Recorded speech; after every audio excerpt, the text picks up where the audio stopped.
The richest man in Babylon uses success secrets of the ancients to lead you onto the road of happiness and prosperity. And now, the richest man in Babylon. Forward. Our prosperity as a nation depends upon the personal financial prosperity of each of us as individuals. This book deals with the personal successes of each of us. Success means accomplishments as the result of our own efforts and abilities. Proper preparation is the key to our success. Our acts can be no wiser than our thoughts. Our thinking can be no wiser than our understanding. This book of cures for lean purses has been termed a guide to financial understanding. That indeed is its purpose, to offer those who are ambitious for financial success an insight which will aid them to acquire money, to keep money, and to make their surpluses earn more money. In the pages which follow, we are taken back to Babylon, the cradle in which was nurtured the basic principles of finance now recognized and used the world over. To new readers, the author is happy to extend the wish that its pages may contain for them the same inspiration for growing bank accounts, greater financial successes, and the solution of difficult personal financial problems so enthusiastically reported by readers from coast to coast. To the business executives who have distributed these tales in such generous quantities to friends, relatives, employees, and associates, the author takes this opportunity to express his gratitude. No endorsement could be higher than that of practical men who appreciate its teachings because they themselves have worked up to important successes by applying the very principles it advocates. Babylon became the wealthiest city of the ancient world because its citizens were the richest people of their time. They appreciated the value of money. They practiced sound financial principles in acquiring money, keeping money, and making their money earn more money. They provided for themselves what we all desire: incomes for the future. GSC. Chapter 1. The Man Who Desired Gold. Banseer, the chariot builder of Babylon, was thoroughly discouraged. From his seat upon the low wall surrounding his property, he gazed sadly at his simple home and the open workshop in which stood a partially completed chariot. His wife frequently appeared at the open door. Her furtive glances in his direction reminded him that the meal bag was almost empty and he should be at work finishing the chariot, hammering and hewing, polishing and painting, stretching taut the leather over the wheel rims, preparing it for delivery so he could collect from his wealthy customer. Nevertheless, his fat, muscular body sat stolidly upon the wall. His slow mind was struggling patiently with a problem for which he could find no answer. The hot tropical sun, so typical of this valley of the Euphrates, beat down upon him mercilessly. Beads of perspiration formed upon his brow and trickled down unnoticed to lose themselves in the hairy jungle on his chest. Beyond his home towered the high terraced walls surrounding the king's palace. Nearby, cleaving the blue heavens, was the painted tower of the Temple of Bel. In the shadow of such grandeur was his simple home and many others far less neat and well cared for. Babylon was like this, a mixture of grandeur and squalor, of dazzling wealth and direst poverty, crowded together without plan or system within the protecting walls of the city. Behind him, had he cared to turn and look, the noisy chariots of the rich jostled and crowded aside the sandaled tradesmen as well as the barefooted beggars. Even the rich were forced to turn into the gutters to clear the way for the long lines of slave water carriers on the king's business, each bearing a heavy goatskin of water to be poured upon the hanging gardens. Bansir was too engrossed in his own problem to hear or heed the confused hubbub of the busy city. It was the unexpected twanging of the strings from a familiar lyre that aroused him from his reverie. He turned and looked into the sensitive, smiling face of his best friend, Kabai, the musician. "May the gods bless thee with great liberality, my good friend," began Kabai with an elaborate salute. "Yet it does appear they have already been so generous thou needst not to labor. I rejoice with thee in thy good fortune. More, I would even share it with thee. Pray, from thy purse, which must be bulging, else thou wouldst be busy in yon shop, extract but 2 humble shekels and lend them to me until after the nobleman's feast this night. Thou wilt not miss them ere they are returned." "If I did have 2 shekels," Bansir responded gloomily, "to no one could I lend them, not even to you, my best of friends, for they would be my fortune, my entire fortune." No one lends his entire fortune, not even to his best friend. "What?" exclaimed Kabai with genuine surprise. "Thou hast not 1 shekel in thy purse, yet sit like a statue upon a wall. Why not complete that chariot? How else canst thou provide for thy noble appetite? 'Tis not like thee, my friend. Where is thy endless energy? Doth something distress thee? Have the gods brought to thee troubles?" "A torment from the gods it must be," Bansir agreed. "It began with a dream, a senseless dream in which I thought I was a man of means. From my belt hung a handsome purse, heavy with coins. There were shekels which I cast with careless freedom to the beggars. There were pieces of silver with which I did buy finery for my wife and whatever I did desire for myself. There were pieces of gold which made me feel assured of the future and unafraid to spend the silver. A glorious feeling of contentment was within me. You would not have known me for thy hard-working friend, nor wouldst have known my wife, so free from wrinkles was her face and shining with happiness. She was again the smiling maiden of our early married days." "A pleasant dream indeed," commented Kabai. "But why should such pleasant feelings as it aroused turn thee into a glum statue upon the wall?" "Why, indeed? Because when I awoke and remembered how empty was my purse, a feeling of rebellion swept over me. Let us talk it over together, for, as the sailors do say, we ride in the same boat, we two. As youngsters we went together to the priests to learn wisdom. As young men we shared each other's pleasures. As grown men we have always been close friends. We have been contented subjects of our kind. We have been satisfied to work long hours and spend our earnings freely. We have earned much coin in the years that have passed, yet to know the joys that come from wealth, we must dream about them. Bah! Are we more than dumb sheep? We live in the richest city in all the world. The travelers do say none equals it in wealth. About us is much display of wealth, but of it we ourselves have not.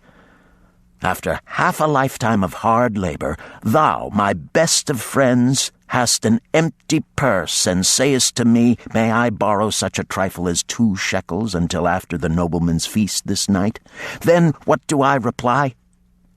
Do I say, here is my purse, its contents will I gladly share?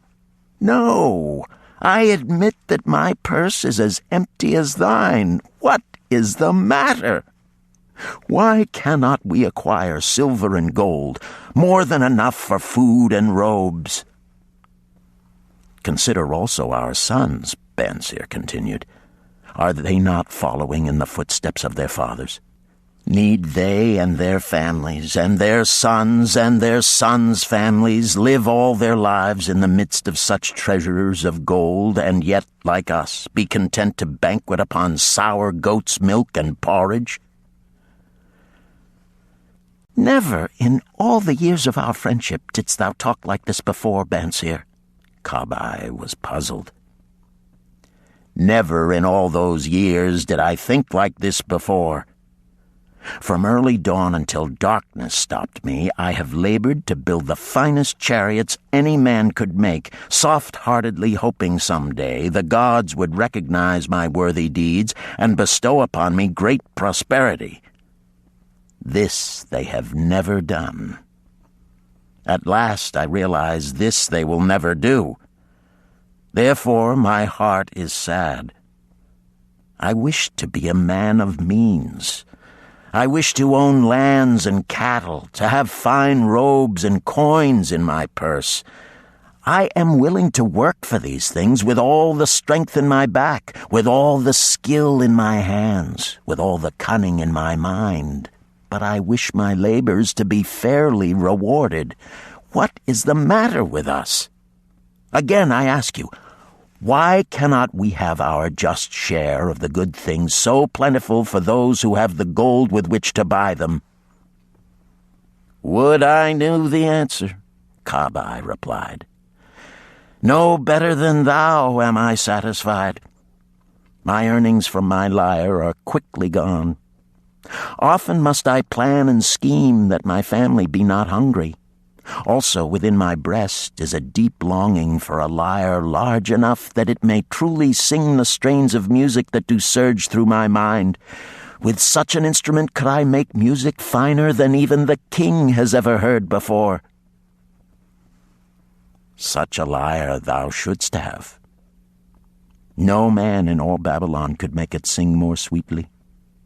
Could make it sing so sweetly not only the king, but the gods themselves would be delighted. But how mayest thou secure it while we both of us are as poor as the king's slaves? Listen to the bell. Here they come. He pointed to the long column of half-naked, sweating water-bearers plodding laboriously up the narrow street from the river. 5 abreast they marched, each bent under a heavy goatskin of water. A fine figure of a man he who doth lead them, Kabai indicated the wearer of the bell who marched in front without a load. A prominent man in his own country, 'tis easy to see. There are many good figures in the line, Bansir agreed, as good men as we. Tall blond men from the north, laughing black men from the south, little brown men from the nearer countries, all marching together from the river to the gardens, back and forth, day after day, year after year, naught of happiness to look forward to, beds of straw upon which to sleep, hard grain porridge to eat. Pity the poor brutes, Kabai. Pity them I do, yet thou dost make me see how little better off are we, free men though we call ourselves. That is truth, Kabai, unpleasant thought though it may be. We do not wish to go on year after year living slavish lives, working, getting nowhere. Might we not find out how others acquire gold and do as they do? Kabai inquired. Perhaps there is some secret we might learn if we but sought from those who knew, replied Bansir thoughtfully. This very day, suggested Kabai, I did pass our old friend Arkad, riding in his golden chariot.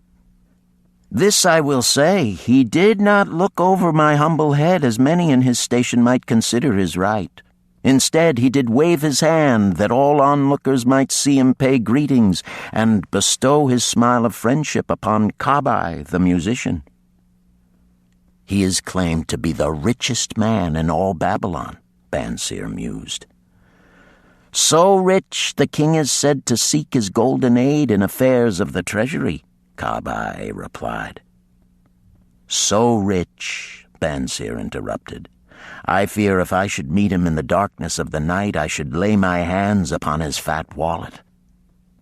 Nonsense, reproved Kabai. A man's wealth is not in the purse he carries. A fat purse quickly empties if there be no golden stream to refill it. Arkad has an income that constantly keeps his purse full, no matter how liberally he spends.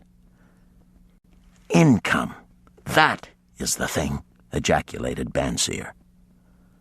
I wish an income that will keep flowing into my purse whether I sit upon the wall or travel to far lands. Arkad must know how a man can make an income for himself. Dost suppose it is something he could make clear to a mind as slow as mine? Methinks he did teach his knowledge to his son, no, Messire, Kabai responded. Did he not go to Nineveh and, so it is told at the inn, become, without aid from his father, one of the richest men in that city? Kabai, thou bringest to me a rare thought. A new light gleamed in Bansir's eyes. It costs nothing to ask wise advice from a good friend, and Arkad was always that. Never mind though our purses be as empty as the falcon's nest of a year ago. Let that not detain us. We are weary of being without gold in the midst of plenty. We wish to become men of means. Come, let us go to Arkad and ask how we also may acquire incomes for ourselves. Thou speakest with true inspiration, Bansir. Thou bringest to my mind a new understanding. Thou makest me to realize the reason why we have never found any measure of wealth. We never sought it. Thou hast labored patiently to build the staunchest chariots in Babylon. To that purpose was devoted your best endeavors. Therefore, at it thou didst succeed. I strove to become a skillful lyre player, and at it I did succeed. In those things toward which we exerted our best endeavors, we succeeded. The gods were content to let us continue thus.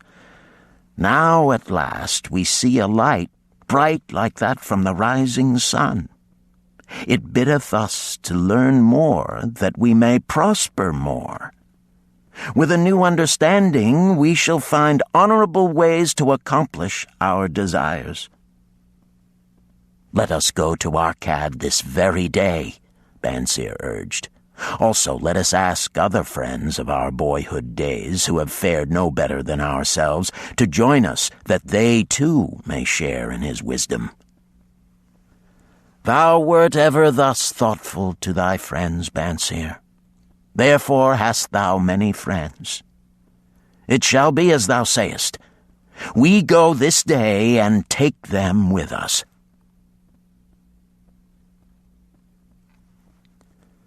Chapter 2. The Richest Man in Babylon. In old Babylon there once lived a certain very rich man named Arkad. Far and wide he was famed for his great wealth. Also was he famed for his liberality. He was generous in his charities. He was generous with his family. He was liberal in his own expenses. But nevertheless, each year his wealth increased more rapidly than he spent it. And there were certain friends of younger days who came to him and said, You, Arkad, are more fortunate than we. You have become the richest man in all Babylon, while we struggle for existence. You can wear the finest garments, and you can enjoy the rarest foods, while we must be content if we can clothe our families in raiment that is presentable and feed them as best we can. Yet once we were equal. We studied under the same master. We played in the same games, and in neither the studies nor the games did you outshine us. And in the years since, you have been no more an honorable citizen than we. nor have you worked harder or more faithfully insofar as we can judge. Why, then, should a fickle fate single you out to enjoy all the good things of life and ignore us who are equally deserving?" Thereupon Arkad remonstrated with them, saying, "If you have not acquired more than a bare existence in the years since we were youths, it is because you either have failed to learn the laws that govern the building of wealth, or else you do not observe them. Fickle fate is a vicious goddess who brings no permanent good to anyone. On the contrary, she brings ruin to almost every man upon whom she showers unearned gold. She makes wanton spenders who soon dissipate all they receive and are left beset by overwhelming appetites and desires they have not the ability to gratify. Yet others whom she favors become misers and hoard their wealth, fearing to spend what they have, knowing they do not possess the ability to replace it. They further are beset by fear of robbers and doom themselves to lives of emptiness and secret misery. Others there probably are who can take unearned gold and add to it and continue to be happy and contented citizens, but so few are they, I know of them but by hearsay. Think you of the men who have inherited sudden wealth, and see if these things are not so." His friends admitted that of the men they knew who had inherited wealth, these words were true, and they besought him to explain to them how he had become possessed of so much prosperity, so he continued. "In my youth, I looked about me and saw all the good things there were to bring happiness and contentment, and I realized that wealth increased the potency of all these. Wealth is a power. With wealth, many things are possible. One may ornament the home with the richest of furnishings. One may sail the distant seas. One may feast on the delicacies of far lands. One may buy the ornaments of the gold worker and the stone polisher. One may even build mighty temples for the gods. One may do all these things and many others in which there is delight for the senses and gratification for the soul. And when I realized all this, I decided to myself that I would claim my share of the good things of life. I would not be one of those who stand afar off, enviously watching others enjoy. I would not be content to clothe myself in the cheapest raiment that looked respectable. I would not be satisfied with the lot of a poor man. On the contrary, I would make myself a guest at this banquet of good things. Being, as you know, the son of a humble merchant, one of a large family with no hope of an inheritance, and not being endowed, as you have so frankly said, with superior powers or wisdom, I decided that if I was to achieve what I desired, time and study would be required. As for time, all men have it in abundance. You, each of you, have let slip by sufficient time to have made yourselves wealthy. Yet you admit you have nothing to show except your good families, of which you can be justly proud. As for study, did not our wise teacher teach us that learning was of two kinds? The one kind being the things we learned and knew, and the other being the training that taught us how to find out what we did not know.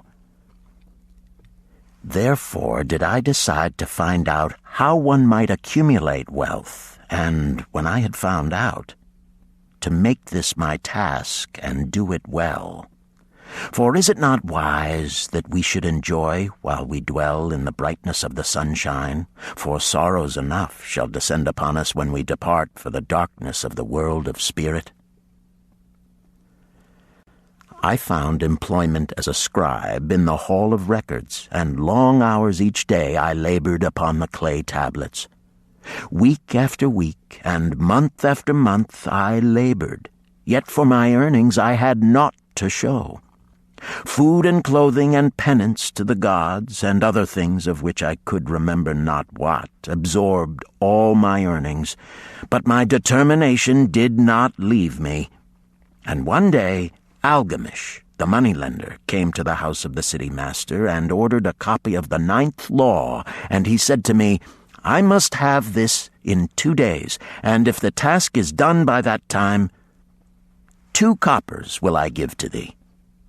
So I labored hard, but the law was long, and when Algamish returned, the task was unfinished.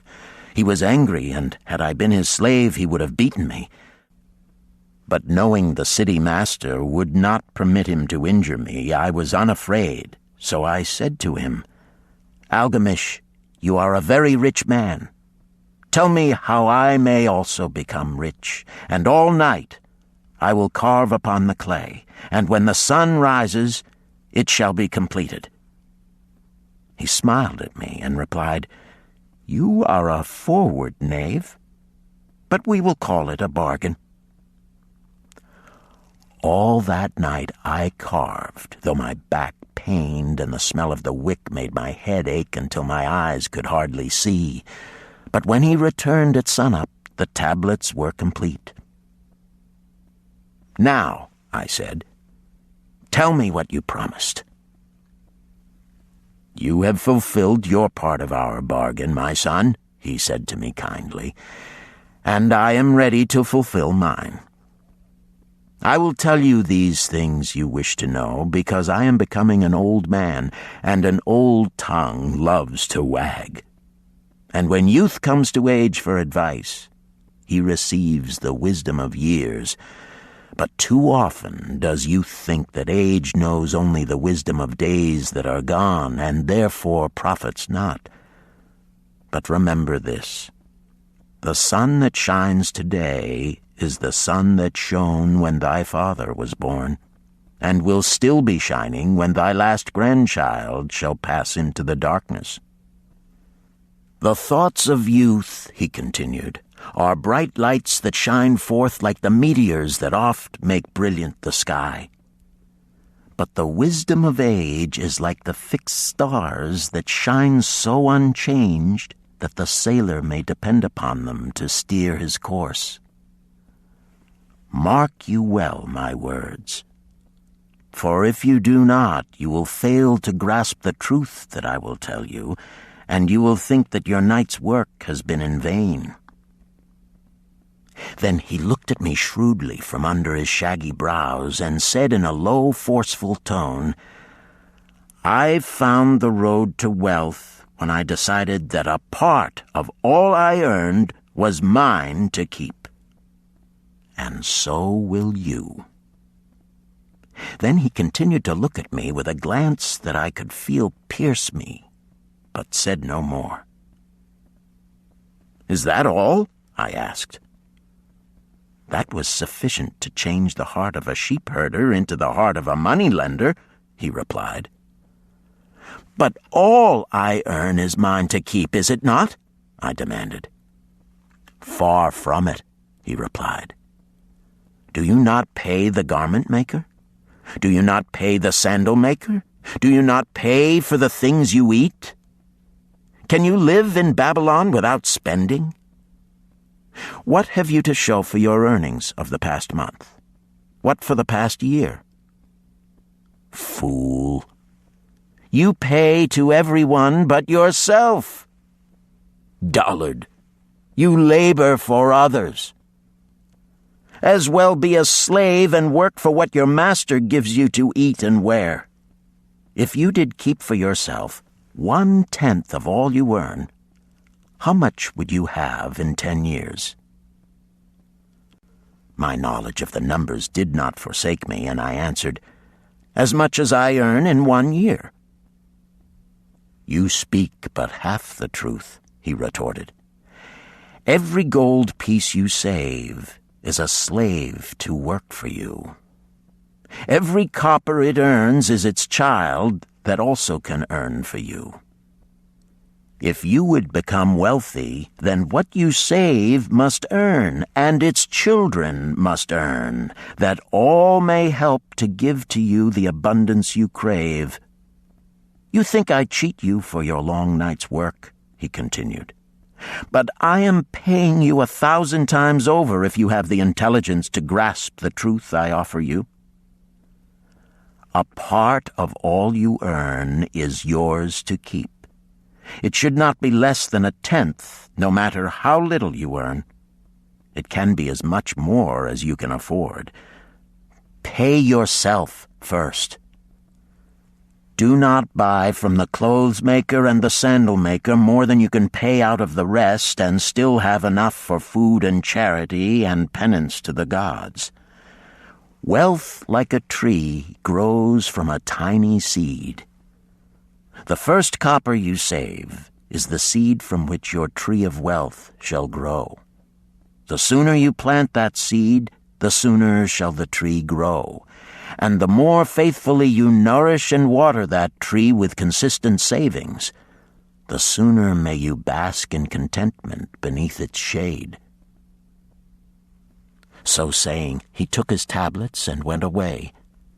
I thought much about what he had said to me, and it seemed reasonable, so I decided that I would try it. Each time I was paid, I took 1 from each 10 pieces of copper and hid it away. And strange as it may seem, I was no shorter of funds than before. I noticed little difference as I managed to get along without it. But often I was tempted, as my hoard began to grow, to spend it for some of the good things the merchants displayed, brought by camels and ships from the land of the Phoenicians.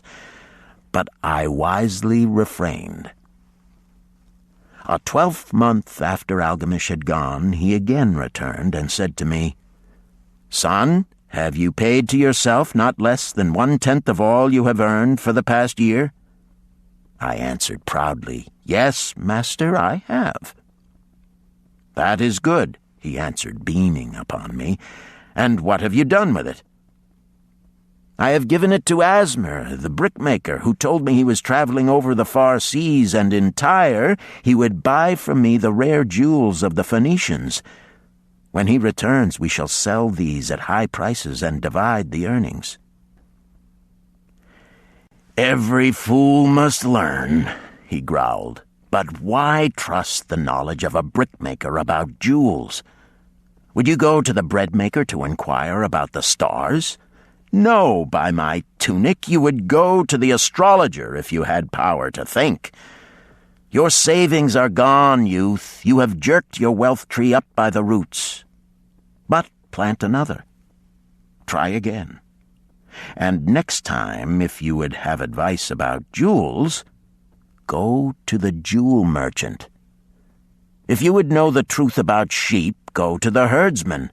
Advice is one thing that is freely given away, but watch that you take only what is worth having.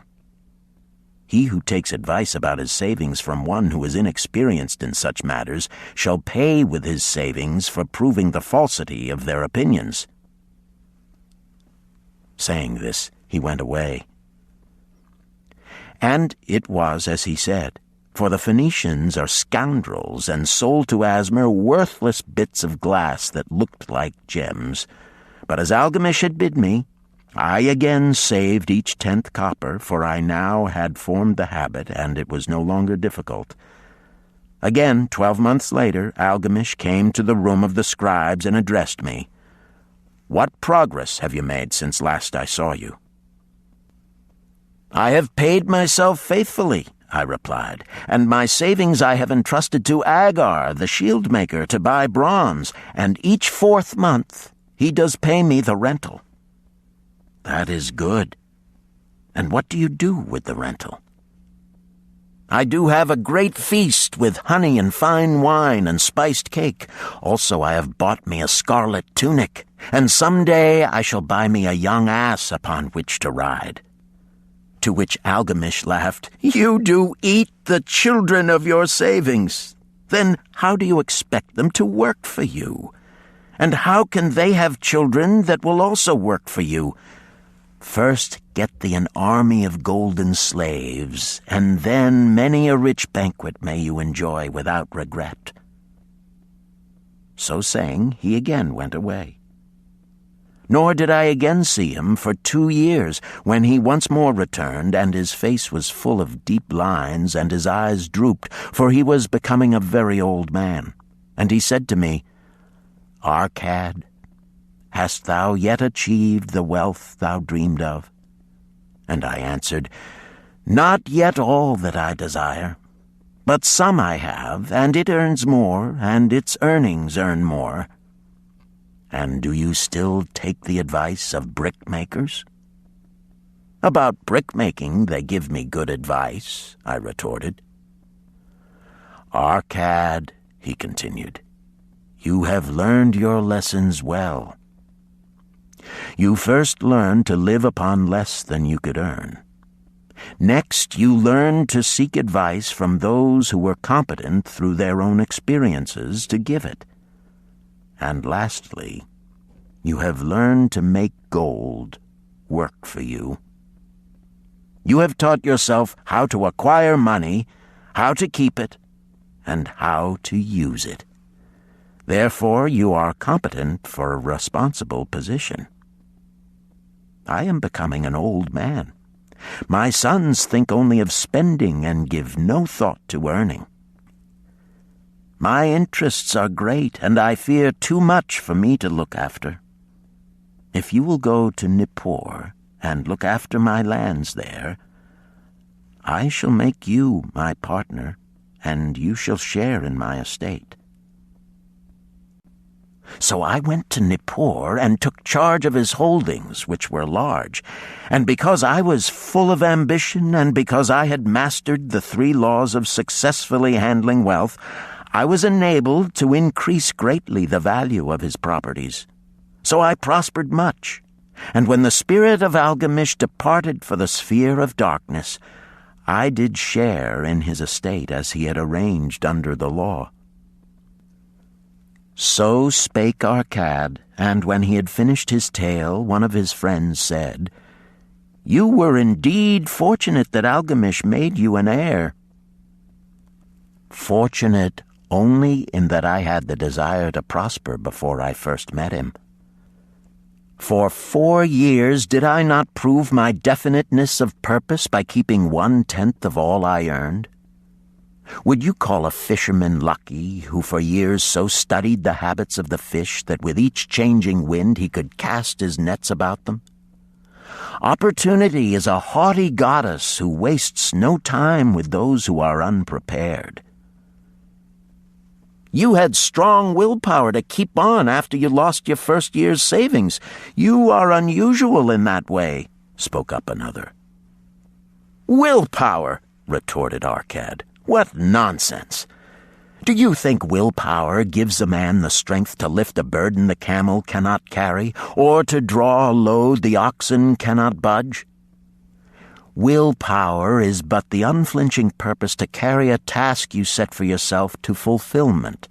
If I set for myself a task, be it ever so trifling, I shall see it through. How else shall I have confidence in myself to do important things? Should I say to myself, for 100 days as I walk across the bridge into the city, I will pick from the road a pebble and cast it into the stream? I would do it. If on the 7th day I passed by without remembering, I would not say to myself, "Tomorrow I will cast 2 pebbles, which will do as well." Instead, I would retrace my steps and cast the pebble. Nor on the 20th day would I say to myself, "Arkad, this is useless. What does it avail you to cast a pebble every day? Throw in a handful and be done with it." No, I would not say that, nor do it. When I set a task for myself, I complete it. Therefore, I am careful not to start difficult and impractical tasks, because I love leisure. And then another friend spoke up and said, "If what you tell is true, and it does seem, as you have said, reasonable, then being so simple, if all men did it, there would not be enough wealth to go around." "Wealth grows wherever men exert energy," Arkad replied. "If a rich man builds him a new palace, is the gold he pays out gone?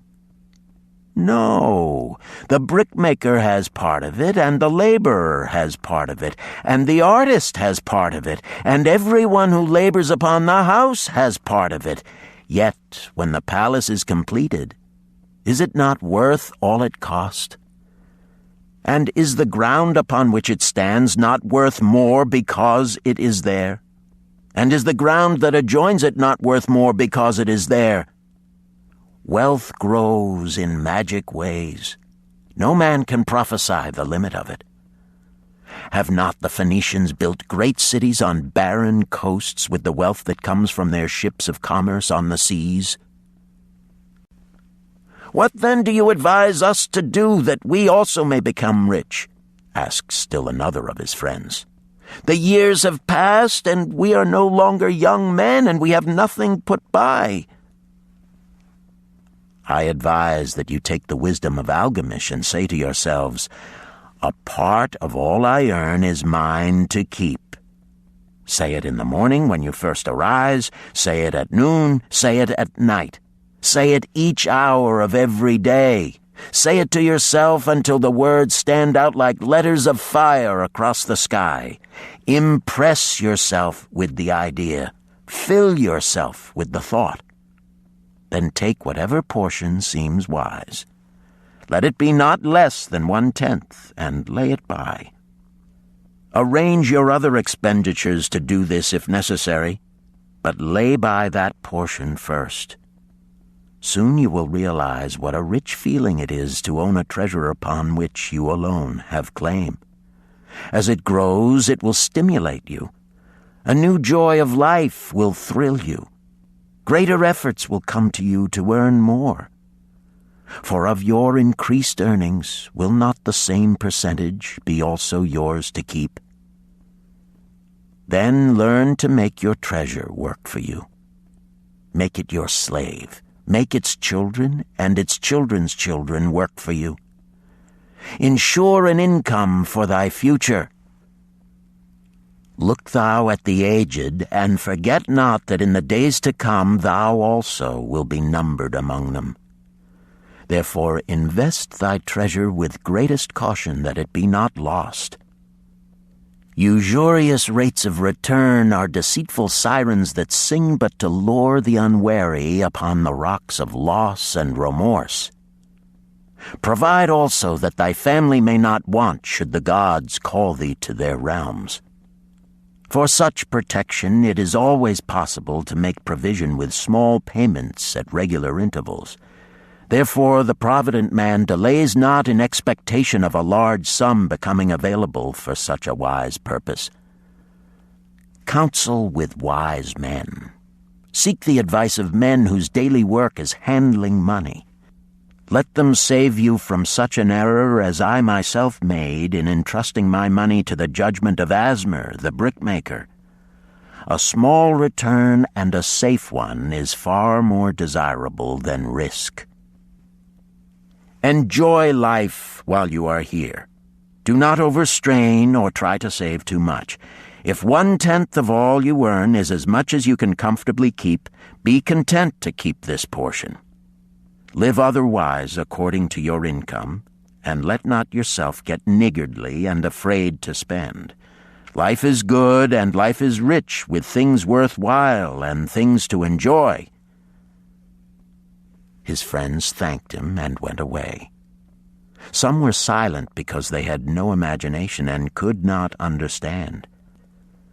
Some were sarcastic because they thought that one so rich should divide with old friends not so fortunate. But some had in their eyes a new light. They realized that Algamish had come back each time to the room of the scribes because he was watching a man work his way out of darkness into light. When that man had found the light, a place awaited him. No one could fill that place until he had for himself worked out his own understanding, until he was ready for opportunity. These latter were the ones who, in the following years, frequently revisited Arkad, who received them gladly. He counseled with them and gave them freely of his wisdom, as men of broad experience are always glad to do, and he assisted them in so investing their savings that it would bring in a good interest with safety and would neither be lost nor entangled in investments that paid no dividends. The turning point in these men's lives came upon that day when they realized the truth that had come from Algamish to Arkad, and from Arkad to them. A part of all you earn is yours to keep.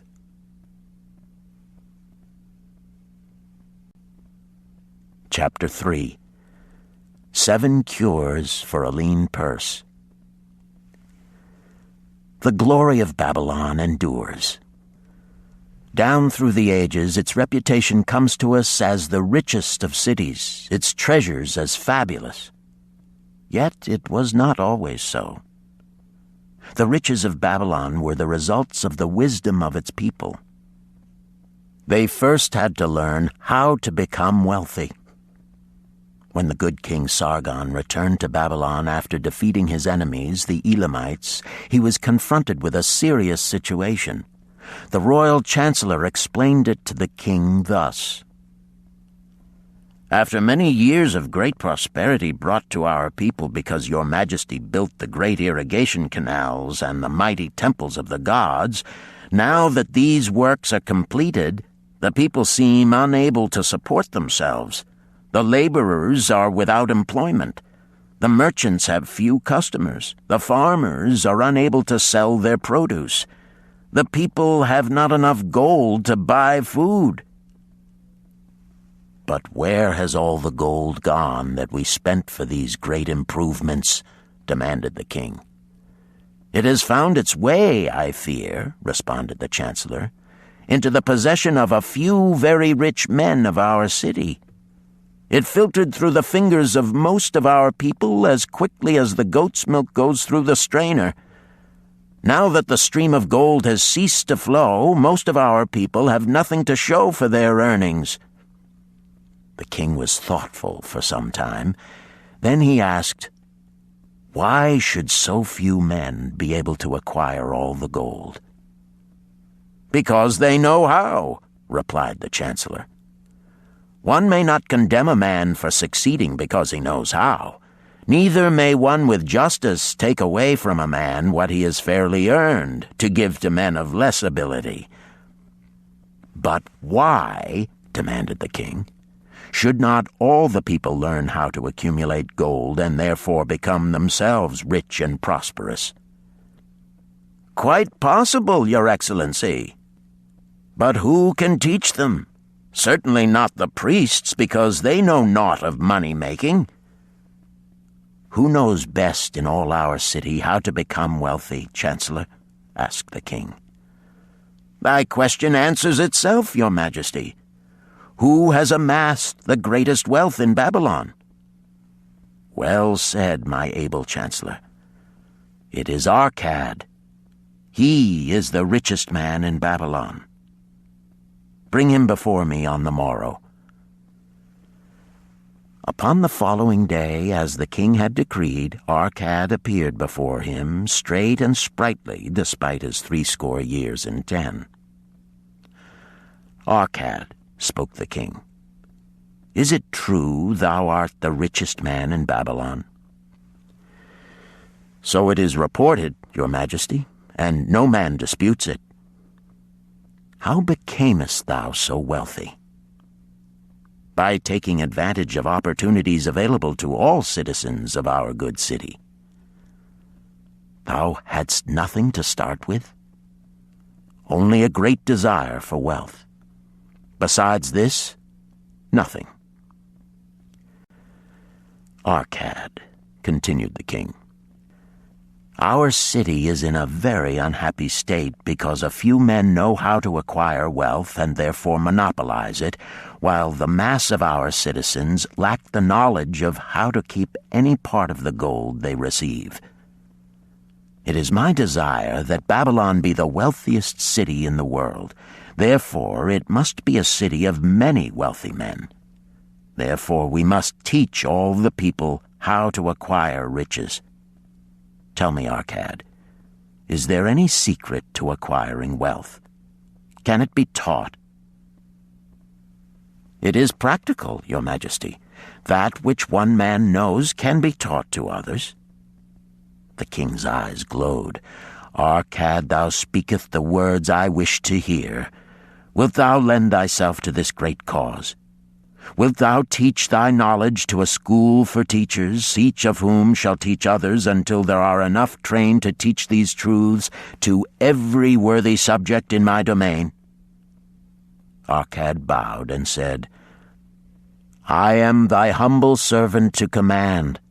Whatever knowledge I possess will I gladly give for the betterment of my fellow men and the glory of my king. Let your good chancellor arrange for me a class of 100 men, and I will teach them those 7 cures which did fatten my purse, than which there was none leaner in all Babylon. A fortnight later, in compliance with the king's command, the chosen 100 assembled in the great hall of the Temple of Learning, seated upon colorful rings in a semicircle. Arkad sat beside a small taboret upon which smoked a sacred lamp sending forth a strange and pleasing odor. "Behold the richest man in Babylon," whispered a student, nudging his neighbor as Arkad arose. "He is but a man, even as the rest of us." "As a dutiful subject of our great king," Arkad began, "I stand before you in his service. Because once I was a poor youth who did greatly desire gold, and because I found knowledge that enabled me to acquire it, he asks that I impart unto you my knowledge. I started my fortune in the humblest way. I had no advantage not enjoyed as fully by you and every citizen in Babylon. The first storehouse of my treasure was a well-worn purse. I loathed its useless emptiness. I desired that it be round and full, clinking with the sound of gold. Therefore I sought every remedy for a lean purse. I found 7. To you who are assembled before me shall I explain the 7 cures for a lean purse which I do recommend to all men who desire much gold. Each day for 7 days will I explain to you one of the 7 remedies. Listen attentively to the knowledge that I will impart. Debate it with me. Discuss it among yourselves. Learn these lessons thoroughly, that ye may also plant in your own purse the seed of wealth. First must each of you start wisely to build a fortune of his own.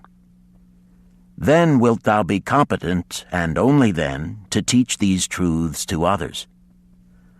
I shall teach to you in simple ways how to fatten your purses. This is the first step leading to the Temple of Wealth, and no man may climb who cannot plant his feet firmly upon the first step. We shall now consider the first cure.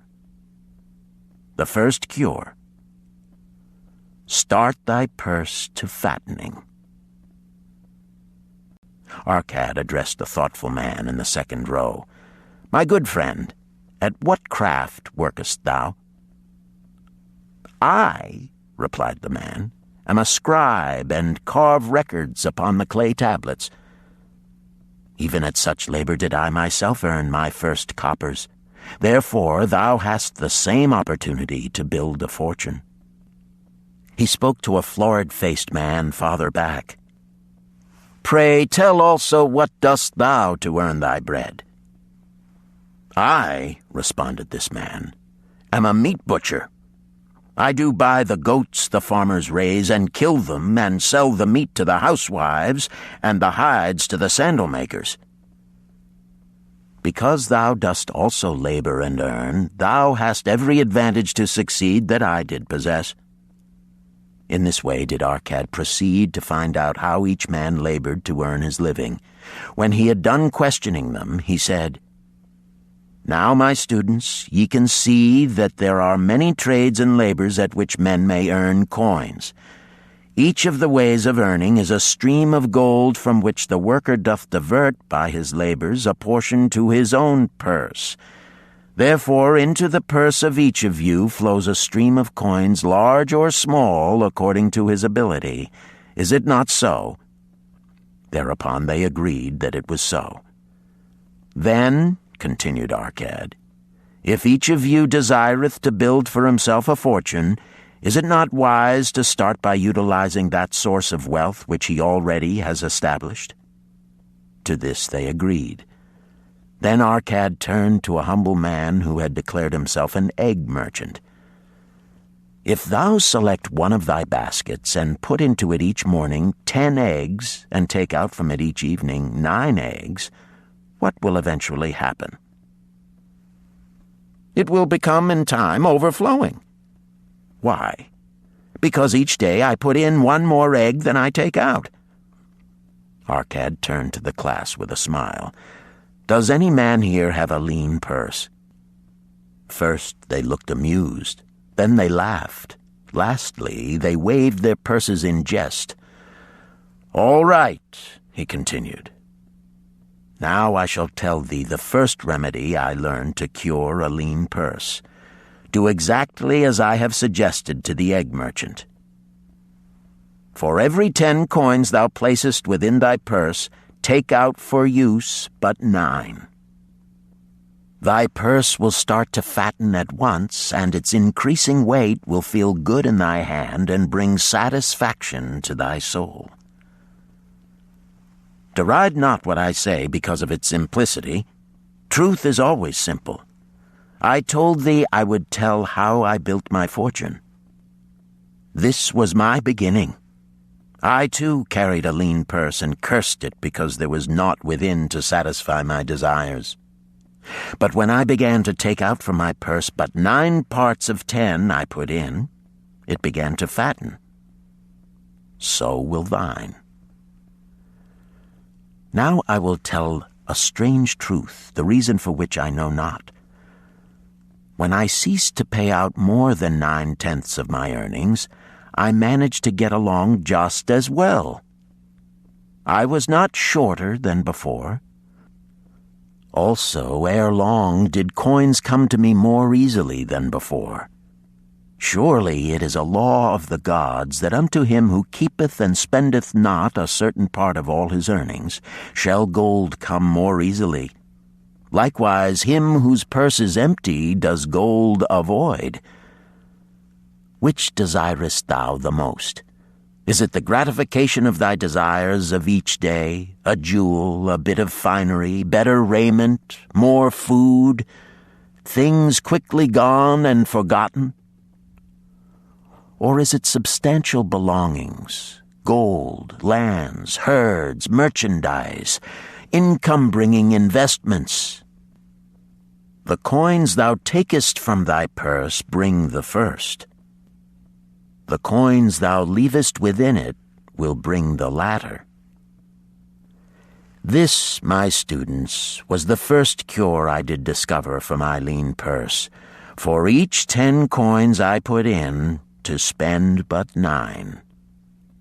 Debate this among yourselves. If any man proves it untrue, tell me upon the morrow when we shall meet again. The second cure. Control thy expenditures.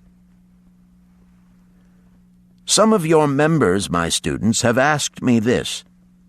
How can a man keep 1/10 of all he earns in his purse when all the coins he earns are not enough for his necessary expenses? So did Arkad address his students upon the second day. Yesterday, how many of thee carried lean purses? All of us, answered the class. Yet thou do not all earn the same. Some earn much more than others. Some have much larger families to support. Yet all purses were equally lean. Now I will tell thee an unusual truth about men and sons of men.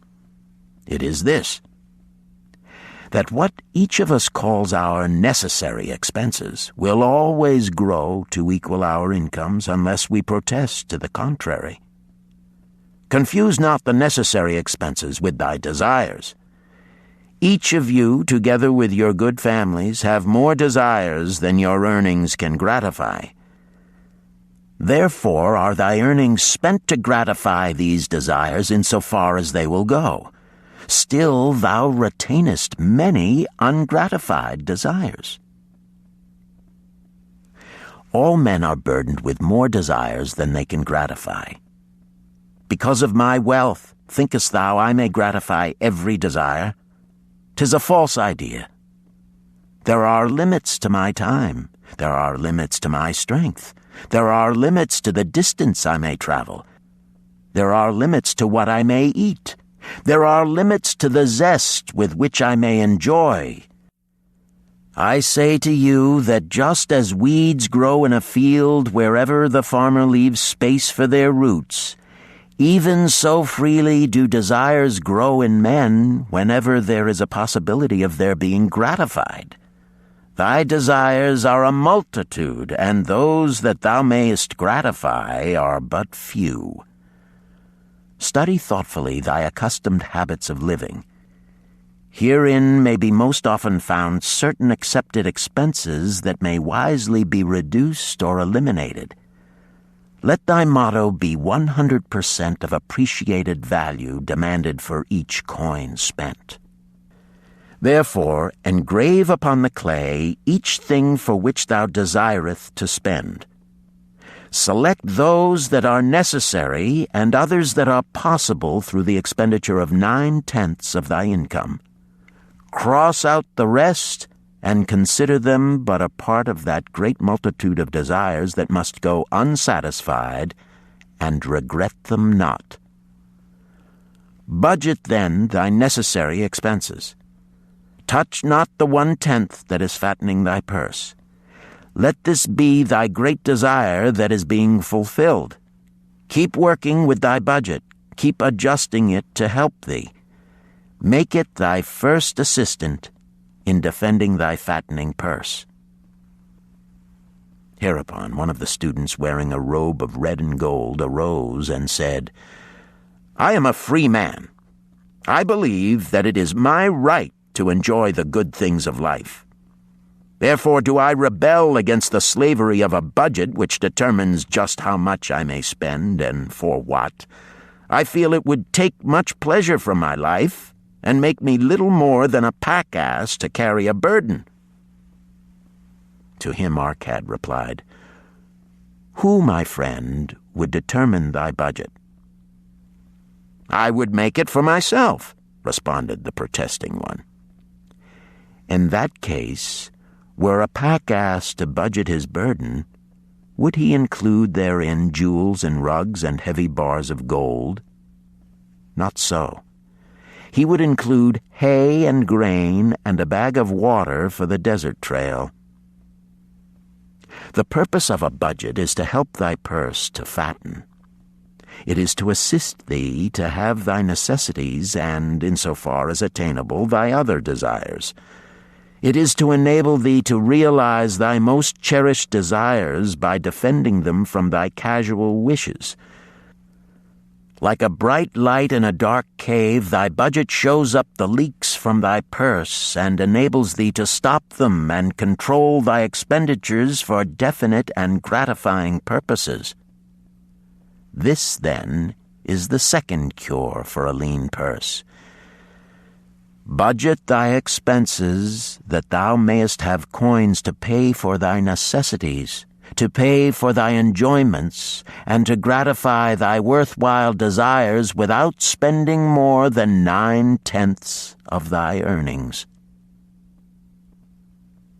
The third cure. Make thy gold multiply. Behold, thy lean purse is fattening. Thou hast disciplined thyself to leave therein 1/10 of all thou earnest. Thou hast controlled thy expenditures to protect thy growing treasure. Next, we will consider means to put thy treasure to labor and to increase. Gold in a purse is gratifying to own and satisfieth a miserly soul, but earns nothing. The gold we may retain from our earnings is but the start. The earnings it will make shall build our fortunes. So spoke Arkad upon the 3rd day to his class. How, therefore, may we put our gold to work? My first investment was unfortunate, for I lost all. Its tale I will relate later. My first profitable investment was a loan I made to a man named Agar, a shield maker. Once each year did he buy large shipments of bronze brought from across the sea to use in his trade. Lacking sufficient capital to pay the merchants, he would borrow from those who had extra coins. He was an honorable man. His borrowing he would repay, together with a liberal rental as he sold his shields. Each time I loaned to him, I loaned back also the rental he had paid to me. Therefore not only did my capital increase, but its earnings likewise increased. Most gratifying was it to have these sums returned to my purse. I tell you, my students, a man's wealth is not in the coins he carries in his purse. It is the income he buildeth, the golden stream that continually floweth into his purse and keepeth it always bulging. That is what every man desireth. That is what thou, each one of thee, desireth. An income that continueth to come whether thou work or travel. Great income I have acquired, so great that I am called a very rich man. My loans to Agar were my first training in profitable investment. Gaining wisdom from this experience, I extended my loans and investments as my capital increased. From a few sources at first, from many sources later, flowed into my purse a golden stream of wealth available for such wise uses as I should decide. Behold, from my humble earnings, I had begotten a horde of golden slaves, each laboring and earning more gold. As they labored for me, so their children also labored, and their children's children, until great was the income from their combined efforts. Gold increaseth rapidly when making reasonable earnings, as thou wilt see from the following. A farmer, when his first son was born, took 10 pieces of silver to a moneylender and asked him to keep it on rental for his son until he became 20 years of age. This the moneylender did, and agreed the rental should be 1/4 of its value each 4 years. The farmer asked, because this sum he had set aside as belonging to his son, that the rental be added to the principal. When the boy had reached the age of 20 years, the farmer again went to the moneylender to inquire about the silver. The moneylender explained that because this sum had been increased by compound interest, the original 10 pieces of silver had now grown to 30 1/2 pieces. The farmer was well pleased, and because the son did not need the coins, he left them with the moneylender. When the son became 50 years of age, the father meantime having passed to the other world, the moneylender paid the son in settlement 167 pieces of silver. Thus, in 50 years, had the investment multiplied itself at rental almost 17 times. This, then, is the third cure for a lean purse. To put each coin to laboring, that it may reproduce its kind, even as the flocks of the field, and help bring to thee income, a stream of wealth that shall flow constantly into thy purse. The fourth cure. Guard thy treasures from loss. Misfortune loves a shining mark. Gold in a man's purse must be guarded with firmness, else it be lost. Thus it is wise that we must first secure small amounts and learn to protect them before the gods entrust us with larger. So spoke Arkad upon the fourth day to his class. Every owner of gold is tempted by opportunities whereby it would seem that he could make large sums by its investment in most plausible projects.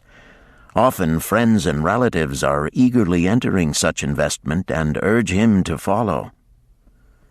The first sound principle of investment is security for thy principal. Is it wise to be intrigued by larger earnings when thy principal may be lost? I say not.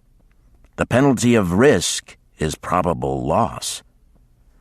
Study carefully, before parting with thy treasure, each assurance that it may be safely reclaimed. Be not misled by thine own romantic desires to make wealth rapidly. Before thou loan it to any man, assure thyself of his ability to repay and his reputation for doing so, that thou mayest not unwittingly be making him a present of thy hard-earned treasure. Before thou entrust it as an investment in any field, acquaint thyself with the dangers which may beset it. My own first investment was a tragedy to me at the time. The guarded savings of a year I did entrust to a brickmaker named Asmer, who was traveling over the far seas and in Tyre agreed to buy for me the rare jewels of the Phoenicians. These we would sell upon his return and divide the profits. The Phoenicians were scoundrels and sold him bits of glass. My treasure was lost. Today, my training would show to me at once the folly of entrusting a brickmaker to buy jewels. Therefore do I advise thee from the wisdom of my experiences, be not too confident of thine own wisdom in entrusting thy treasures to the possible pitfalls of investments. Better by far to consult the wisdom of those experienced in handling money for profit. Such advice is freely given for the asking, and may readily possess a value equal in gold to the sum thou considerest investing.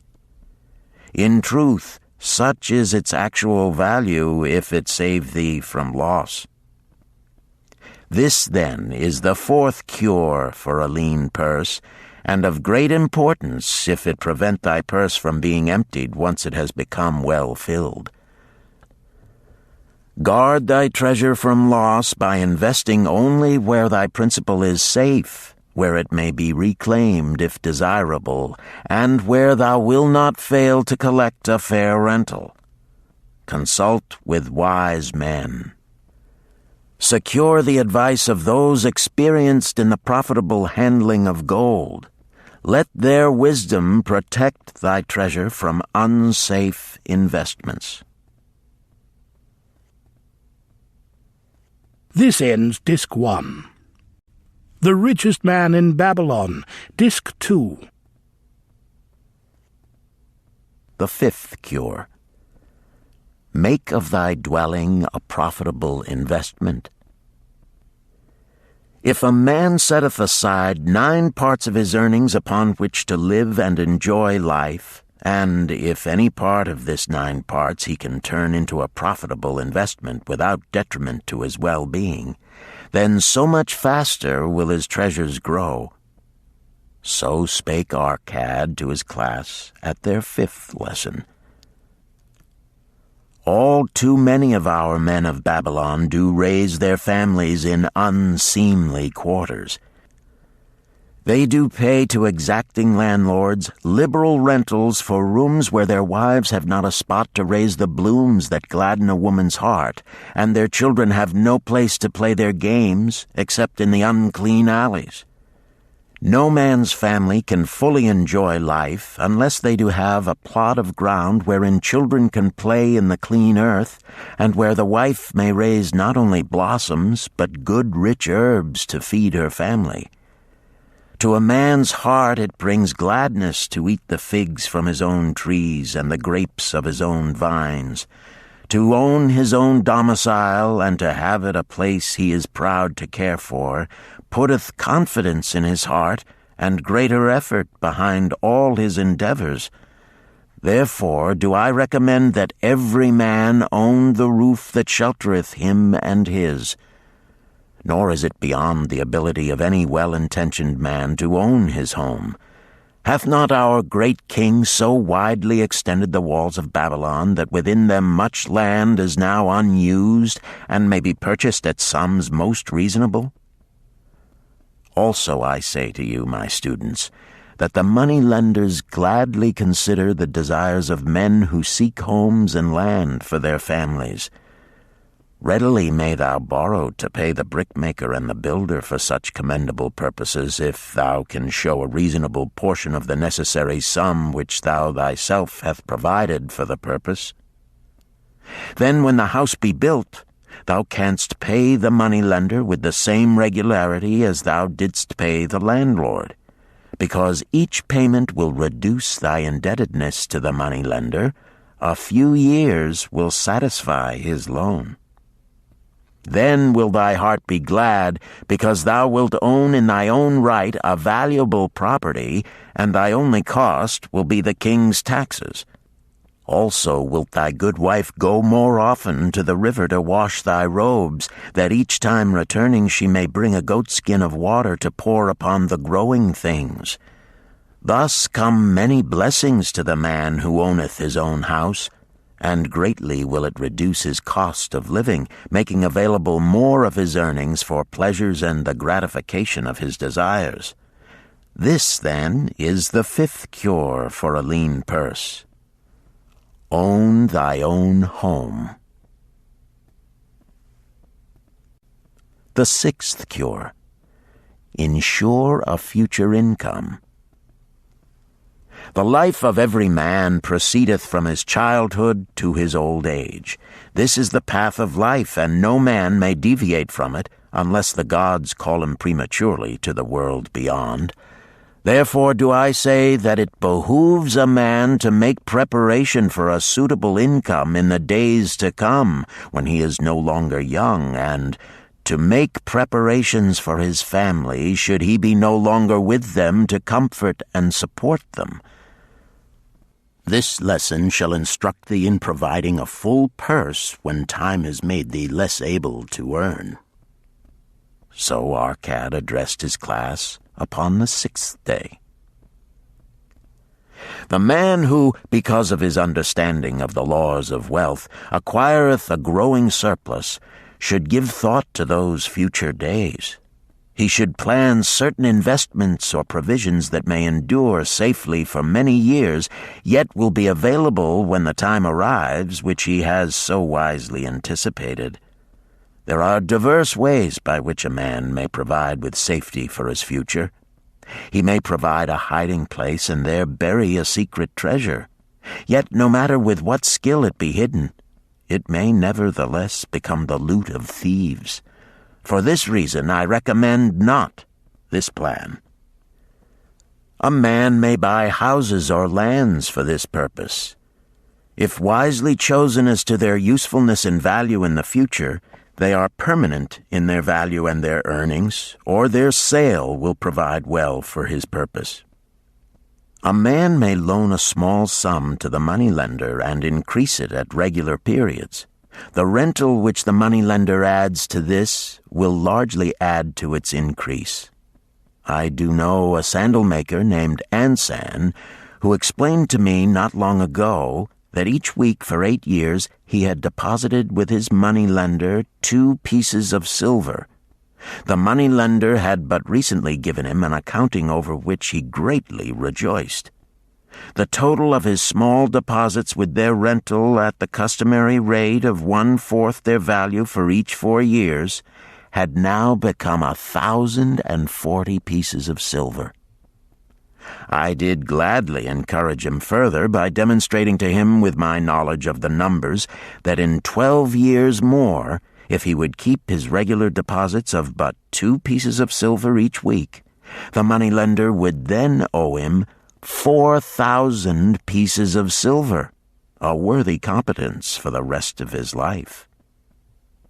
Surely when such a small payment made with regularity doth produce such profitable results, no man can afford not to ensure a treasure for his old age and the protection of his family, no matter how prosperous his business and his investments may be. I would that I might say more about this. In my mind rests a belief that someday wise-thinking men will devise a plan to insure against death, whereby many men pay in but a trifling sum regularly, the aggregate making a handsome sum for the family of each member who passeth to the beyond. This do I see as something desirable and which I could highly recommend. But today it is not possible, because it must reach beyond the life of any man or any partnership to operate. It must be as stable as the king's throne. Some day do I feel that such a plan shall come to pass, and be a great blessing to many men, because even the first small payment will make available a snug fortune for the family of a member, should he pass on. But because we live in our own day, and not in the days which are to come, must we take advantage of those means and ways of accomplishing our purposes. Therefore do I recommend to all men that they, by wise and well-thought-out methods, do provide against a lean purse in their mature years. For a lean purse to a man no longer able to earn, or to a family without its head, is a sore tragedy. This, then, is the sixth cure for a lean purse. Provide in advance for the needs of thy growing age and the protection of thy family. The seventh cure. Increase thy ability to earn. This day do I speak to thee, my students, of one of the most vital remedies for a lean purse. Yet I will not talk of gold, but of yourselves, of the men beneath the robes of many colors who do sit before me. I will talk to you of those things within the minds and lives of men which do work for or against their success. So did Arkad address his class upon the seventh day. Not long ago came to me a young man seeking to borrow. When I questioned him the cause of his necessity, he complained that his earnings were insufficient to pay his expenses. Thereupon I explained to him, this being the case, he was a poor customer for the moneylender, as he possessed no surplus earning capacity to repay the loan. What you need, young man, I told him, is to earn more coins. What dost thou to increase thy capacity to earn? All that I can do, he replied. 6 times within 2 moons have I approached my master to request my pay be increased, but without success. No man can go oftener than that. We may smile at his simplicity, yet he did possess one of the vital requirements to increase his earnings. Within him was a strong desire to earn more, a proper and commendable desire. Preceding accomplishment must be desire. Thy desires must be strong and definite. General desires are but weak longings. For a man to wish to be rich is of little purpose. For a man to desire 5 pieces of gold is a tangible desire which he can press to fulfillment. After he has backed his desire for 5 pieces of gold with strength of purpose to secure it, next he can find similar ways to obtain 10 pieces, and then 20 pieces, and later 1,000 pieces, and, behold, he has become wealthy. In learning to secure his one definite small desire, he hath trained himself to secure a larger one. This is the process by which wealth is accumulated, first in small sums, then in larger ones as a man learns and becomes more capable. Desires must be simple and definite. They defeat their own purpose should they be too many, too confusing, or beyond a man's training to accomplish. As a man perfecteth himself in his calling, even so doth his ability to earn increase. In those days when I was a humble scribe carving upon the clay for a few coppers each day, I observed that other workers did more than I, and were paid more. Therefore did I determine that I would be exceeded by none. Nor did it take long for me to discover the reason for their greater success. More interest in my work, more concentration upon my task, more persistence in my effort, and, behold, few men could carve more tablets in a day than I. With reasonable promptness my increased skill was rewarded, nor was it necessary for me to go 6 times to my master to request recognition. The more of wisdom we know, the more we may earn. That man who seeks to learn more of his craft shall be richly rewarded. If he is an artisan, he may seek to learn the methods and the tools of those most skillful in the same line. If he laboreth at the law or at healing, he may consult and exchange knowledge with others of his calling. If he be a merchant, he may continually seek better goods that can be purchased at lower prices. Always do the affairs of men change and improve, because keen-minded men seek greater skill that they may better serve those upon whose patronage they depend. Therefore, I urge all men to be in the front rank of progress and not to stand still, lest they be left behind. Many things come to make a man's life rich with gainful experiences. Such things as the following a man must do if he respects himself. He must pay his debts with all the promptness within his power, not purchasing that for which he is unable to pay. He must take care of his family that they may think and speak well of him. He must make a will of record that, in case the gods call him, proper and honorable division of his property be accomplished. He must have compassion upon those who are injured and smitten by misfortune, and aid them within reasonable limits. He must do deeds of thoughtfulness to those dear to him. Thus, the 7th and last remedy for a lean purse is to cultivate thy own powers, to study and become wiser, to become more skillful, to so act as to respect thyself. Thereby shalt thou acquire confidence in thyself to achieve thy carefully considered desires.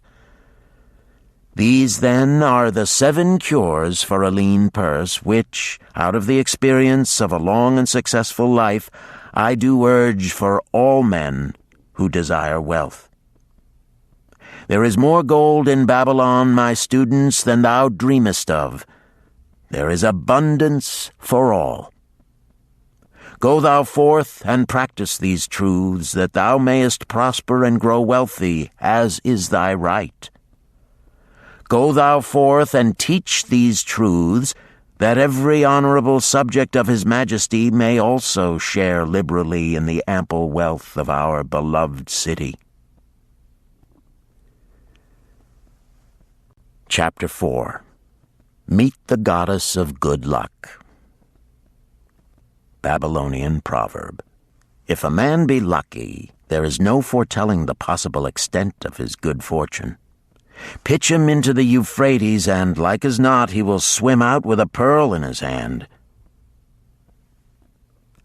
The desire to be lucky is universal. It was just as strong in the breasts of men 4,000 years ago in ancient Babylon as it is in the hearts of men today. We all hope to be favored by the whimsical goddess of good luck. Is there some way we can meet her and attract not only her favorable attention, but her generous favors? Is there a way to attract good luck? That is just what the men of ancient Babylon wished to know. It is exactly what they decided to find out. They were shrewd men and keen thinkers. That explains why their city became the richest and most powerful city of their time. In that distant past, they had no schools or colleges. Nevertheless, they had a center of learning, and a very practical one it was. Among the towered buildings in Babylon was one that ranked in importance with the palace of the king, the hanging gardens, and the temples of the gods. You will find scant mention of it in the history books, more likely no mention at all, yet it exerted a powerful influence upon the thought of that time. This building was the temple of learning, where the wisdom of the past was expounded by voluntary teachers and where subjects of popular interest were discussed in open forums. Within its walls, all men met as equals. The humblest of slaves could dispute with impunity the opinions of a prince of the royal house. Among the many who frequented the Temple of Learning was a wise rich man named Arkad, called the Richest Man in Babylon. He had his own special hall where almost any evening a large group of men, some old, some very young, but mostly middle-aged, gathered to discuss and argue interesting subjects. Suppose we listen in to see whether they knew how to attract good luck. The sun had just set like a great red ball of fire shining through the haze of desert dust when Arkad strolled to his accustomed platform. Already full 80 men were awaiting his arrival, reclining on their small rugs spread upon the floor. More were still arriving. "What shall we discuss this night?" Arkad inquired. After a brief hesitation, a tall cloth weaver addressed him, arising as was the custom. "I have a subject I would like to hear discussed, yet hesitate to offer, lest it seem ridiculous to you, Arkad, and my good friends here." Upon being urged to offer it, both by Arkad and by calls from the others, he continued, "This day I have been lucky, for I have found a purse in which there are pieces of gold. To continue to be lucky is my great desire. Feeling that all men share with me this desire, I do suggest we debate how to attract good luck, that we may discover ways it can be enticed to one." "A most interesting subject has been offered," Arkad commented. "One most worthy of our discussion. To some men, good luck bespeaks but a chance happening that, like an accident, may befall one without purpose or reason. Others do believe that the instigator of all good fortune is our most bounteous goddess Ashtar, ever anxious to reward with generous gifts those who please her. Speak up, my friends, what say you? Shall we seek to find if there be means by which good luck may be enticed to visit each and all of us?" "Yea, and much of it," responded the growing group of eager listeners. Thereupon Arkad continued, "To start our discussion, let us first hear from those among us who have enjoyed experiences similar to that of the cloth weaver in finding or receiving, without effort upon their part, valuable treasures or jewels." There was a pause in which all looked about, expecting someone to reply, but no one did. "What? No one?" Arkad asked. "Then rare indeed must be this kind of good luck. Who now will offer a suggestion as to where we shall continue our search?" "That I will do," spoke a well-robed young man, arising. "When a man speaketh of luck, is it not natural that his thoughts turn to the gaming tables? Is it not there we find many men courting the favor of the goddess in hope she will bless them with rich winnings?"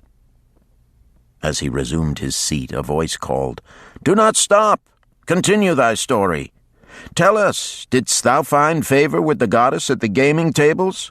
Did she turn the cubes with red side up, so thou filled thy purse at the dealer's expense? Or did she permit the blue sides to come up, so the dealer raked in thy hard-earned pieces of silver?" The young man joined the good-natured laughter, then replied, "I am not averse to admitting she seemed not to know I was even there. But how about the rest of you? Have you found her waiting about such places to roll the cubes in your favor? We are eager to hear as well as to learn." "A wise start," broke in Arkad. "We meet here to consider all sides of each question. To ignore the gaming table would be to overlook an instinct common to most men, the love of taking a chance with a small amount of silver in the hope of winning much gold." "That doth remind me of the races but yesterday," called out another listener.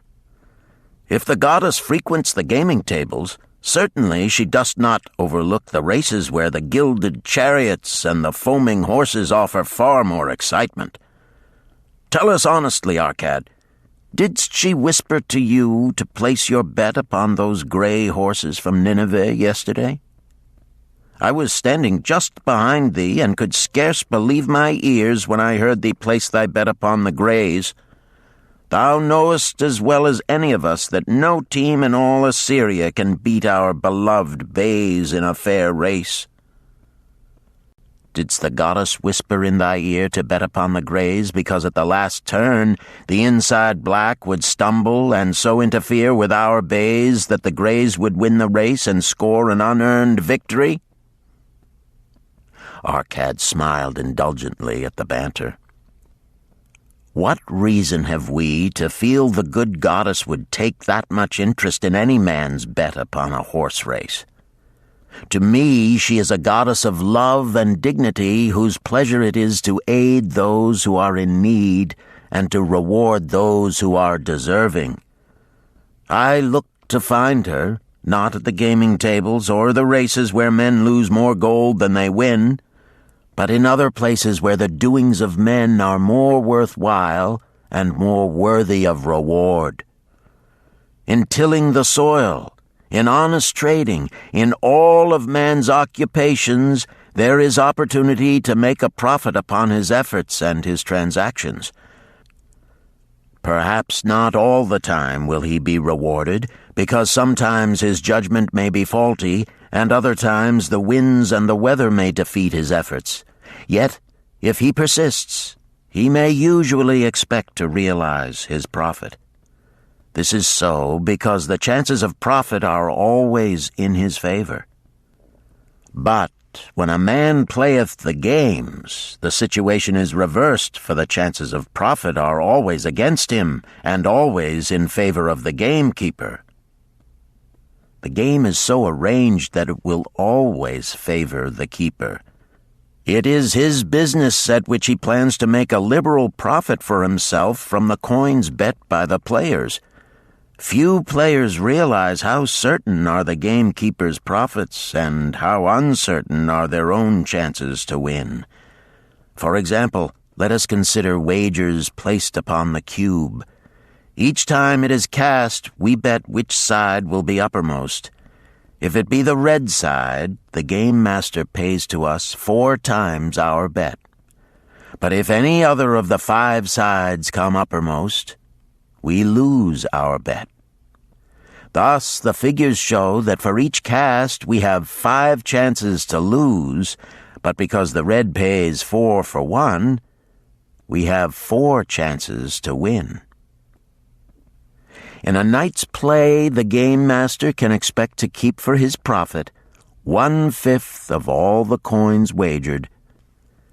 Can a man expect to win more than occasionally against odds so arranged that he should lose 1/5 of all his bets? "Yet some men do win large sums at times," volunteered one of the listeners. "Quite so, they do," Arkad continued. Realizing this, the question comes to me whether money secured in such ways brings permanent value to those who are thus lucky. Among my acquaintances are many of the successful men of Babylon, yet among them I am unable to name a single one who started his success from such a source. You who are gathered here tonight know many more of our substantial citizens.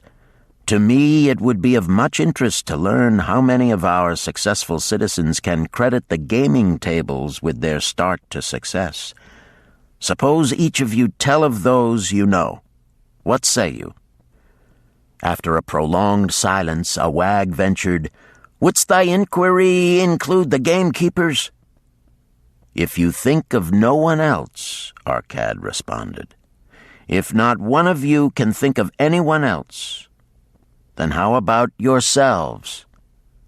Are there any consistent winners with us who hesitate to advise such a source for their incomes?"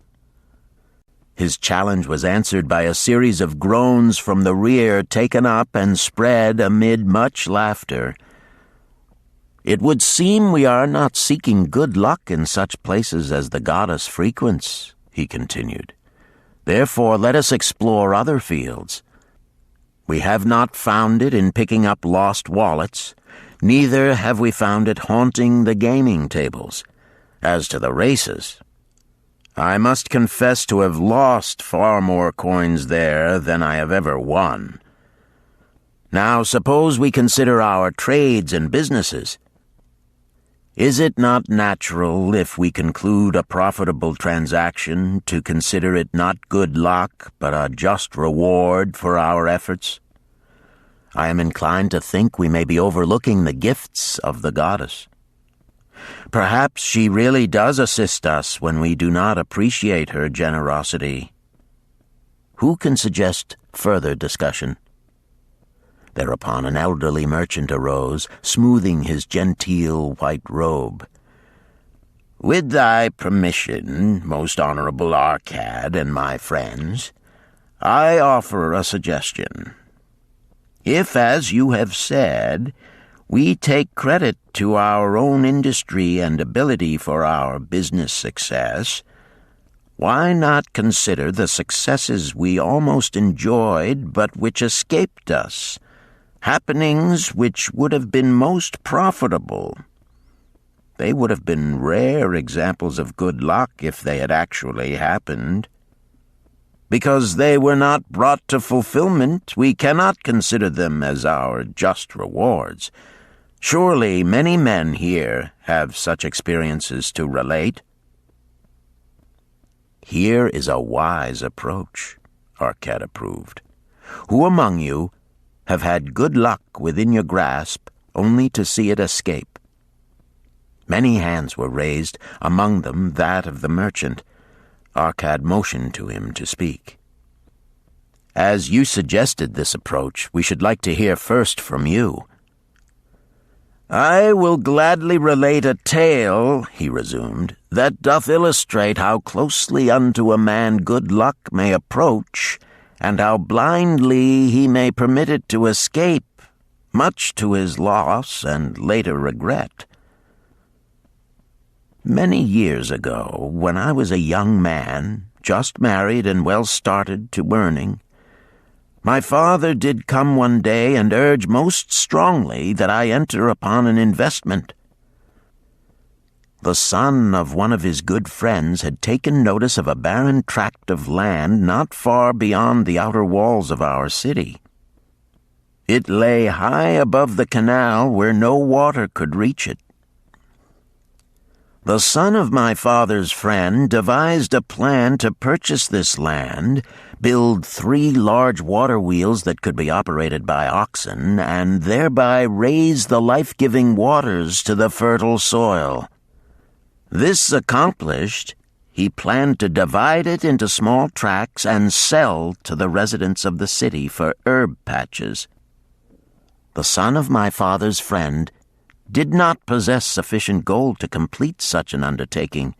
Like myself, he was a young man earning a fair sum. His father, like mine, was a man of large family and small means. He therefore decided to interest a group of men to enter the enterprise with him.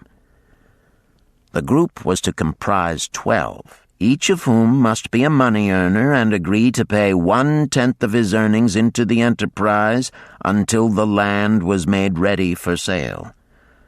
All would then share justly in the profits in proportion to their investment. Thou, my son, bespoke my father unto me, art now in thy young manhood. It is my deep desire that thou begin the building of a valuable estate for thyself, that thou mayest become respected among men. I desire to see thou profit from a knowledge of the thoughtless mistakes of thy father. This do I most ardently desire, my father, I replied. Then this do I advise. Do what I should have done at thy age. From thy earnings keep out 1/10 to put into favorable investments. With this 1/10 of thy earnings, and what it will also earn, thou canst, before thou art my age, accumulate for thyself a valuable estate. Thy words are words of wisdom, my father. Greatly do I desire riches. Yet there are many uses to which my earnings are called. Therefore do I hesitate to do as thou dost advise. I am young. There is plenty of time. So I thought at thy age, yet behold, many years have passed, and I have not yet made the beginning. We live in a different age, my father. I shall avoid thy mistakes. Opportunity stands before thee, my son. It is offering a chance that may lead to wealth. I beg of thee, do not delay. Go upon the morrow to the son of my friend, and bargain with him to pay 10% of thy earnings into this investment. Go promptly upon the morrow. Opportunity waits for no man. Today it is here, soon it is gone, therefore delay not.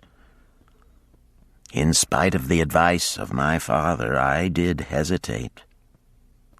There were beautiful new robes just brought by the tradesmen from the east, robes of such richness and beauty my good wife and I felt we must each possess one.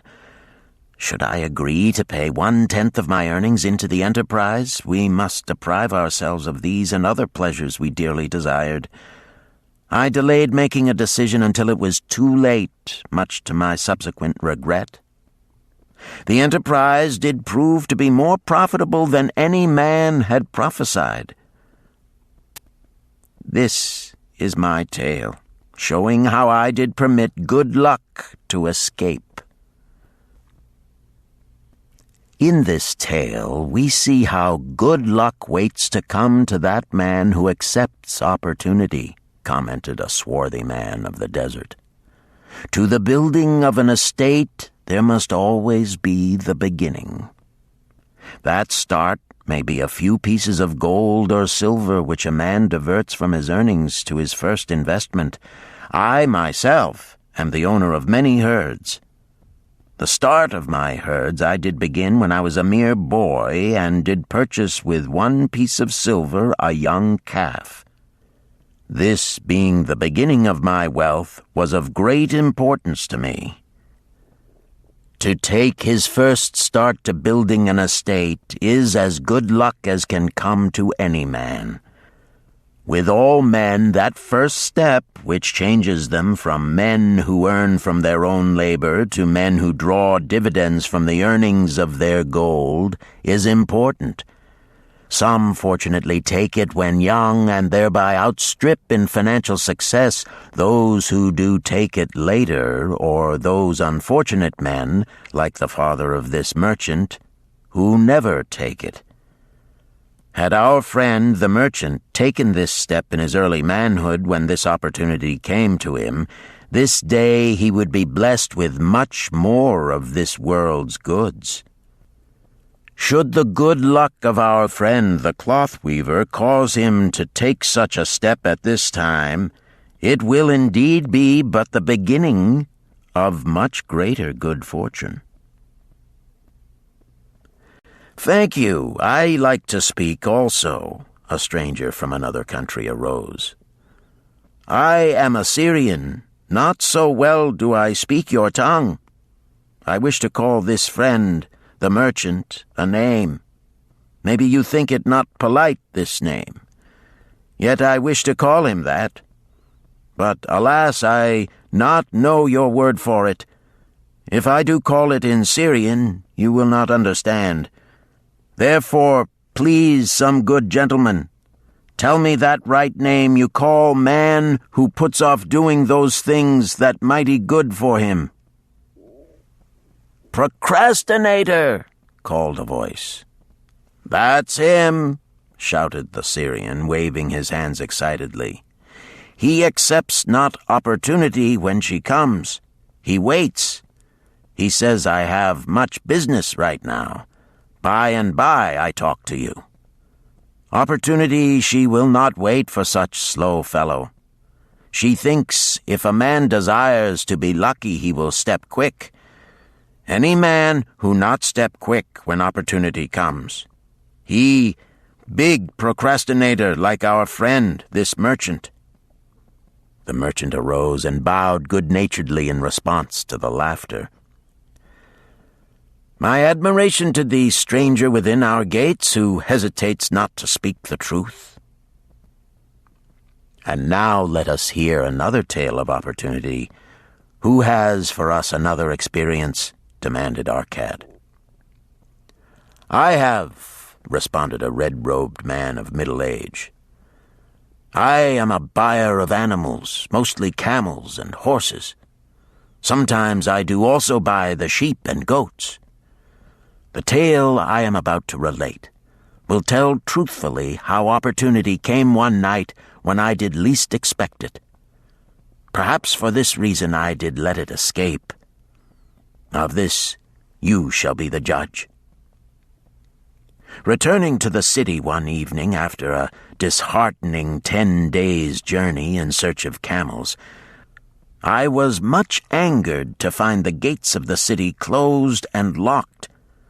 While my slaves spread our tent for the night, which we looked to spend with little food and no water, I was approached by an elderly farmer who, like ourselves, found himself locked outside. "Honored sir," he addressed me, "from thy appearance I do judge thee to be a buyer. If this be so, much would I like to sell to thee the most excellent flock of sheep just driven up.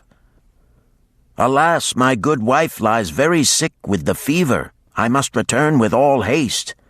Buy thou my sheep, that I and my slaves may mount our camels and travel back without delay." So dark it was that I could not see his flock, but from the bleating I did know it must be large. Having wasted 10 days searching for camels I could not find, I was glad to bargain with him. In his anxiety, he did set a most reasonable price. I accepted, well knowing my slaves could drive the flock through the city gates in the morning and sell at a substantial profit. The bargain concluded, I called my slaves to bring torches that we might count the flock which the farmer declared to contain 900. I shall not burden you, my friends, with a description of our difficulty in attempting to count so many thirsty, restless, milling sheep. It proved to be an impossible task. Therefore, I bluntly informed the farmer I would count them at daylight and pay him then. "Please, most honorable sir," he pleaded, "pay me but 2/3 of the price tonight, that I may be on my way. I will leave my most intelligent and educated slave to assist to make the count in the morning. He is trustworthy, and to him thou canst pay the balance." But I was stubborn and refused to make payment that night. Next morning, before I awoke, the city gates opened and 4 buyers rushed out in search of flocks. They were most eager and willing to pay high prices because the city was threatened with siege and food was not plentiful. Nearly 3 times the price at which he had offered the flock to me did the old farmer receive for it. Thus was rare good luck allowed to escape. "Here is a tale most unusual," commented Arkad. "What wisdom doth it suggest?" "The wisdom of making a payment immediately when we are convinced our bargain is wise," suggested a venerable saddle-maker. "If the bargain be good, then dost thou need protection against thy own weaknesses as much as against any other man. We mortals are changeable. Alas, I must say, more apt to change our minds when right than wrong. Wrong, we are stubborn indeed. Right, we are prone to vacillate and let opportunity escape. My first judgment is my best. Yet always have I found it difficult to compel myself to proceed with a good bargain when made. Therefore, as a protection against my own weaknesses, I do make a prompt deposit thereon. This doth save me from later regrets for the good luck that should have been mine." "Thank you. Again I like to speak." The Syrian was upon his feet once more. "These tales much alike. Each time opportunity fly away for same reason. Each time she come to procrastinator, bringing good plan. Each time they hesitate, not say, right now, best time, I do it quick. How can men succeed that way?" "Wise are thy words, my friend," responded the buyer. "Good luck fled from procrastination in both these tales. Yet this is not unusual. The spirit of procrastination is within all men.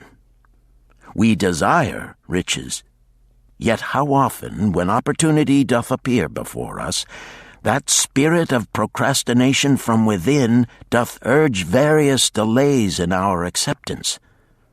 In listening to it, we do become our own worst enemies. In my younger days, I did not know it by this long word our friend from Syria doth enjoy. I did think at first it was my own poor judgment that did cause me loss at many profitable trades. Later I did credit it to my stubborn disposition. At last I did recognize it for what it was, a habit of needless delaying where action was required, action prompt and decisive. How I did hate it when its true character stood revealed. With the bitterness of a wild ass hitched to a chariot, I did break loose from this enemy to my success." "Thank you. I like ask question from Mr. Merchant," the Syrian was speaking. "You wear fine robes, not like those of poor man. You speak like successful man. Tell us, do you listen now when procrastination whispers in your ear?" "Like our friend the buyer, I also had to recognize and conquer procrastination," responded the merchant. "To me, it proved to be an enemy ever watching and waiting to thwart my accomplishments. The tale I did relate is but one of many similar instances I could tell to show how it drove away my opportunities. 'Tis not difficult to conquer once understood. No man willingly permits the thief to rob his bins of grain, nor does any man willingly permit an enemy to drive away his customers and rob him of his profits. When once I did recognize that such acts as these my enemy was committing, with determination I conquered him. So must every man master his own spirit of procrastination before he can expect to share in the rich treasures of Babylon. What sayest, Arkad? Because thou art the richest man in Babylon, many do proclaim thee to be the luckiest. Dost agree with me that no man can arrive at a full measure of success until he hath completely crushed the spirit of procrastination within him? "It is even as thou sayest," Arkad admitted. "During my long life, I have watched generation following generation, marching forward along those avenues of trade, science, and learning that lead to success in life. Opportunities came to all these men. Some grasped theirs and moved steadily to the gratification of their deepest desires. But the majority hesitated, faltered, and fell behind. Arkad turned to the cloth weaver. Thou didst suggest that we debate good luck. Let us hear what thou now thinkest upon the subject. I do see good luck in a different light.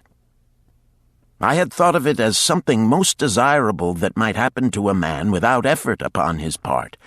Now I do realize such happenings are not the sort of thing one may attract to himself. From our discussion have I learned that to attract good luck to oneself, it is necessary to take advantage of opportunities. Therefore, in the future, I shall endeavor to make the best of such opportunities as do come to me. Thou hast well grasped the truths brought forth in our discussion, Arkad replied. Good luck, we do find, often follows opportunity, but seldom comes otherwise.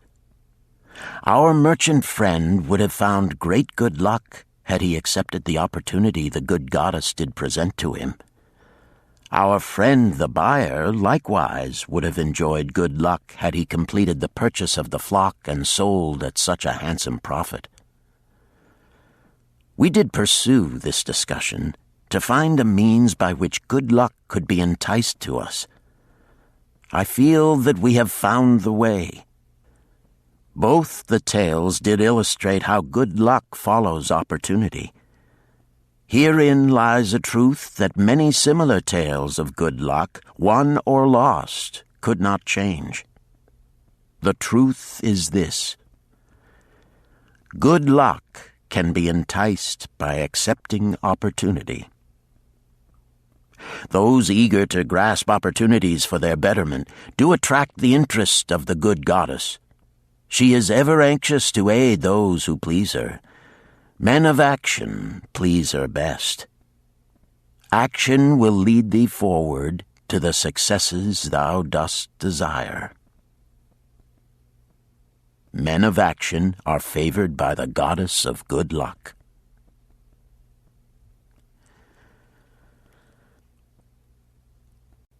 Chapter 5. The 5 Laws of Gold. A bag heavy with gold, or a clay tablet carved with words of wisdom. If thou hadst thy choice, which wouldst thou choose? By the flickering light from the fire of desert shrubs, the sun-tanned faces of the listeners gleamed with interest. "The gold! The gold!" chorused the 27. Old Calibab smiled knowingly. "Hark!" he resumed, raising his hand. "Hear the wild dogs out there in the night? They howl and wail because they are lean with hunger. Yet feed them, and what do they? Fight and strut. Then fight and strut some more, giving no thought to the morrow that will surely come. Just so it is with the sons of men. Give them a choice of gold and wisdom. What do? Ignore the wisdom and waste the gold. On the morrow they wail because they have no more gold. Gold is reserved for those who know its laws and abide by them." Calibab drew his white robe close about his lean legs, for a cool night wind was blowing. "Because thou hast served me faithfully upon our long journey, because thou cared well for my camels, because thou toiled uncomplainingly across the hot sands of the desert, because thou fought bravely the robbers that sought to despoil my merchandise, I will tell thee this night the tale of the 5 laws of gold, such a tale as thou never hast heard before. Hark ye with deep attention to the words I speak, for if you grasp their meaning and heed them, in the days that come, thou shalt have much gold." He paused impressively. Above, in a canopy of blue, the stars shone brightly in the crystal-clear skies of Babylonia. Behind the group loomed their faded tents tightly staked against possible desert storms. Beside the tents were neatly stacked bales of merchandise covered with skins. Nearby, the camel herd sprawled in the sand, some chewing their cuds contentedly, others snoring in hoarse discord. "Thou hast told us many good tales, Calibab," spoke up the chief packer. "We look to thy wisdom to guide us upon the morrow when our service with thee shall be at an end." "I have but told thee of my adventures in strange and distant lands, but this night I shall tell thee of the wisdom of Arkad, the wise rich man." "Much have we heard of him," acknowledged the chief packer, "for he was the richest man that ever lived in Babylon." "The richest man he was, and that because he was wise in the ways of gold, even as no man had ever been before him. This night shall I tell you of his great wisdom as it was told to me by Nomasir, his son, many years ago in Nineveh, when I was but a lad. My master and myself had tarried long into the night in the palace of Nomasir. I had helped my master bring great bundles of fine rugs, each one to be tried by Nomasir until his choice of colors was satisfied. At last he was well pleased and commanded us to sit with him and to drink a rare vintage, odorous to the nostrils and most warming to my stomach, which was unaccustomed to such a drink.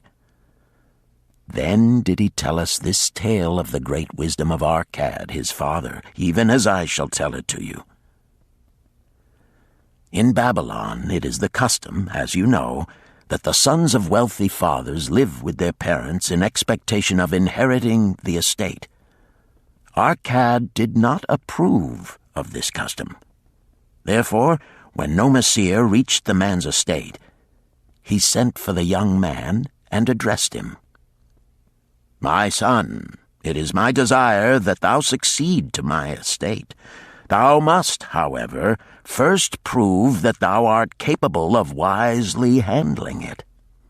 Therefore, I wish that thou go out into the world and show thy ability both to acquire gold and to make thyself respected among men. To start thee well, I will give thee two things of which I myself was denied when I started as a poor youth to build up a fortune. First, I give thee this bag of gold. If thou use it wisely, it will be the basis of thy future success. Second, I give thee this clay tablet upon which is carved the 5 laws of gold. If thou dost but interpret them in thy own acts, they shall bring thee competence and security. 10 years from this day come thou back to the house of thy father and give account of thyself. If thou prove worthy, I will then make thee the heir to my estate. Otherwise I will give it to the priests that they may barter for my soul the kind consideration of the gods." So Nomasir went forth to make his own way, taking his bag of gold, the clay tablet carefully wrapped in silken cloth, his slave, and the horses upon which they rode. The 10 years passed, and Nomasir, as he had agreed, returned to the house of his father, who provided a great feast in his honor, to which he invited many friends and relatives.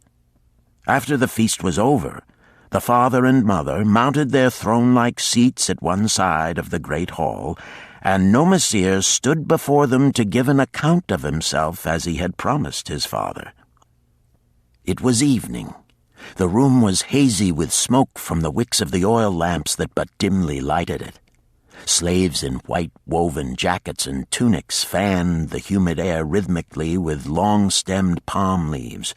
A stately dignity colored the scene. The wife of Nomasir and his 2 young sons, with friends and other members of the family, sat upon rugs behind him, eager listeners. "My father," he began deferentially, "I bow before thy wisdom. 10 years ago, when I stood at the gates of manhood, thou bade me go forth and become a man among men, instead of remaining a vassal to thy fortune. Thou gave me liberally of thy gold. Thou gave me liberally of thy wisdom. Of the gold, alas, I must admit of a disastrous handling. It fled indeed from my inexperienced hands, even as a wild hare flees at the first opportunity from the youth who captures it." The father smiled indulgently. "Continue, my son. Thy tale interests me in all its details."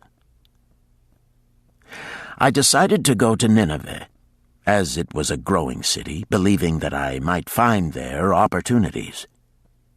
I joined a caravan, and among its members made numerous friends.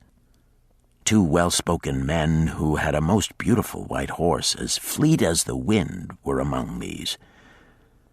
As we journeyed, they told me in confidence that in Nineveh was a wealthy man who owned a horse so swift that it had never been beaten. Its owner believed that no horse living could run with greater speed. Therefore would he wager any sum, however large, that his horse could outspeed any horse in all Babylonia. Compared to their horse, so my friend said, it was but a lumbering ass that could be beaten with ease. They offered, as a great favor, to permit me to join them in a wager. I was quite carried away with the plan. Our horse was badly beaten, and I lost much of my gold. The father laughed. Later, I discovered that this was a deceitful plan of these men, and they constantly journeyed with caravans seeking victims. You see, the man in Nineveh was their partner and shared with them the bets he won.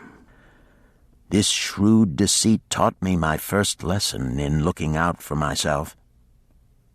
I was soon to learn another, equally bitter. In the caravan was another young man with whom I became quite friendly. He was the son of wealthy parents and, like myself, journeying to Nineveh to find a suitable location.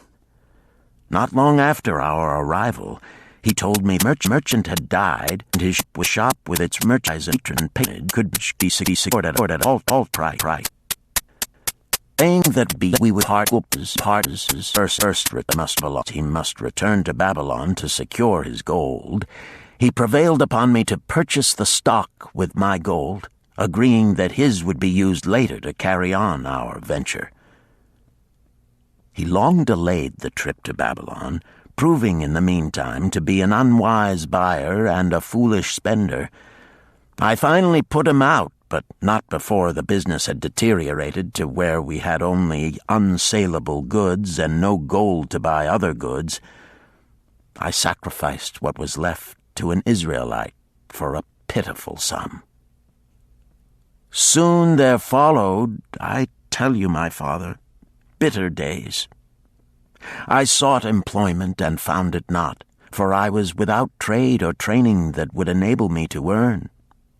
I sold my horses, I sold my slave, I sold my extra robes that I might have food and a place to sleep, but each day grim want crouched closer.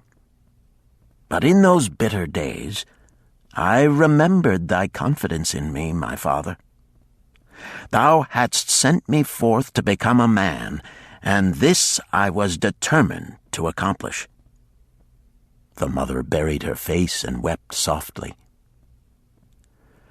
At this time I bethought me of the table thou had given to me, upon which thou had carved the 5 laws of gold.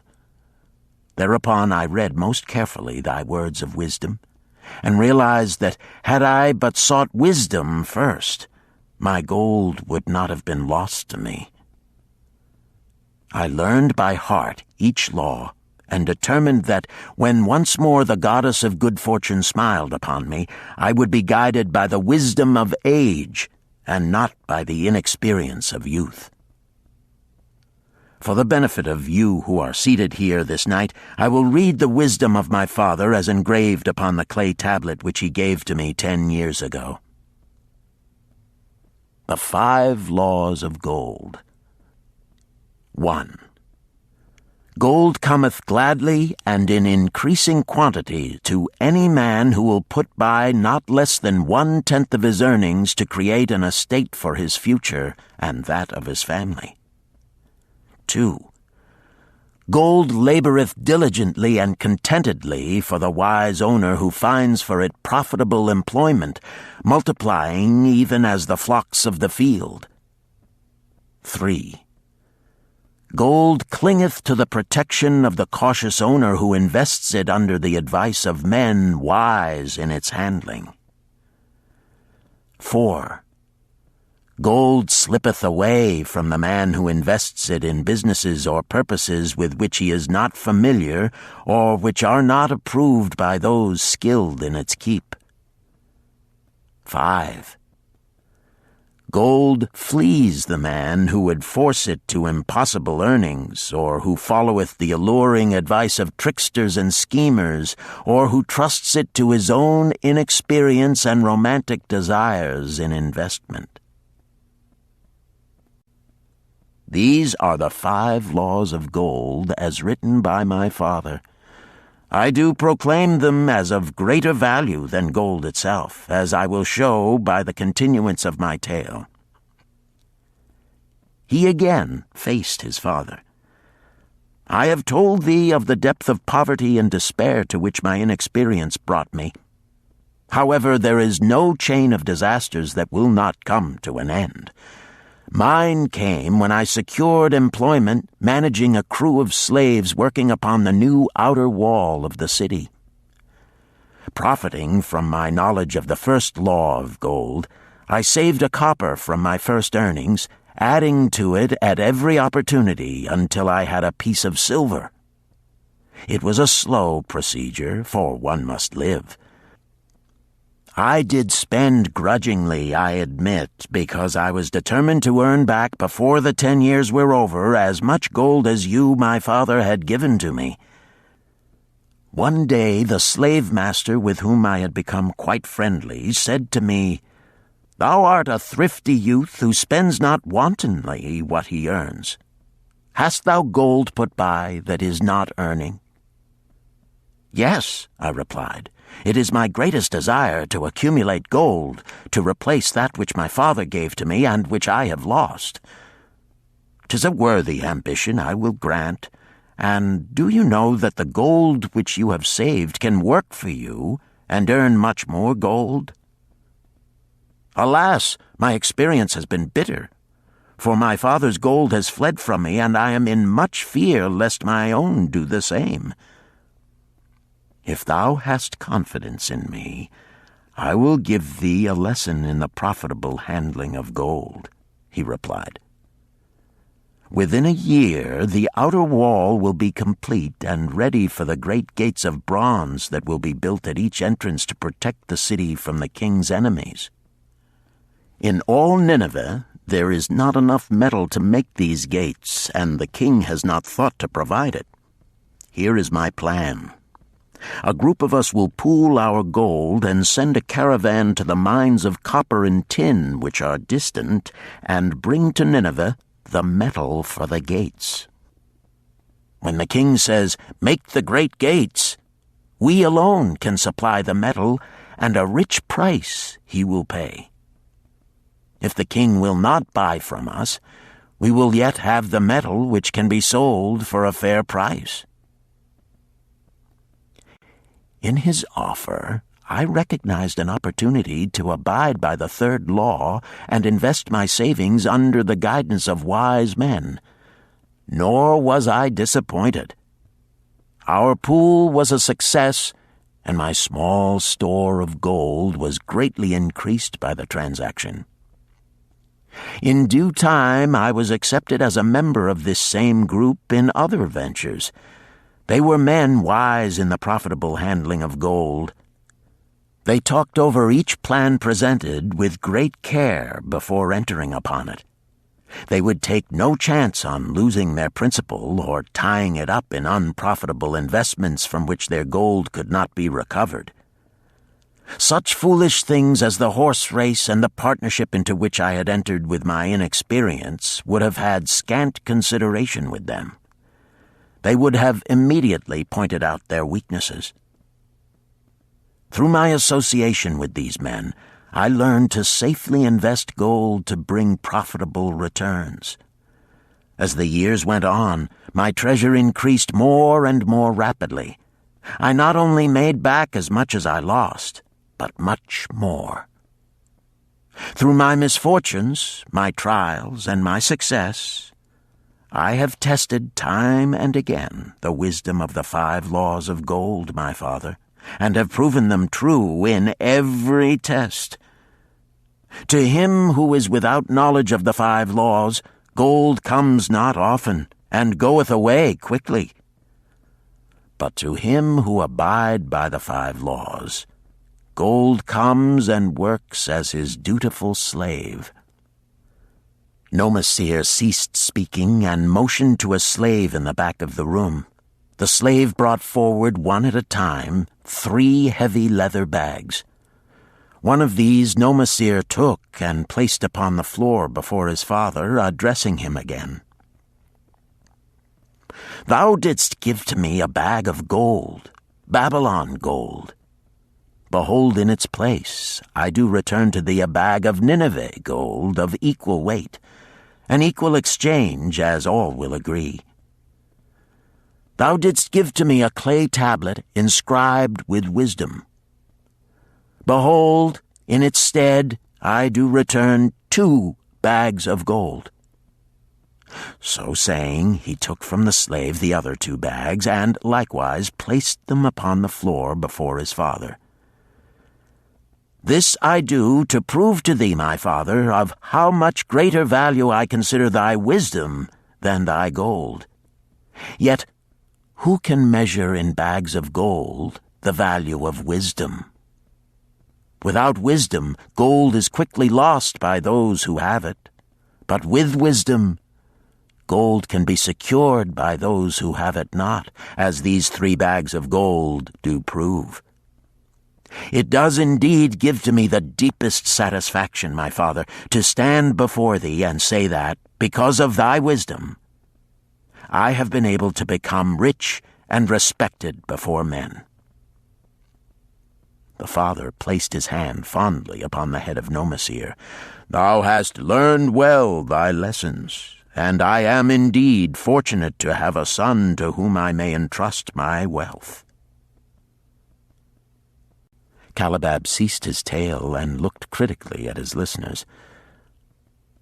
"What means this to thee, this tale of Nomasir?" he continued. "Who among thee can go to thy father or to the father of thy wife and give an account of wise handling of his earnings? What would these venerable men think were you to say, 'I have traveled much and learned much and labored much and earned much. Alas, of gold have little. Some spend wisely, some I spent foolishly, and much I lost in unwise ways.'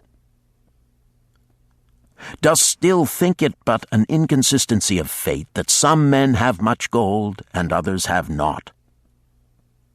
Then you err.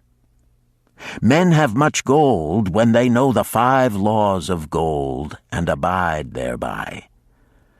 Because I learned these 5 laws in my youth and abided by them, I have become a wealthy merchant.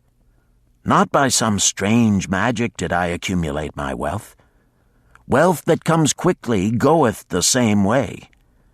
Wealth that stayeth to give enjoyment and satisfaction to its owner comes gradually, because it is a child born of knowledge and persistent purpose. To earn wealth is but a slight burden upon the thoughtful man. Bearing the burden consistently from year to year accomplishes the final purpose. The 5 laws of gold offer to thee a rich reward for their observance. Each of these 5 laws is rich with meaning, and lest thou overlook this in the briefness of my tale, I will now repeat them. I do know them each by heart, because in my youth I could see their value and would not be content until I knew them word for word. The first law of gold. Gold cometh gladly and in increasing quantity to any man who will put by not less than 1/10 of his earnings to create an estate for his future and that of his family. Any man who will put by 1/10 of his earnings consistently and invest it wisely will surely create a valuable estate that will provide an income for him in the future and further guarantee safety for his family in case the gods call him to the world of darkness. This law always saith that gold cometh gladly to such a man. I can truly certify this in my own life. The more gold I accumulate, the more readily it comes to me and in increased quantities. The gold which I save earns more, even as yours will, and its earnings earn more, and this is the working out of the first law. The second law of gold.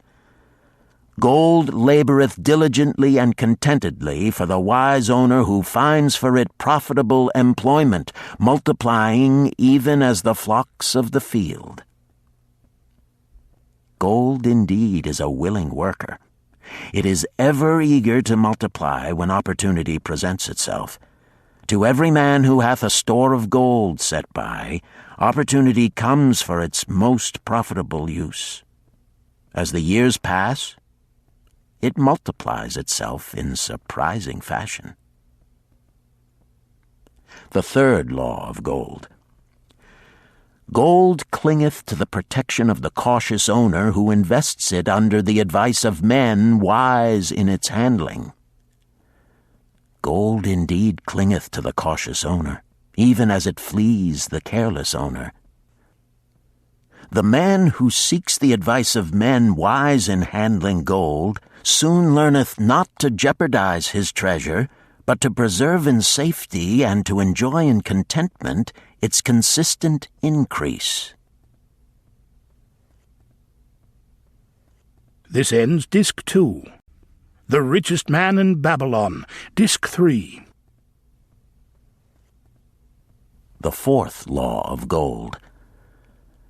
Gold slippeth away from the man who invests it in businesses or purposes with which he is not familiar or which are not approved by those skilled in its keep.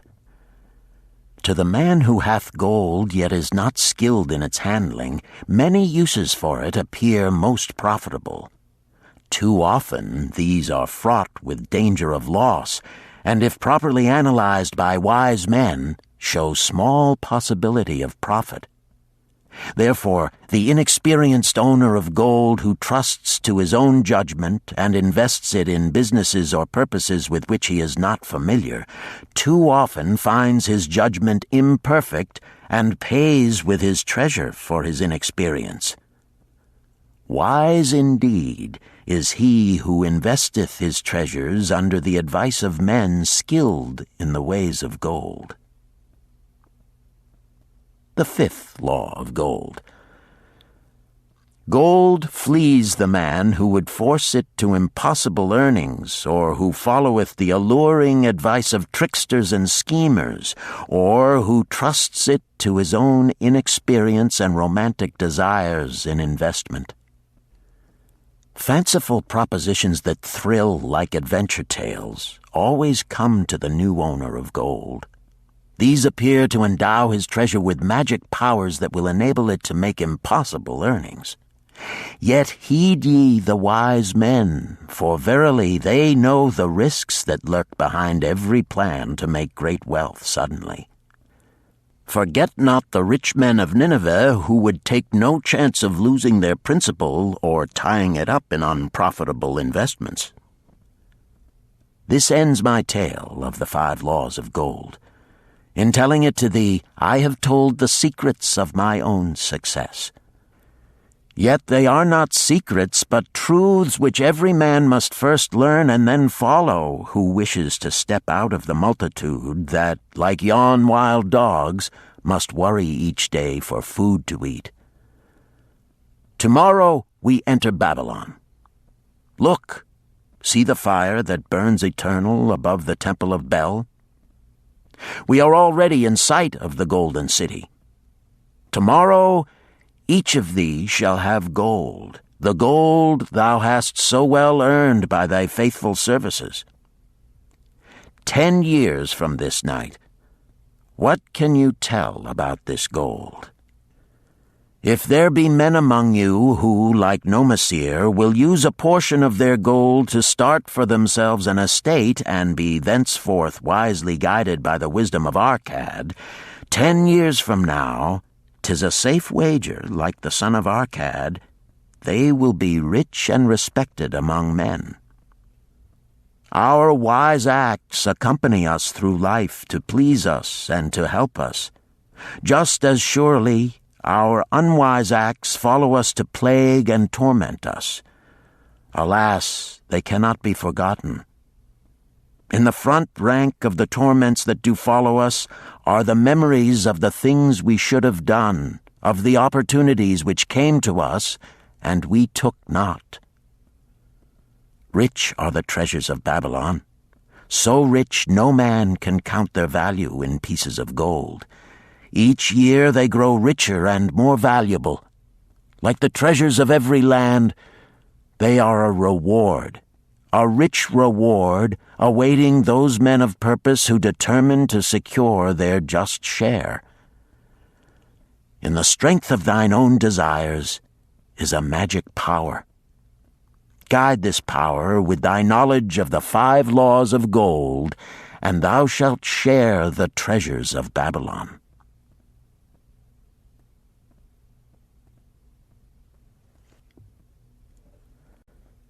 Chapter 6. The Gold Lender of Babylon. 50 pieces of gold. Never before had Rodan, the spearmaker of old Babylon, carried so much gold in his leather wallet. Happily down the king's highway from the palace of his most liberal majesty he strode. Cheerfully the gold clinked as the wallet at his belt swayed with each step, the sweetest music he had ever heard. 50 pieces of gold, all his. He could hardly realize his good fortune. What power in those clinking discs! They could purchase anything he wanted: a grand house, land, cattle, camels, horses, chariots, whatever he might desire. What use should he make of it? This evening, as he turned into a side street toward the home of his sister, he could think of nothing he would rather possess than those same glittering, heavy pieces of gold, his to keep. It was upon an evening some days later that a perplexed Rodan entered the shop of Mathon, the lender of gold and dealer in jewels and rare fabrics. Glancing neither to the right nor the left at the colorful articles artfully displayed, he passed through to the living quarters at the rear. Here he found the genteel Mathon lounging upon a rug partaking of a meal served by a black slave. "I would counsel with thee, for I know not what to do." Rodan stood stolidly, feet apart, hairy breast exposed by the gaping front of his leather jacket. Mathon's narrow, sallow face smiled a friendly greeting. "What indiscretions hast thou done that thou shouldst seek the lender of gold? Hast been unlucky at the gaming table? Or hath some plump dame entangled thee? For many years have I known thee, yet never hast thou sought me to aid thee in thy troubles. No, not such as that. I seek no gold. Instead, I crave thy wise advice. Hear, what this man doth say. No one comes to the lender of gold for advice. My ears must play me false. They listen true, Can this be so? Rodan, the spear-maker, doth display more cunning than all the rest, for he comes to Mathon not for gold, but for advice. Many men come to me for gold to pay for their follies, but as for advice, they want it not. Yet who is more able to advise than the lender of gold to whom many men come in trouble? Thou shalt eat with me, Rodan, he continued. Thou shalt be my guest for the evening. Ando, he commanded of the black slave, draw up a rug for my friend Rodan, the spear-maker, who comes for advice. He shall be mine honored guest. Bring to him much food, and get for him my largest cup. Choose well of the best wine, that he may have satisfaction in the drinking. Now tell me, what troubles thee? It is the king's gift. The king's gift? The king did make thee a gift, and it gives thee trouble? What manner of gift? Because he was much pleased with the design I did submit to him for a new point on the spears of the royal guard, he did present me with 50 pieces of gold, and now I am much perplexed. I am beseeched each hour the sun doth travel across the sky by those who would share it with me. That is natural. More men want gold than have it, and would wish one who comes by it easily to divide. But can you not say no? Is thy will not as strong as thy fist? To many I can say no, yet sometimes it would be easier to say yes. Can one refuse to share with one's sister to whom he is deeply devoted? Surely thy own sister would not wish to deprive thee of enjoying thy reward? But it is for the sake of Araman, her husband, whom she wishes to see a rich merchant. She does feel that he has never had a chance, and she beseeches me to loan to him this gold, that he may become a prosperous merchant and repay me from his profits. My friend, resumed Mathon, 'tis a worthy subject thou bringest to discuss. Gold bringeth unto its possessor responsibility and a changed position with his fellow men. It bringeth fear lest he lose it, or it be tricked away from him. It bringeth a feeling of power and ability to do good.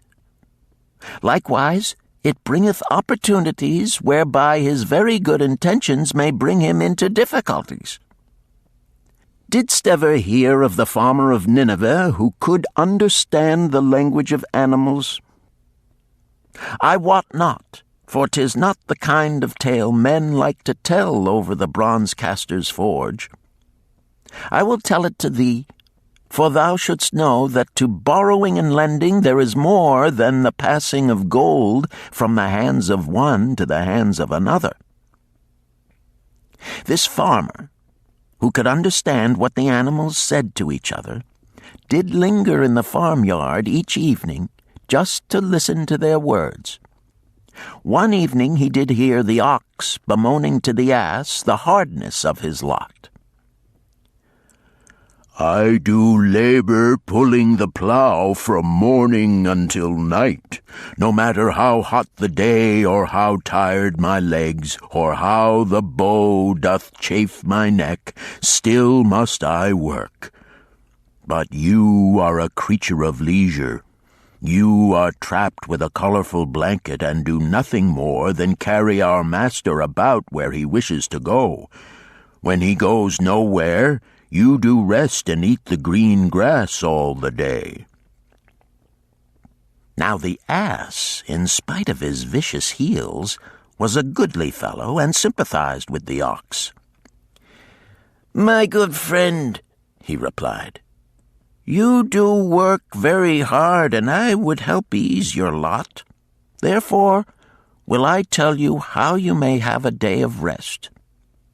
In the morning, when the slave comes to fetch you to the plough, lie upon the ground and bellow much, that he may say you are sick and cannot work.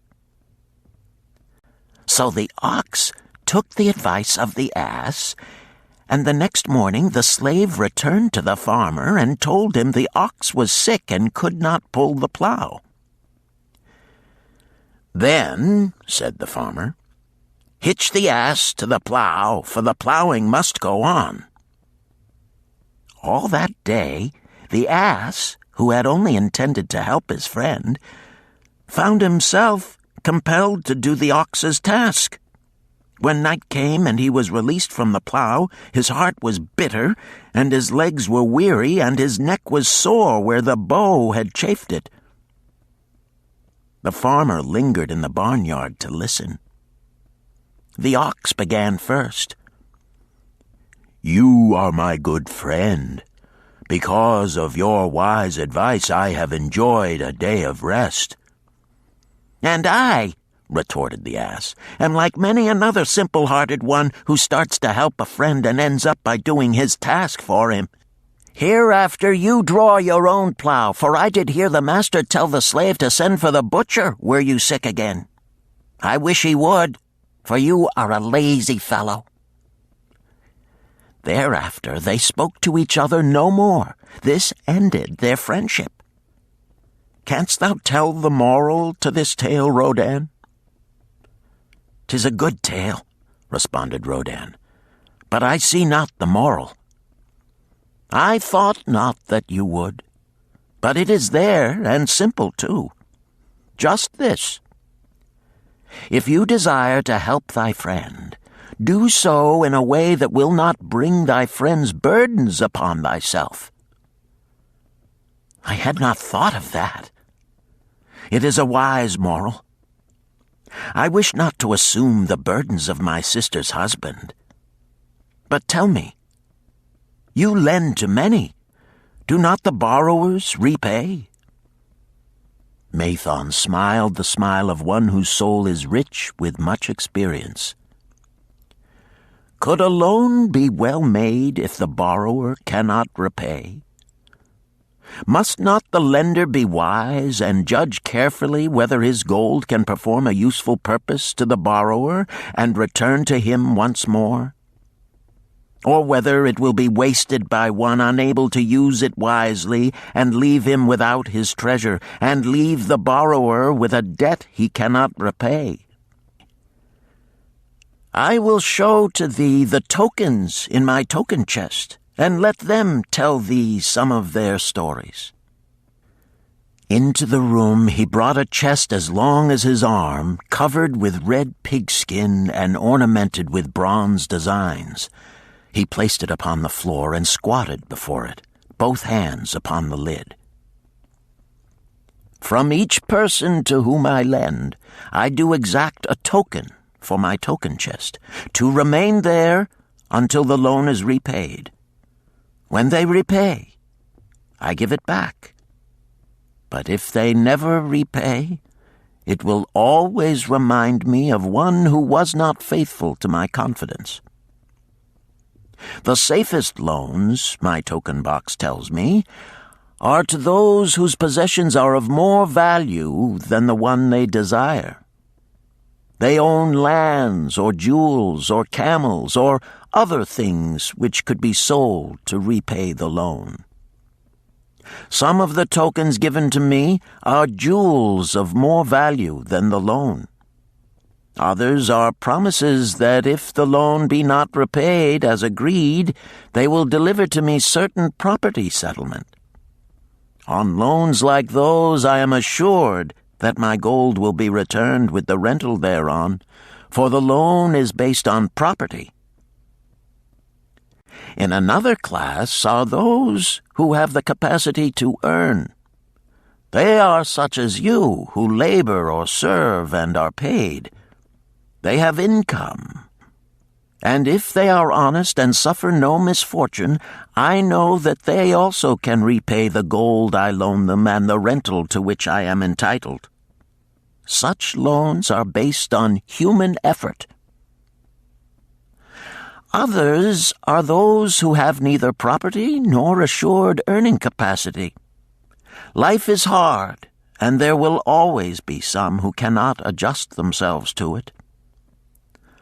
Alas for the loans I make them, even though they be no larger than a pence. My token box may censure me in the years to come unless they be guaranteed by good friends of the borrower who know him honorable." Mathon released the clasp and opened the lid. Rodan leaned forward eagerly. At the top of the chest, a bronze neckpiece lay upon a scarlet cloth. Mathon picked up the piece and patted it affectionately. "This shall always remain in my token chest, because the owner has passed on into the great darkness. I treasure it, his token, and I treasure his memory, for he was my good friend. We traded together with much success until out of the East he brought a woman to wed, beautiful but not like our women, a dazzling creature. He spent his gold lavishly to gratify her desires. He came to me in distress when his gold was gone. I counseled with him. I told him I would help him to once more master his own affairs. He swore by the sign of the great bull that he would. But it was not to be. In a quarrel, she thrust a knife into the heart he dared her to pierce." "And she?" questioned Rodan. "Yes, of course. This was hers." He picked up the scarlet cloth. "In bitter remorse, she threw herself into the Euphrates. These 2 loans will never be repaid. The chest tells you, Rodan, that humans in the throes of great emotions are not safe risks for the gold lender. Here, now, this is different." He reached for a ring carved of oxbone. "This belongs to a farmer. I buy the rugs of his women. The locusts came, and they had not food. I helped him, and when the new crop came, he repaid me. Later he came again and told of strange goats in a distant land, as described by a traveler. They had long hair so fine and soft it would weave into rugs more beautiful than any ever seen in Babylon. He wanted a herd, but he had no money. So I did lend him gold to make the journey and bring back goats. Now his herd is begun, and next year I shall surprise the lords of Babylon with the most expensive rugs it has been their good fortune to buy. Soon I must return his ring. He doth insist on repaying promptly." "Some borrowers do that?" queried Rodan. "If they borrow for purposes that bring money back to them, I find it so.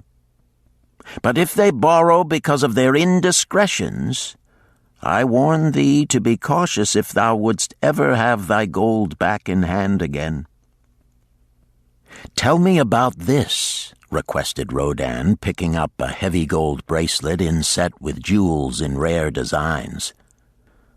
"The women do appeal to my good friend," bantered Mathon. "I am still much younger than you," retorted Rodan. "I grant that, but this time thou doth suspicion romance where it is not. The owner of this is fat and wrinkled, and doth talk so much and say so little she drives me mad.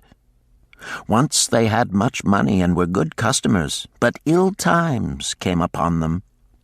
She has a son of whom she would make a merchant.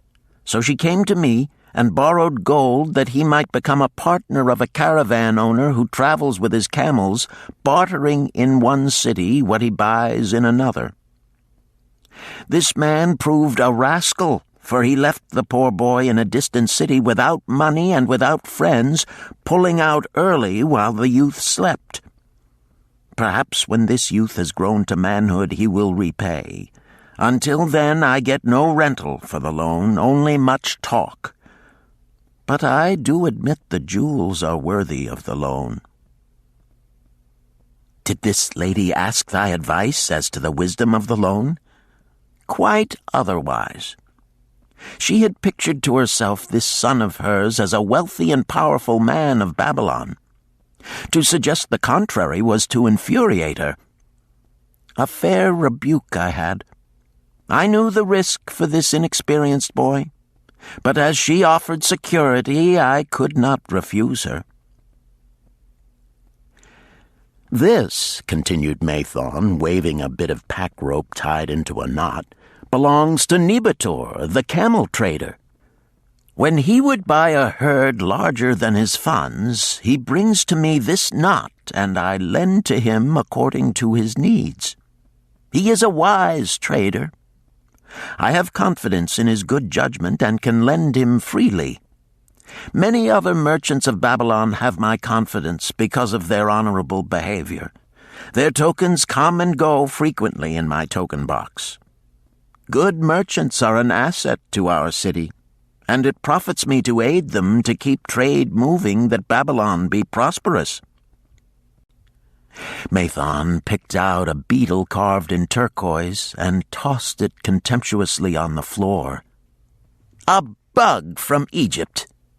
The lad who owns this does not care whether I ever receive back my gold.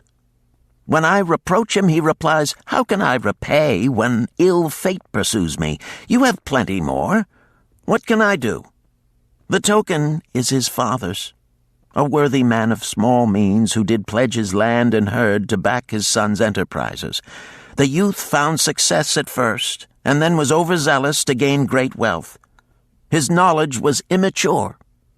His enterprises collapsed. Youth is ambitious. Youth would take shortcuts to wealth and the desirable things for which it stands. To secure wealth quickly, youth often borrows unwisely. Youth, never having had experience, cannot realize that hopeless debt is like a deep pit into which one may descend quickly and where one may struggle vainly for many days. It is a pit of sorrow and regrets where the brightness of the sun is overcast and night is made unhappy by restless sleeping. Yet I do not discourage borrowing gold. I encourage it. I recommend it if it be for a wise purpose. I myself made my first real success as a merchant with borrowed gold. Yet what should the lender do in such a case? The youth is in despair and accomplishes nothing. He is discouraged. He makes no effort to repay. My heart turns against depriving the father of his land and cattle." "You tell me much that I am interested to hear," ventured Rodan, "but I hear no answer to my question. Should I lend my 50 pieces of gold to my sister's husband? They mean much to me." "Thy sister is a sterling woman whom I do much esteem.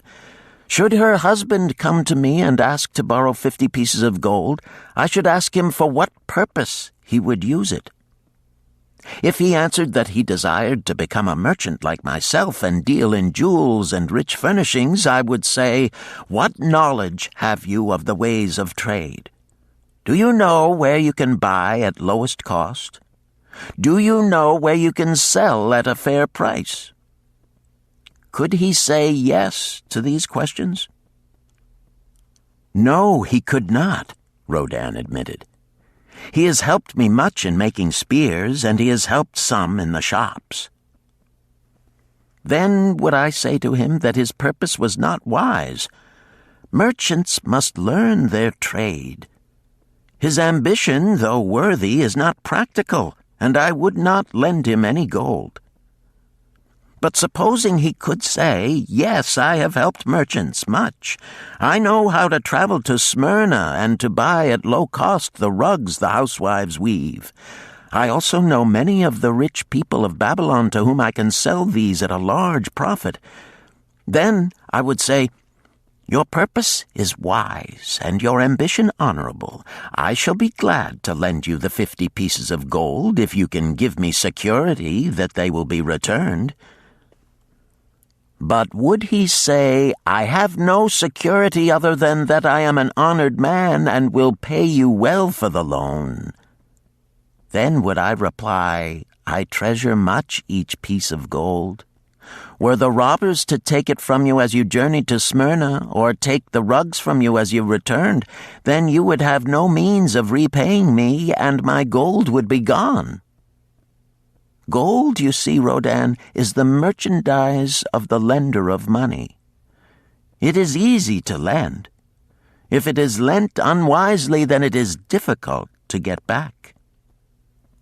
The wise lender wishes not the risk of the undertaking, but the guarantee of safe repayment. "'Tis well," he continued, "to assist those that are in trouble. 'Tis well to help those upon whom fate has laid a heavy hand. 'Tis well to help those who are starting, that they may progress and become valuable citizens. But help must be given wisely, lest, like the farmer's ass, in our desire to help, we but take upon ourselves the burden that belongs to another." Again I wandered from thy question, Rodin, but hear my answer. Keep thy 50 pieces of gold. What thy labor earns for thee and what is given thee for reward is thine own, and no man can put an obligation upon thee to part with it unless it do be thy wish. If thee wouldst lend it so that it may earn thee more gold, then lend with caution and in many places. I like not idle gold, even less I like too much of risk. How many years hast thou labored as a spear-maker? Fully 3. How much besides the king's gift hast saved? 3 gold pieces. Each year that thou hast labored, thou hast denied thyself good things to save from thine earnings 1 piece of gold? 'Tis as you say. Then mightest save in 50 years of labor 50 pieces of gold by thy self-denial? A lifetime of labor it would be. Thinkest thou thy sister would wish to jeopardize the savings of 50 years of labor over the bronze melting pot, that her husband might experiment on being a merchant? Not if I spoke in your words. Then go to her and say, 3 years I have labored each day except fast days, from morning until night, and I have denied myself many things that my heart craved. For each year of labor and self-denial, I have to show 1 piece of gold. Thou art my favored sister, and I wish that thy husband may engage in business in which he will prosper greatly, if he will submit to me a plan that seems wise and possible to my friend Mathon, then will I gladly lend to him my savings of an entire year, that he may have an opportunity to prove that he can succeed. Do that, I say, and if he has within him the soul to succeed, he can prove it. If he fails, he will not owe thee more than he can hope some day to repay. I am a gold lender because I own more gold than I can use in my own trade.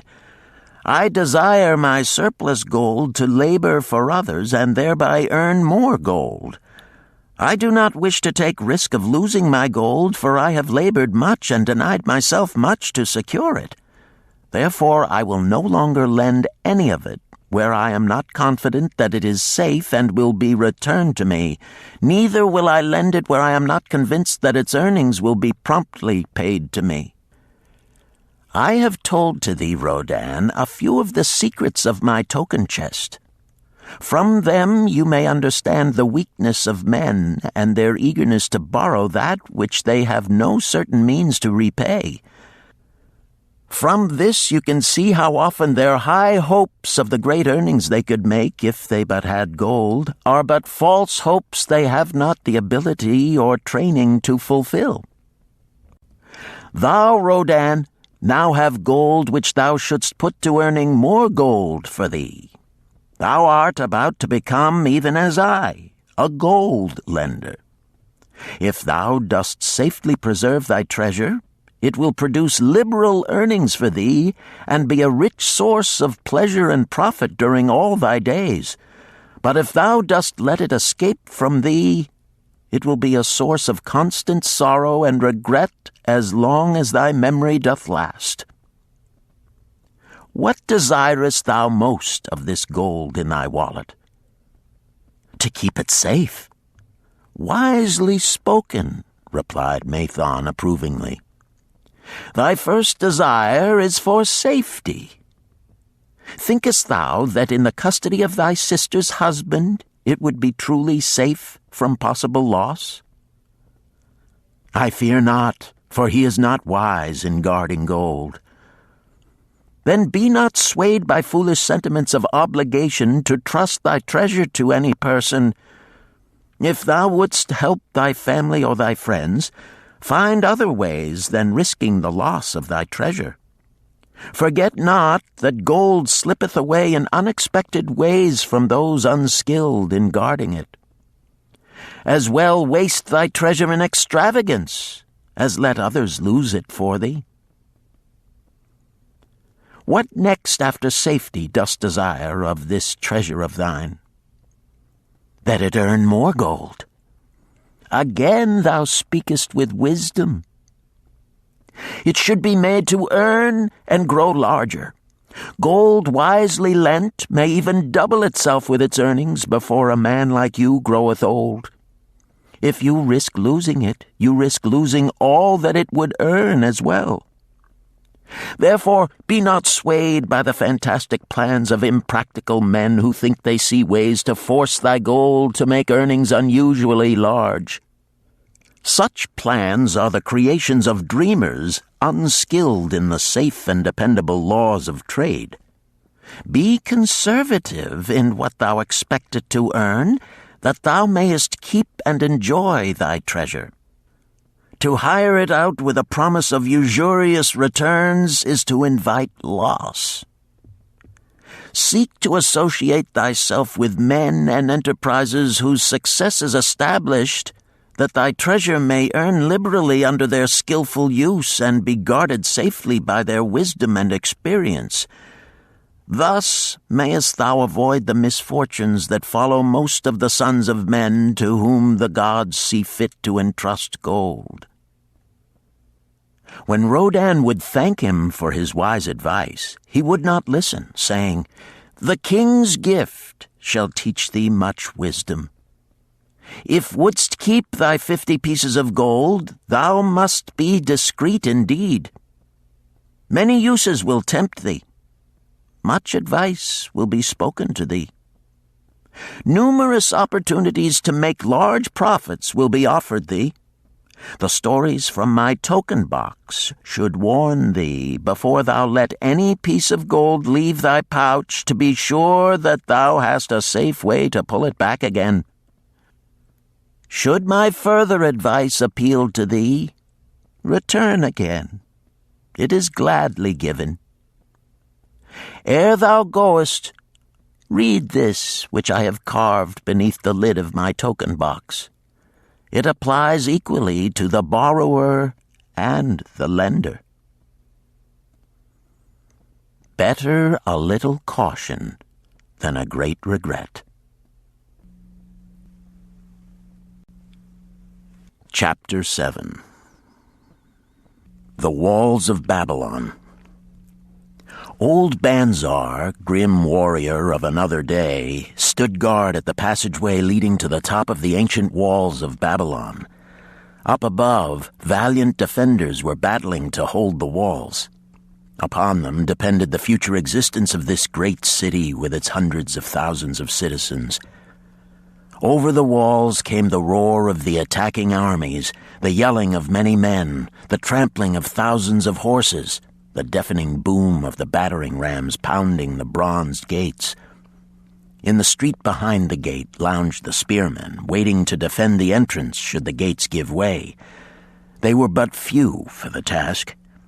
The main armies of Babylon were with their king, far away in the east on a great expedition against the Elamites.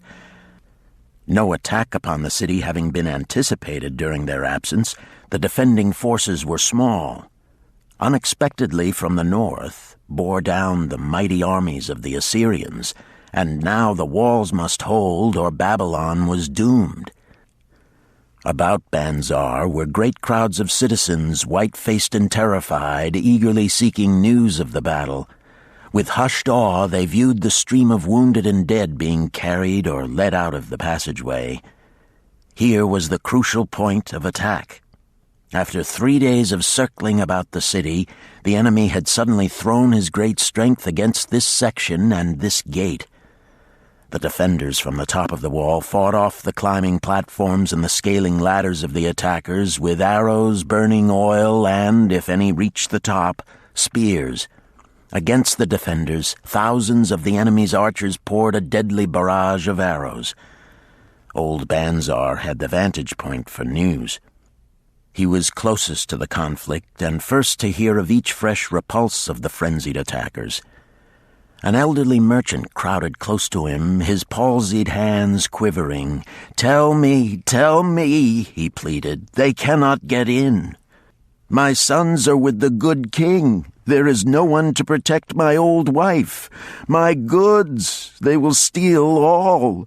My food, they will leave nothing. We are old, too old to defend ourselves, too old for slaves. We shall starve, we shall die. Tell me they cannot get in."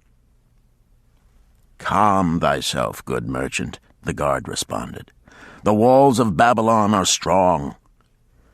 Go back to the bazaar and tell your wife that the walls will protect you and all of your possessions as safely as they protect the rich treasures of the king. Keep close to the walls, lest the arrows flying over strike you." A woman with a babe in arms took the old man's place as he withdrew. "Sergeant, what news from the top? Tell me truly that I may reassure my poor husband. He lies with fever from his terrible wounds, yet insists upon his armor and his spear to protect me who am with child. Terrible, he says, will be the vengeful lust of our enemies should they break in." "Be thou good of heart, thou mother that is and is again to be. The walls of Babylon will protect you and your babes. They are high and strong. Hear ye not the yells of our valiant defenders as they empty the cauldrons of burning oil upon the ladder scalers?" "Yes, that do I hear, and also the roar of the battering rams that do hammer at our gates." "Back to thy husband. Tell him the gates are strong and withstand the rams. Also that the scalers climb the walls, but to receive the waiting spear thrust. Watch thy way and hasten behind yon buildings." Banzar stepped aside to clear the passage for heavily armed reinforcements. As, with clanking bronze shields and heavy tread, they tramped by, a small girl plucked at his girdle. "Tell me, soldier, are we safe?" she pleaded. "I hear the awful noises. I see the men all bleeding. I am so frightened. What will become of our family, of my mother, little brother, and the baby?" The grim old campaigner blinked his eyes and thrust forward his chin as he beheld the child. "Be not afraid, little one," he reassured her. "The walls of Babylon will protect you and mother and little brother and the baby. It was for the safety of such as you that the good Queen Semiramis built them over 100 years ago. Never have they been broken through. Go back and tell your mother and little brother and the baby that the walls of Babylon will protect them and they need have no fear." Day after day, old Banzar stood at his post and watched the reinforcements file up the passageway, there to stay and fight until, wounded or dead, they came down once more. Around him unceasingly crowded the throngs of frightened citizens, eagerly seeking to learn if the walls would hold. To all he gave his answer with the fine dignity of an old soldier: "The walls of Babylon will protect you." For 3 weeks and 5 days the attack waged with scarcely ceasing violence. Harder and grimmer set the jaw of Banzar as the passage behind, wet with the blood of the many wounded, was churned into mud by the never-ceasing streams of men passing up and staggering down. Each day the slaughtered attackers piled up in heaps before the wall.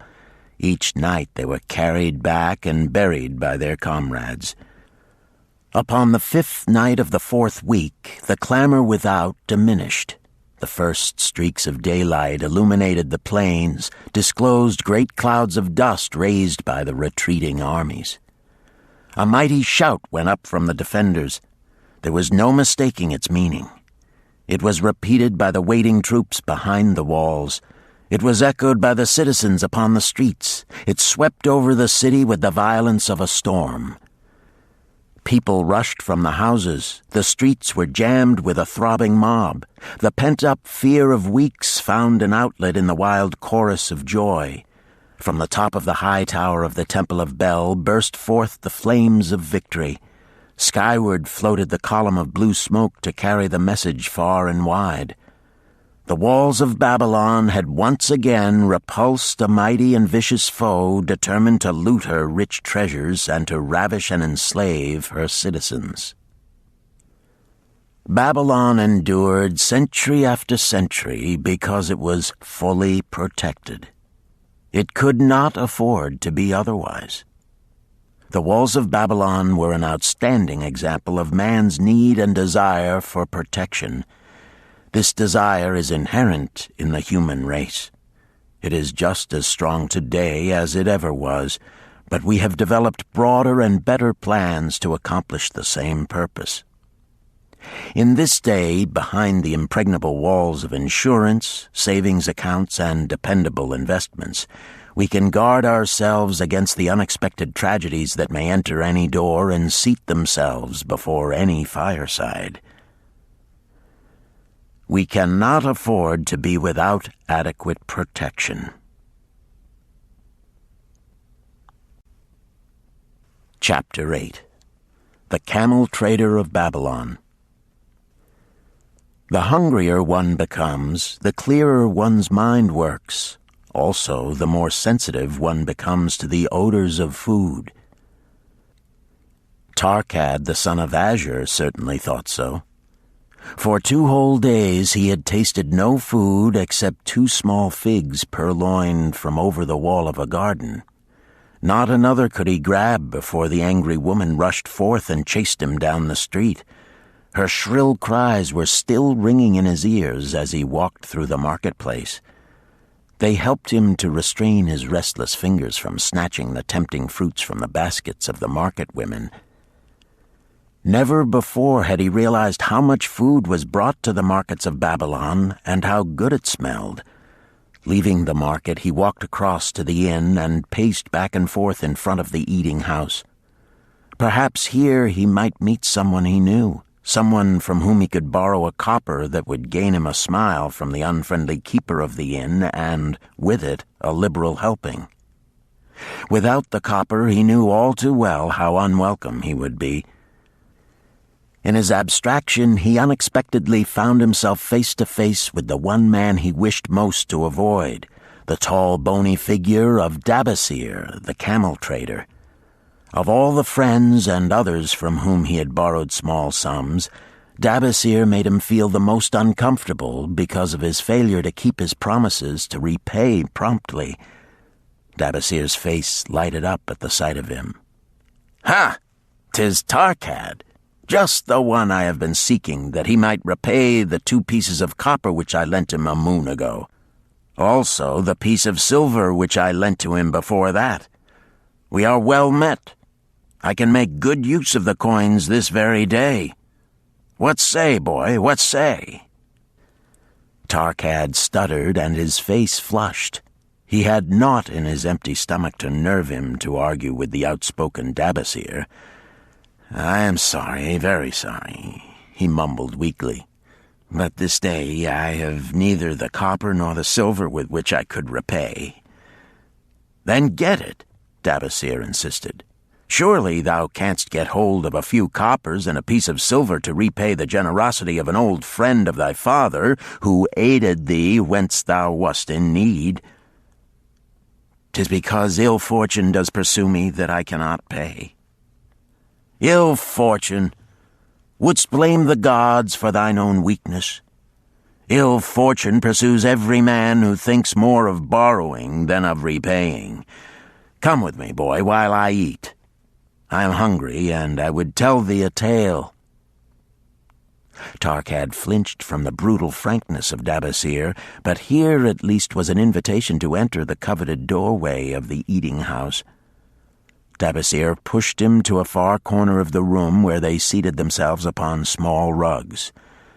When Koskor, the proprietor, appeared smiling, Dabasir addressed him with his usual freedom. "Fat lizard of the desert, bring to me a leg of the goat, very brown with much juice, and bread and all of the vegetables, for I am hungry and want much food. Do not forget my friend here. Bring to him a jug of water. Have it cooled, for the day is hot." Arkad's heart sank. Must he sit here and drink water while he watched this man devour an entire goat leg? He said nothing. He thought of nothing he could say. Dabasir, however, knew no such thing as silence. Smiling and waving his hand good-naturedly to the other customers, all of whom knew him, he continued. "I did hear from a traveler just returned from Urfa of a certain rich man who has a piece of stone cut so thin that one can look through it. He put it in the window of his house to keep out the rains. It is yellow, so this traveler does relate, and he was permitted to look through it, and all the outside world looks strange and not like it really is. What say you to that, Arkad? Thinkest all the world could look to a man a different color from what it is?" "I dare say," responded the youth, much more interested in the fat leg of goat placed before Dabasir. "Well, I know it to be true, for I myself have seen the world all of a different color from what it really is, and the tale I am about to tell relates how I came to see it in its right color once more." "Dabasir will tell a tale," whispered a neighboring diner to his neighbor and dragged his rug close. Other diners brought their food and crowded in a semicircle. They crunched noisily in the ears of Arkad and brushed him with their meaty bones. He alone was without food. Dabasir did not offer to share with him, nor even motion him to a small corner of the hard bread that was broken off and had fallen from the platter to the floor. "The tale that I am about to tell," began Dabasir, pausing to bite a goodly chunk from the goat leg, "relates to my early life and how I came to be a camel trader. Didst anyone know that I once was a slave in Syria?" A murmur of surprise ran through the audience, to which Dabasir listened with satisfaction. "When I was a young man," continued Dabasir after another vicious onslaught on the goat leg, "I learned the trade of my father, the making of saddles. I worked with him in his shop and took to myself a wife. Being young and not greatly skilled, I could earn but little, just enough to support my excellent wife in a modest way. I craved good things which I could not afford. Soon I found that the shopkeepers would trust me to pay later, even though I could not pay at the time. Being young and without experience, I did not know that he who spends more than he earns is sowing the winds of needless self-indulgence from which he is sure to reap the whirlwinds of trouble and humiliation. So I indulged my whims for fine raiment and bought luxuries for my good wife and our home beyond our means. I paid as I could, and for a while all went well. But in time I discovered I could not use my earnings both to live upon and to pay my debts. Creditors began to pursue me to pay for my extravagant purchases, and my life became miserable. I borrowed from my friends, but could not repay them either. Things went from bad to worse. My wife returned to her father, and I decided to leave Babylon and seek another city where a young man might have better chances.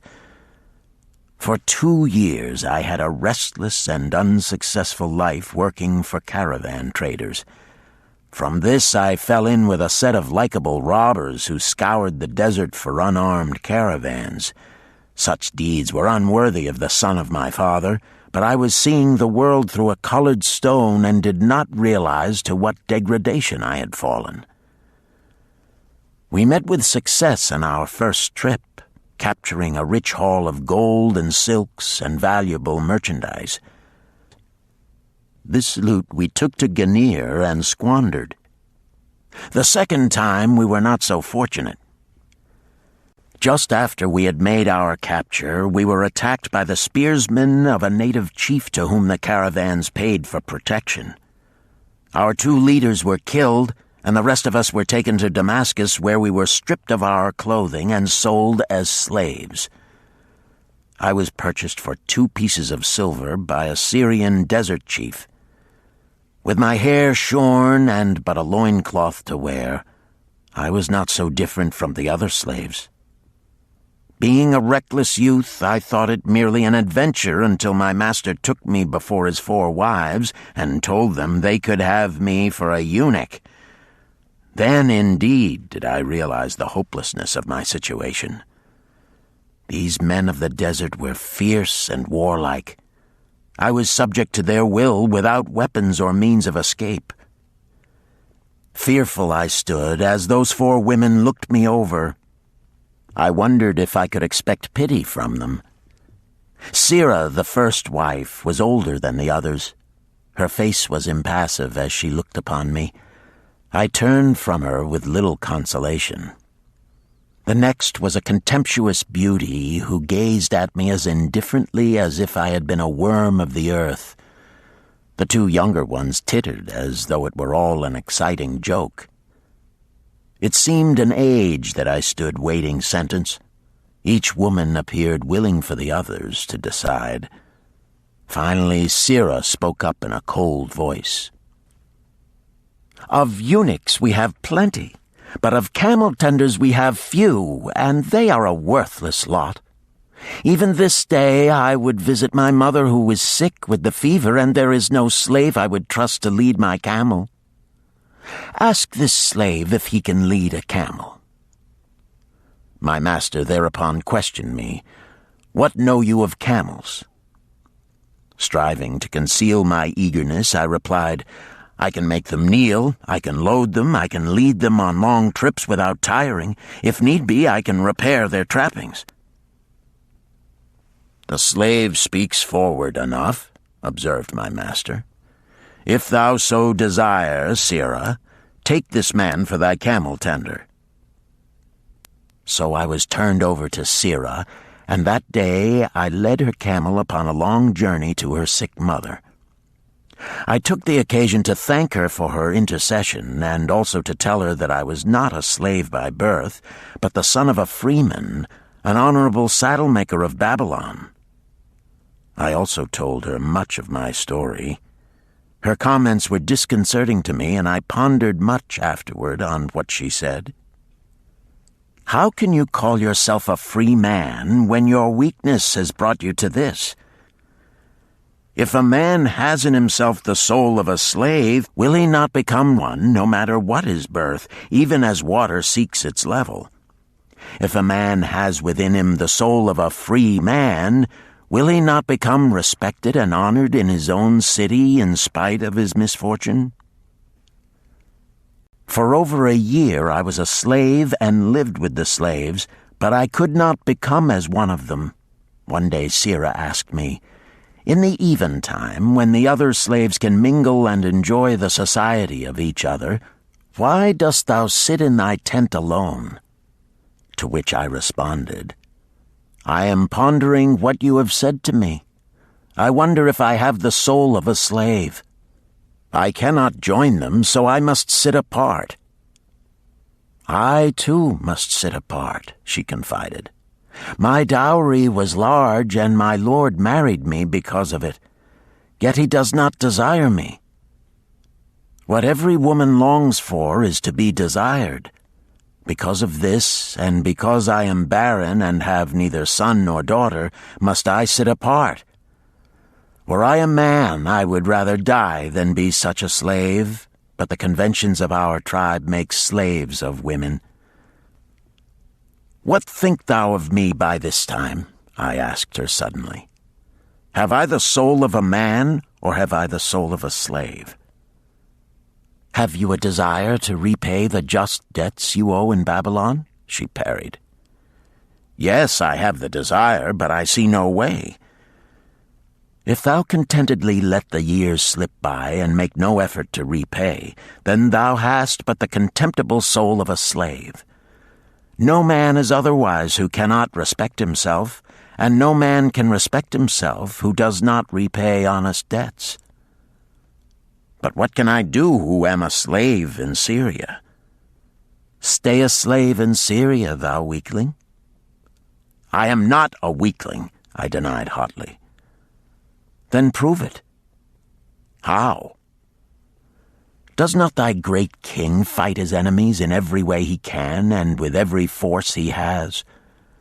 Thy debts are thy enemies. They ran thee out of Babylon. You left them alone, and they grew too strong for thee. Hadst fought them as a man, thou couldst have conquered them and been one honored among the townspeople. But thou had not the soul to fight them, and behold, thy pride hast gone down until thou art a slave in Syria." Much I thought over her unkind accusations, and many defensive phrases I worded to prove myself not a slave at heart. But I was not to have the chance to use them. 3 days later, the maid of Sirah took me to her mistress. "My mother is again very sick," she said. "Saddle the 2 best camels in my husband's herd. Tie on waterskins and saddlebags for a long journey. The maid will give thee food at the kitchen tent." I packed the camels, wondering much at the quantity of provisions the maid provided, for the mother dwelt less than a day's journey away. The maid rode the rear camel which followed, and I led the camel of my mistress. When we reached her mother's house, it was just dark. Sirah dismissed the maid and said to me, "Dabasir, hast thou the soul of a free man or the soul of a slave?" "The soul of a free man," I insisted. "Now is thy chance to prove it. Thy master hath imbibed deeply, and his chiefs are in a stupor. Take then these camels and make thy escape. Here in this bag is raiment of thy master's to disguise thee. I will say thou stole the camels and ran away while I visited my sick mother." "Thou hast the soul of a queen," I told her. "Much do I wish that I might lead thee to happiness." "Happiness," she responded, "awaits not the runaway wife who seeks it in far lands among strange people. Go thy own way, and may the gods of the desert protect thee, for the way is far and barren of food or water." I needed no further urging, but thanked her warmly and was away into the night. I knew not this strange country, and had only a dim idea of the direction in which lay Babylon, but struck out bravely across the desert toward the hills. 1 camel I rode, and the other I led. All that night I traveled, and all the next day, urged on by the knowledge of the terrible fate that was meted out to slaves who stole their master's property and tried to escape. Late that afternoon, I reached a rough country as uninhabitable as the desert. The sharp rocks bruised the feet of my faithful camels, and soon they were picking their way slowly and painfully along. I met neither man nor beast, and could well understand why they shunned this inhospitable land. It was such a journey from then on as few men live to tell of. Day after day we plodded along. Food and water gave out. The heat of the sun was merciless. At the end of the 9th day, I slid from the back of my mount with the feeling that I was too weak to ever remount, and I would surely die, lost in this abandoned country. I stretched out upon the ground and slept, not waking until the first gleam of daylight. I sat up and looked about me.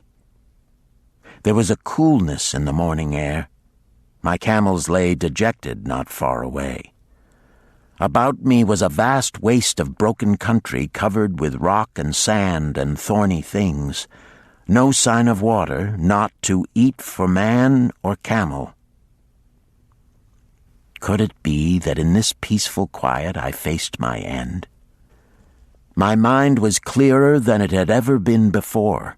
My body now seemed of little importance.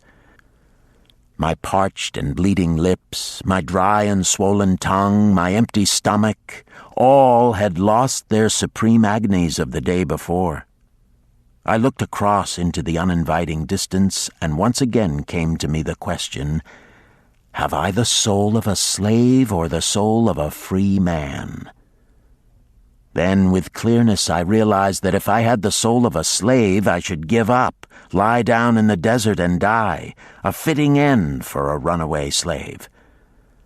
But if I had the soul of a free man, what then? Surely I would force my way back to Babylon, repay the people who had trusted me, bring happiness to my wife who truly loved me, and bring peace and contentment to my parents. Thy debts are thine enemies who have run thee out of Babylon, Sirrah had said. Yes, it was so. Why had I refused to stand my ground like a man? Why had I permitted my wife to go back to her father? Then a strange thing happened.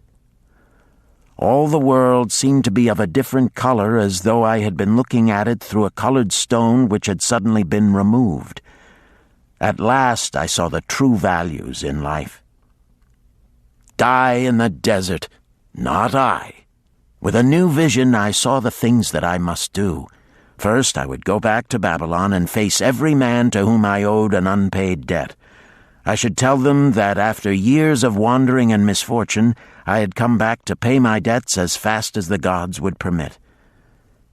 Next, I should make a home for my wife and become a citizen of whom my parents should be proud. My debts were my enemies, but the men I owed were my friends, for they had trusted me and believed in me. I staggered weakly to my feet. What mattered hunger? What mattered thirst? They were but incidents on the road to Babylon. Within me surged the soul of a free man going back to conquer his enemies and reward his friends. I thrilled with the great resolve. The glazed eyes of my camels brightened at the new note in my husky voice. With great effort, after many attempts, they gained their feet. With pitiful perseverance, they pushed on toward the north, where something within me said we would find Babylon. We found water. We passed into a more fertile country where were grass and fruit. We found the trail to Babylon because the soul of a free man looks at life as a series of problems to be solved, and solves them, while the soul of a slave whines, "What can I do who am but a slave?" How about thee, Arkad? Does thy empty stomach make thy head exceedingly clear? Art ready to take the road that leads back to self-respect? Canst thou see the world in its true color? Hast thou the desire to pay thy honest debts, however many they may be, and once again be a man respected in Babylon? Moisture came to the eyes of the youth. He rose eagerly to his knees. Thou hast shown me a vision. Already I feel the soul of a free man surge within me. But how fared you upon your return? Questioned an interested listener. Where the determination is, the way can be found, Dabasir replied. I now had the determination, so I set out to find a way. First I visited every man to whom I was indebted and begged his indulgence until I could earn that with which to repay. Most of them met me gladly. Several reviled me, but others offered to help me. One indeed did give me the very help I needed. It was Mathon, the gold lender. Learning that I had been a camel tender in Syria, he sent me to old Nebator, the camel trader, just commissioned by our good king to purchase many herds of sound camels for the great expedition. With him, my knowledge of camels I put to good use. Gradually, I was able to repay every copper and every piece of silver. Then at last I could hold up my head and feel that I was an honorable man among men. Again Dabasir turned to his food. "Kaskor, thou snail," he called loudly to be heard in the kitchen. "The food is cold. Bring me more meat fresh from the roasting. Bring thou also a very large portion for Arkad, the son of my old friend, who is hungry and shall eat with me." So ended the tale of Dabasir, the camel trader of old Babylon. He found his own soul when he realized a great truth, a truth that had been known and used by wise men long before his time. It has led men of all ages out of difficulties and into success, and it will continue to do so for those who have the wisdom to understand its magic power. It is for any man to use who reads these lines. Where the determination is, the way can be found.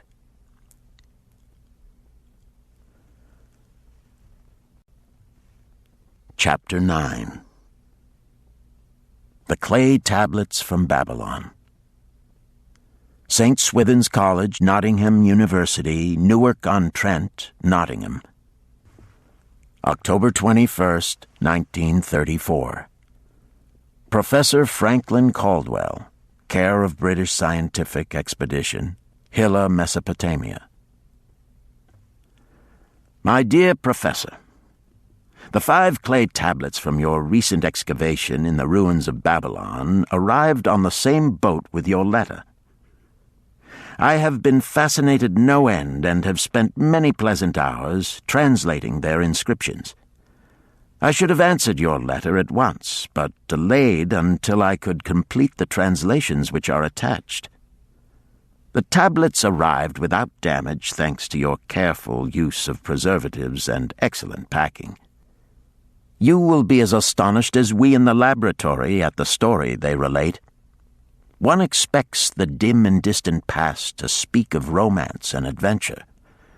Arabian Nights sort of things, you know. When instead it discloses the problem of a person named Dabasir to pay off his debts, one realizes that conditions upon this old world have not changed as much in 5,000 years as one might expect. It's odd, you know, but these old inscriptions rather rag me, as the students say.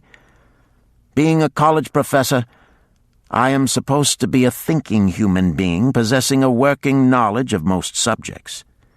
Yet here comes this old chap out of the dust-covered ruins of Babylon to offer a way I had never heard of to pay off my debts and at the same time acquire gold to jingle in my wallet.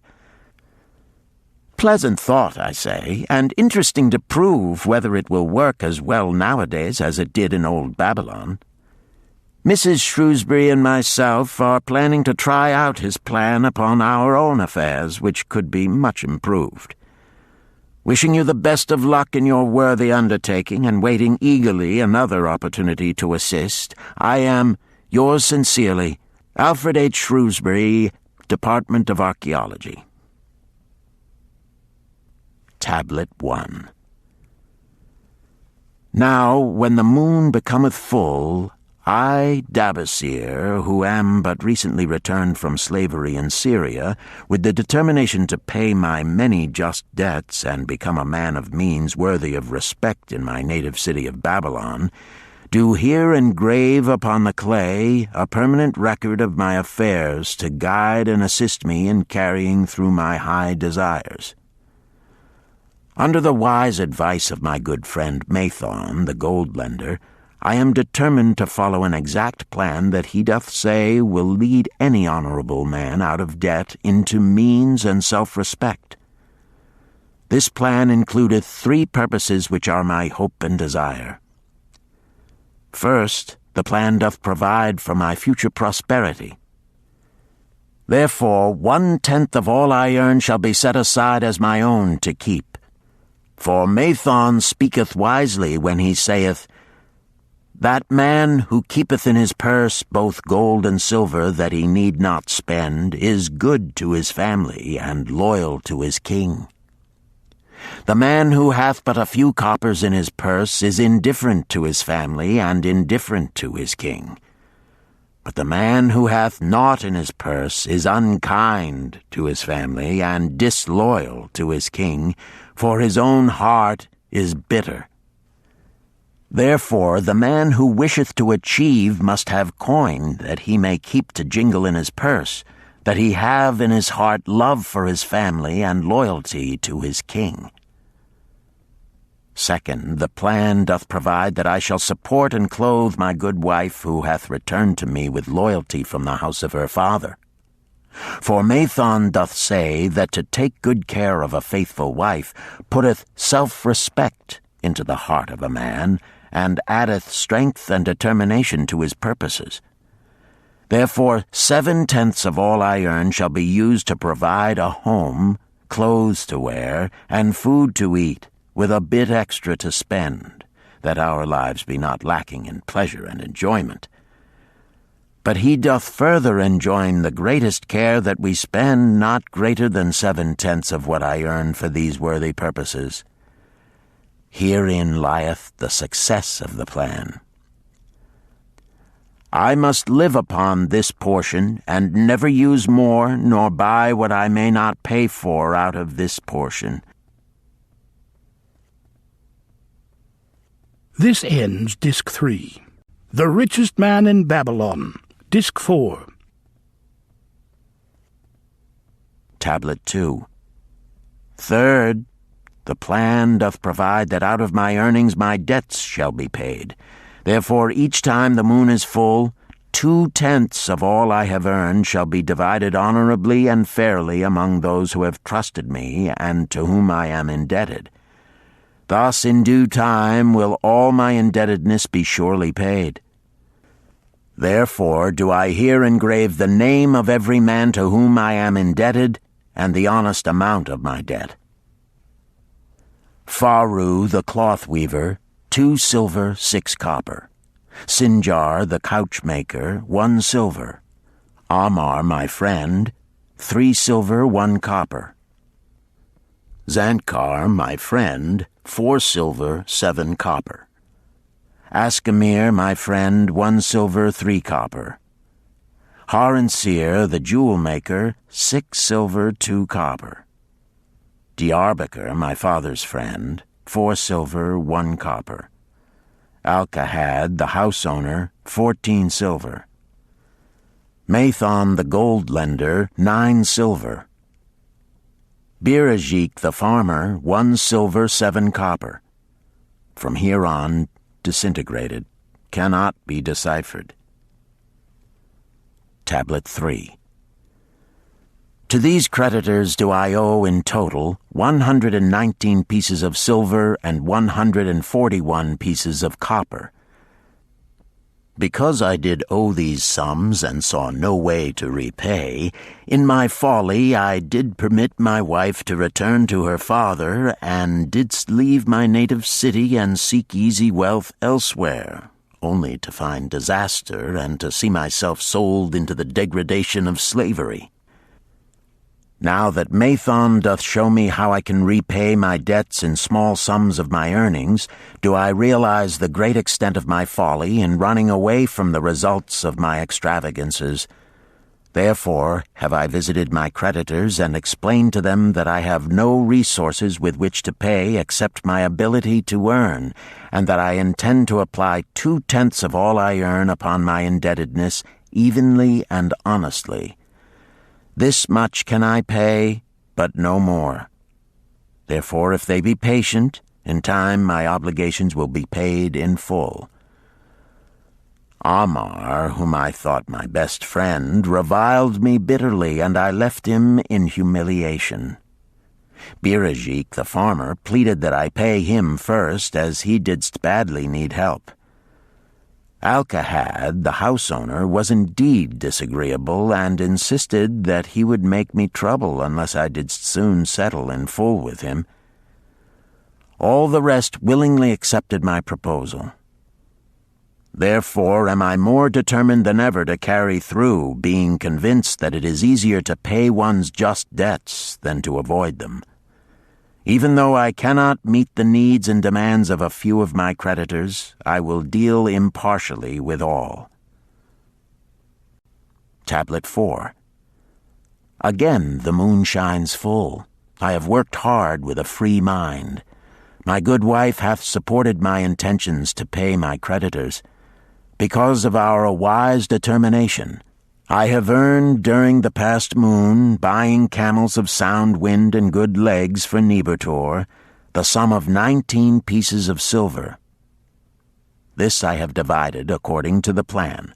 1/10 have I set aside to keep as my own, 7/10 have I divided with my good wife to pay for our living, 2/10 have I divided among my creditors as evenly as could be done in coppers. I did not see Amar, but left it with his wife. Birajik was so pleased that he would kiss my hand. Old Arkad alone was grouchy and said I must pay faster. To which I replied that if I were permitted to be well fed and not worried, that alone would enable me to pay faster. All the others thanked me and spoke well of my efforts. Therefore, at the end of one moon, my indebtedness is reduced by almost 4 pieces of silver, and I possess almost 2 pieces of silver besides, upon which no man hath claim. My heart is lighter than it hath been for a long time. Again the moon shines full. I have worked hard, but with poor success. Few camels have I been able to buy. Only 11 pieces of silver have I earned. Nevertheless, my good wife and I have stood by the plan, even though we have bought no new raiment and eaten little but herbs. Again I paid ourselves 1/10 of the 11 pieces, while we lived upon 7/10. I was surprised when Amar commended my payment, even though small. So did Birajik. Arkad flew into a rage, but when told to give back his portion if he did not wish it, he became reconciled. The others, as before, were content. Again the moon shines full, and I am greatly rejoiced. I intercepted a fine herd of camels and bought many sound ones, therefore my earnings were 42 pieces of silver. This moon my wife and myself have bought much-needed sandals and raiment. Also we have dined well on meat and fowl. More than 8 pieces of silver we have paid to our creditors. Even Arkad did not protest. Great is the plan, for it leadeth us out of debt, and giveth us wealth which is ours to keep. 3 times the moon hath been full since I last carved upon this clay. Each time I paid to myself 1/10 of all I earned. Each time my good wife and I have lived upon 7/10, even though at times it was difficult. Each time have I paid to my creditors 2/10. In my purse I now have 21 pieces of silver that are mine. It maketh my head to stand straight upon my shoulders, and maketh me proud to walk among my friends. My wife keepeth well our home, and is becomingly gowned. We are happy to live together. The plan is of untold value. Hath it not made an honorable man of an ex-slave? Tablet 5. Again the moon shines full, and I remember that it is long since I carved upon the clay. 12 moons in truth have come and gone. But this day I will not neglect my record, because upon this day I have paid the last of my debts. This is the day upon which my good wife and my thankful self celebrate with great feasting that our determination hath been achieved. Many things occurred upon my final visit to my creditors that I shall long remember. Amar begged my forgiveness for his unkind words, and said that I was one of all others he most desired for a friend. Old Arkad is not so bad after all, for he said, "Thou wert once a piece of soft clay to be pressed and molded by any hand that touched thee. But now thou art a piece of bronze capable of holding an edge. If thou needst silver or gold at any time, come to me." Nor is he the only one who holdeth me in high regard. Many others speak deferentially to me. My good wife looketh upon me with a light in her eyes that doth make a man have confidence in himself. Yet it is the plan that hath made my success. It hath enabled me to pay all my debts and to jingle both gold and silver in my purse. I do commend it to all who wish to get ahead. For truly, if it will enable an ex-slave to pay his debts and have gold in his purse, will it not aid any man to find independence? Nor am I, myself, finished with it, for I am convinced that if I follow it further, it will make me rich among men. St. Swithin's College, Nottingham University, Newark-on-Trent, Nottingham, November 7th, 1936. Professor Franklin Caldwell, care of British Scientific Expedition, Hilla, Mesopotamia.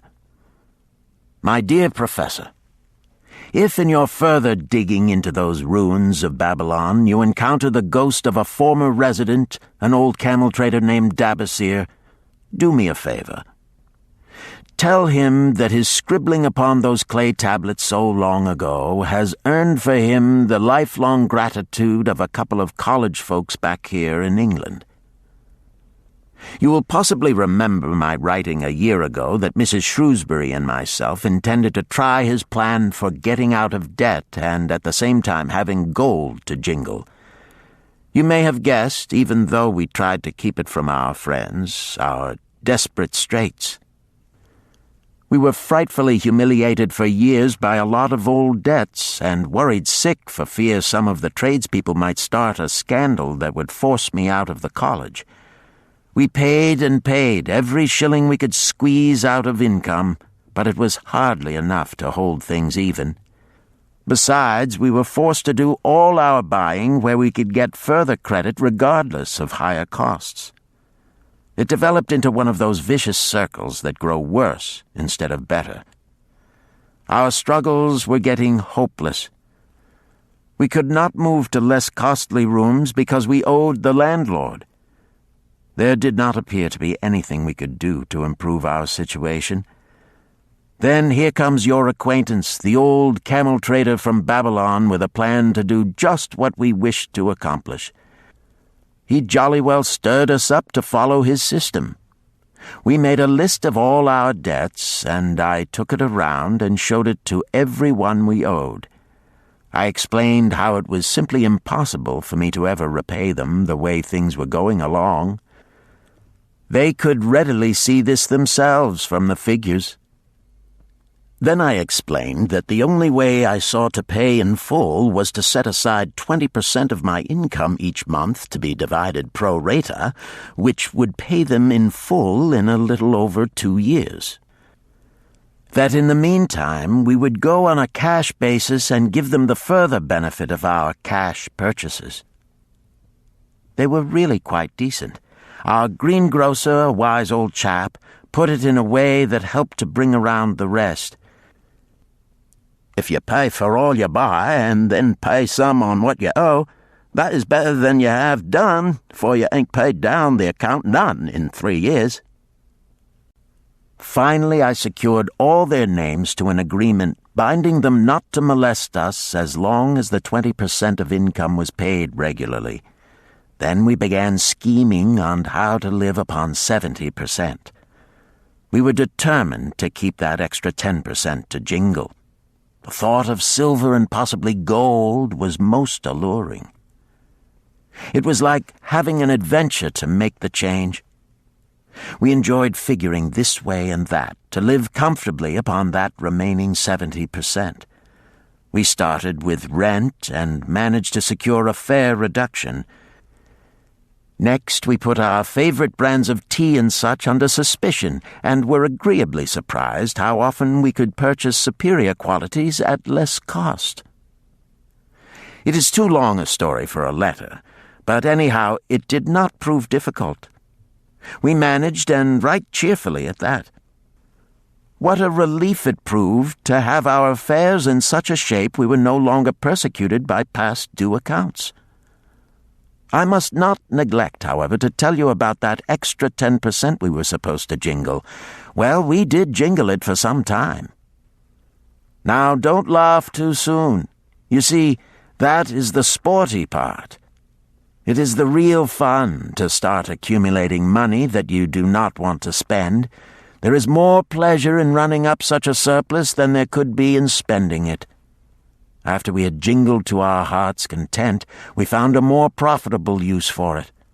We took up an investment upon which we could pay that 10% each month. This is proving to be the most satisfying part of our regeneration. It is the first thing we pay out of my check. There is a most gratifying sense of security to know our investment is growing steadily. By the time my teaching days are over, it should be a snug sum, large enough so the income will take care of us from then on. All this out of my same old check. Difficult to believe, yet absolutely true. All our debts being gradually paid, and at the same time our investment increasing. Besides, we get along financially even better than before. Who would believe there could be such a difference in results between following a financial plan and just drifting along? At the end of the next year, when all our old bills shall have been paid, we will have more to pay upon our investment besides some extra for travel. We are determined never again to permit our living expenses to exceed 70% of our income. Now you can understand why we would like to extend our personal thanks to that old chap whose plan saved us from our hell on earth. He knew. He had been through it all. He wanted others to benefit from his own bitter experiences. That is why he spent tedious hours carving his message upon the clay. He had a real message for fellow sufferers, a message so important that after 5,000 years it has risen out of the ruins of Babylon just as true and just as vital as the day it was buried. Yours sincerely, Alfred H. Shrewsbury, Department of Archaeology. Chapter 10. The Luckiest Man in Babylon. At the head of his caravan proudly rode Shahrunada, the merchant prince of Babylon. He liked fine cloth and wore rich and becoming robes. He liked fine animals and sat easily upon his spirited Arabian stallion.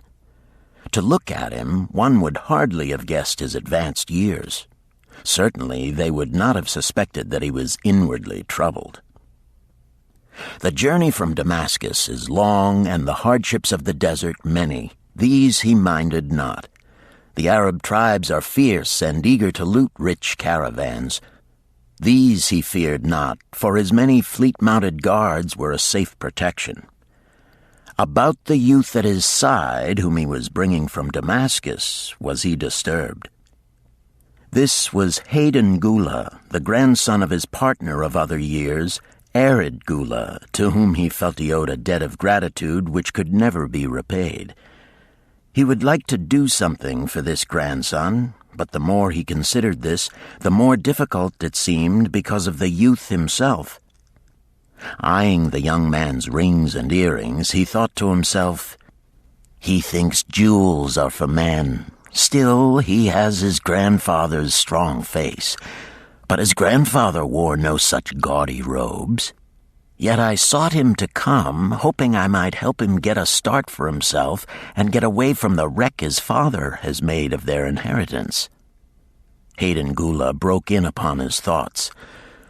"Why dost thou work so hard, riding always with thy caravan upon its long journeys? Dost thou never take time to enjoy life?" Sharunada smiled. "To enjoy life?" he repeated. "What wouldst thou do to enjoy life if thou wert Sharunada?" "If I had wealth equal to thine, I would live like a prince. Never across the hot desert would I ride. I would spend the shekels as fast as they came to my purse. I would wear the richest of robes and the rarest of jewels. That would be a life to my liking, a life worth living." Both men laughed. "Thy grandfather wore no jewels," Sharunada spoke before he thought, then continued jokingly, "Wouldst thou leave no time for work?" "Work was made for slaves," Hayden Gula responded. Sharunada bit his lip but made no reply, riding in silence until the trail led them to the slope. Here he reined his mount and, pointing to the green valley far away, "See, there is the valley. Look far down, and thou canst faintly see the walls of Babylon. The tower is the temple of Bel. If thine eyes are sharp, thou mayest even see the smoke from the eternal fire upon its crest." "So that is Babylon? Always have I longed to see the wealthiest city in all the world," Hayden Gula commented. "Babylon, where my grandfather started his fortune. Would he were still alive, we would not be so sorely pressed. Why wish his spirit to linger on earth beyond its allotted time? Thou and thy father can well carry on his good work. Alas, of us neither has his gift. Father and myself know not his secret for attracting the golden shekels." Sharunada did not reply, but gave rein to his mount and rode thoughtfully down the trail to the valley. Behind them followed the caravan in a cloud of reddish dust. Some time later they reached the King's Highway and turned south through the irrigated farms. 3 old men plowing a field caught Sharunada's attention. They seemed strangely familiar. How ridiculous! One does not pass a field after 40 years and find the same men plowing there. Yet something within him said they were the same. One, with an uncertain grip, held the plow. The others laboriously plodded beside the oxen, ineffectually beating them with their barrel staves to keep them pulling. 40 years ago, he had envied these men. How gladly he would have exchanged places. But what a difference now! With pride he looked back at his trailing caravan, well-chosen camels and donkeys loaded high with valuable goods from Damascus. All this was but one of his possessions. He pointed to the plowers, saying, "Still plowing the same field where they were 40 years ago. They look it, but why thinkest thou they are the same?" "I saw them there," Sharunada replied. Recollections were racing rapidly through his mind. Why could he not bury the past and live in the present? Then he saw, as in a picture, the smiling face of Arkad Gula. The barrier between himself and the cynical youth beside him dissolved. But how could he help such a superior youth with his spendthrift ideas and bejeweled hands? Work he could offer in plenty to willing workers, but not for men who considered themselves too good for work. Yet he owed it to Arkad Gula to do something, not a half-hearted attempt. He and Arkad Gula had never done things that way. They were not that sort of men. A plan came almost in a flash. There were objections. He must consider his own family and his own standing. It would be cruel. It would hurt. Being a man of quick decisions, he waived objections and decided to act. "Wouldst thou be interested in hearing how thy worthy grandfather and myself joined in the partnership which proved so profitable?" he questioned. "Why not just tell me how thou madest the golden shekels? That is all I need to know," the young man parried. Sharunada ignored the reply and continued, "We start with those men plowing. I was no older than thou. As the column of men in which I marched approached, good old Megiddo, the farmer, scoffed at the slipshod way in which they plowed. Megiddo was chained next to me. 'Look at the lazy fellows,' he protested. 'The plow holder makes no effort to plow deep, nor do the beaters keep the oxen in the furrow. How can they expect to raise a good crop with poor plowing?' "Didst thou say Megiddo was chained to thee?" Hayden Gula asked in surprise. "Yes, with bronze collars about our necks and a length of heavy chain between us. Next to him was Zabado, the sheep thief. I had known him in Harun. At the end was a man we called Pirate because he told us not his name. We judged him as a sailor as he had entwined serpents tattooed upon his chest in sailor fashion. The column was made up thus so the men could walk in fours."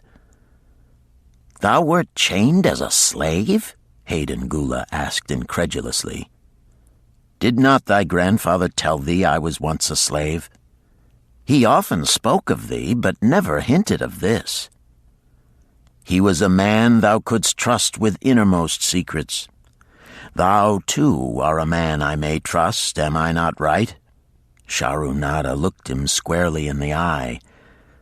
"Thou mayest rely upon my silence, but I am amazed. Tell me, how didst thou come to be a slave?" Sharunada shrugged his shoulders. "Any man may find himself a slave. It was a gaming house and barley beer that brought me disaster. I was the victim of my brother's indiscretions. In a brawl he killed his friend. I was bonded to the widow by my father, desperate to keep my brother from being prosecuted under the law. When my father could not raise the silver to free me, she in anger sold me to the slave dealer." "What a shame and injustice," Hayden Gula protested. "But tell me, how didst thou regain freedom?" "We shall come to that, but not yet. Let us continue my tale. As we passed, the plowers jeered at us. One did doff his ragged hat and bow low, calling out, 'Welcome to Babylon, guests of the king. He waits for thee on the city walls where the banquet is spread, mud bricks and onion soup.' With that, they laughed uproariously. Pirate flew into a rage and cursed them roundly. 'What do those men mean by the king awaiting us on the walls?' I asked him. 'To the city walls ye march to carry bricks until the back breaks. Maybe they beat thee to death before it breaks. They won't beat me. I'll kill 'em.' Then Megiddo spoke up. 'It doesn't make sense to me to talk of masters beating willing, hard-working slaves to death. Masters like good slaves and treat them well.' 'Who wants to work hard?' commented Zabado. 'Those plowers are wise fellows. They're not breaking their backs, just letting on as if they be.' 'Thou can't get ahead by shirking,' Megiddo protested. 'If thou plow a hectare, that's a good day's work, and any master knows it. But when thou plow only a half, that's shirking. I don't shirk. I like to work, and I like to do good work, for work is the best friend I've ever known. It has brought me all the good things I've had, my farm and cows and crops, everything.' 'Yea, and where be these things now?' scoffed Zabado. I figure it pays better to be smart and get by without working. You watch Zabato. If we're sold to the walls, he'll be carrying the water bag or some easy job, when thou, who like to work, will be breaking thy back carrying bricks." He laughed his silly laugh.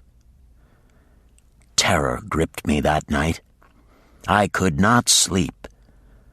I crowded close to the guard rope, and when the others slept, I attracted the attention of Godoso, who was doing the first guard watch. He was one of those brigand Arabs, the sort of rogue who, if he robbed thee of thy purse, would think he must also cut thy throat.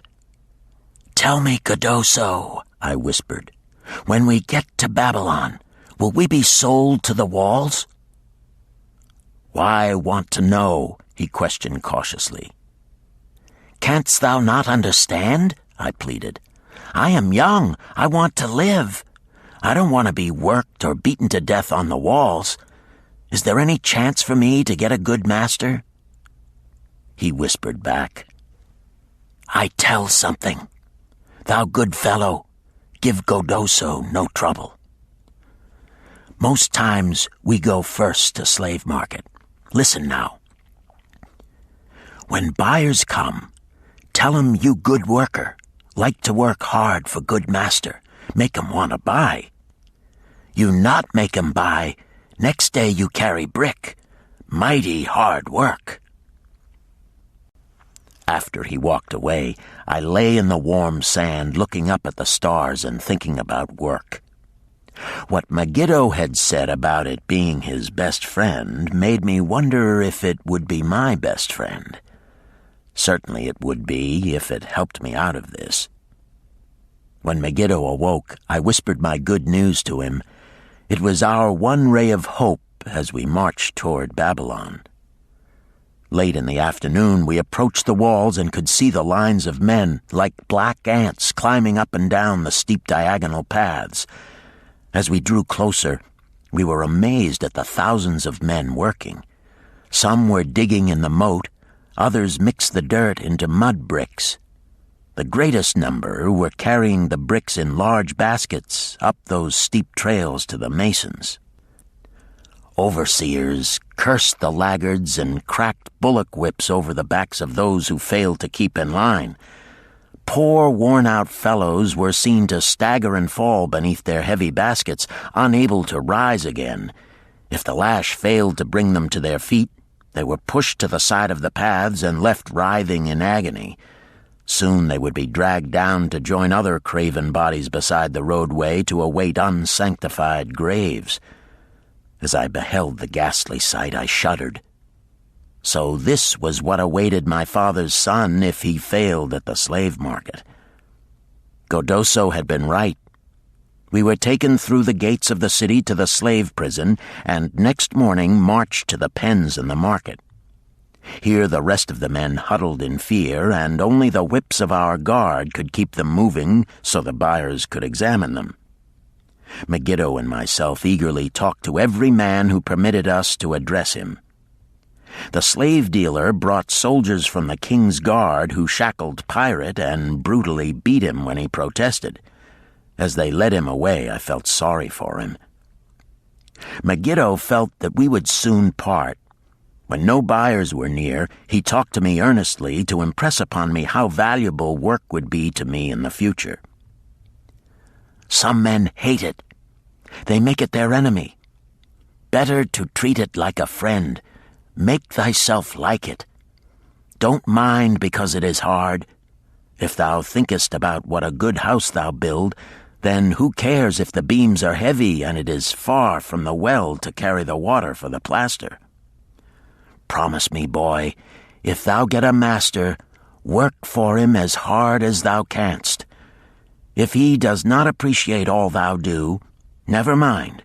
Remember, work well done does good to the man who does it. It makes him a better man. He stopped as a burly farmer came to the enclosure and looked at us critically. Megiddo asked about his farm and crops, soon convincing him that he would be a valuable man. After violent bargaining with the slave dealer, The farmer drew a fat purse from beneath his robe, and soon Megiddo had followed his new master out of sight. A few other men were sold during the morning. At noon, Godoso confided to me that the dealer was disgusted and would not stay over another night, but would take all who remained at sundown to the king's buyer. I was becoming desperate when a fat, good-natured man walked up to the wall and inquired if there was a baker among us. I approached him, saying, "Why should a good baker like thyself seek another baker of inferior ways? Would it not be easier to teach a willing man like myself thy skilled ways? Look at me. I am young, strong, and like to work. Give me a chance, and I will do my best to earn gold and silver for thy purse." He was impressed by my willingness and began bargaining with the dealer, who had never noticed me since he had bought me, but now waxed eloquent on my abilities, good health, and good disposition. I felt like a fat ox being sold to a butcher. At last, much to my joy, the deal was closed. I followed my new master away, thinking I was the luckiest man in Babylon. My new home was much to my liking. Nananeid, my master, taught me how to grind the barley in the stone bowl that stood in the courtyard, how to build the fire in the oven, and then how to grind very fine the sesame flour for the honey cakes. I had a couch in the shed where his grain was stored. The old slave housekeeper, Swasti, fed me well and was pleased at the way I helped her with the heavy tasks. Here was the chance I had longed for to make myself valuable to my master, and, I hoped, to find a way to earn my freedom. I asked Nananeid to show me how to knead the bread and to bake. This he did, much pleased at my willingness. Later, when I could do this well, I asked him to show me how to make the honey cakes, and soon I was doing all the baking. My master was glad to be idle, but Swasti shook her head in disapproval. "No work to do is bad for any man," she declared. I felt it was time for me to think of a way by which I might start to earn coins to buy my freedom. As the baking was finished at noon, I thought Nananeid would approve if I found profitable employment for the afternoons and might share my earnings with me. Then the thought came to me, why not bake more of the honey cakes and peddle them to hungry men upon the streets of the city? I presented my plan to Nananeid this way. "If I can use my afternoons after the baking is finished to earn for thee coins, would it be only fair for thee to share my earnings with me, that I might have money of my own to spend for those things which every man desires and needs?" Fair enough, he admitted. When I told him of my plan to peddle our honey cakes, he was well pleased. "Here is what we will do," he suggested. "Thou sellest them at 2 for a penny, then half of the pennies will be mine to pay for the flour and the honey and the wood to bake them. Of the rest I shall take half, and thou shalt keep half." I was much pleased by this generous offer that I might keep for myself 1/4 of my sales. That night I worked late to make a tray upon which to display them. Nananeid gave me one of his worn robes that I might look well, and Swasti helped me patch it and wash it clean. The next day I baked an extra supply of honey cakes. They looked brown and tempting upon the tray as I went along the street, loudly calling my wares. At first no one seemed interested, and I became discouraged. I kept on, and later in the afternoon, as men became hungry, the cakes began to sell, and soon my tray was empty. Nananeid was well pleased with my success and gladly paid me my share. I was delighted to own pennies. Megiddo had been right when he said a master appreciated good work from his slaves. That night I was so excited over my success I could hardly sleep, and tried to figure how much I could earn in a year and how many years would be required to buy my freedom. As I went forth with my tray of cakes every day, I soon found regular customers. One of these was none other than thy grandfather, Arkad. He was a rug merchant and sold to the housewives, going from one end of the city to the other, accompanied by a donkey loaded high with rugs and a black slave to tend it. He would buy 2 cakes for himself and 2 for his slave, always tarrying to talk with me while they ate them. Thy grandfather said something to me one day that I shall always remember. "I like thy cakes, boy, but better still, I like the fine enterprise with which thou offerest them. Such spirit can carry thee far on the road to success." But how canst thou understand, Hayden Gula, what such words of encouragement could mean to a slave boy, lonesome in a great city, struggling with all he had in him to find a way out of his humiliation? As the months went by, I continued to add pennies to my purse. It began to have a comforting weight upon my belt. Work was proving to be my best friend, just as Megiddo had said. I was happy, but Swasti was worried.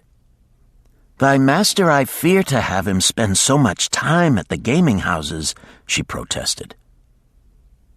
I was overjoyed one day to meet my friend Megiddo upon the street. He was leading 3 donkeys loaded with vegetables to the market. "I am doing mighty well," he said. "My master does appreciate my good work, for now I am a foreman. See, he does trust the marketing to me. And also he is sending for my family. Work is helping me to recover from my great trouble. Someday it will help me to buy my freedom and once more own a farm of my own." Time went on, and Nananead became more and more anxious for me to return from selling. He would be waiting when I returned and would eagerly count and divide our money.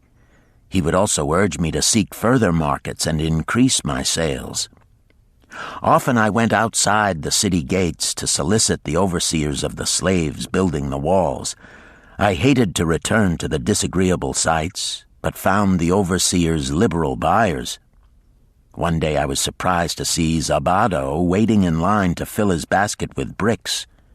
He was gaunt and bent, and his back was covered with welts and sores from the whips of the overseers. I was sorry for him and handed him a cake which he crushed into his mouth like a hungry animal. Seeing the greedy look in his eyes, I ran before he could grab my tray. "Why dost thou work so hard?" Arkad said to me one day. Almost the same question thou asked of me today, dost thou remember? I told him what Megiddo had said about work and how it was proving to be my best friend. I showed him with pride my wallet of pennies and explained how I was saving them to buy my freedom. "When thou art free, what wilt thou do?" he inquired. "Then," I answered, "I intend to become a merchant." At that he confided in me, something I had never suspected.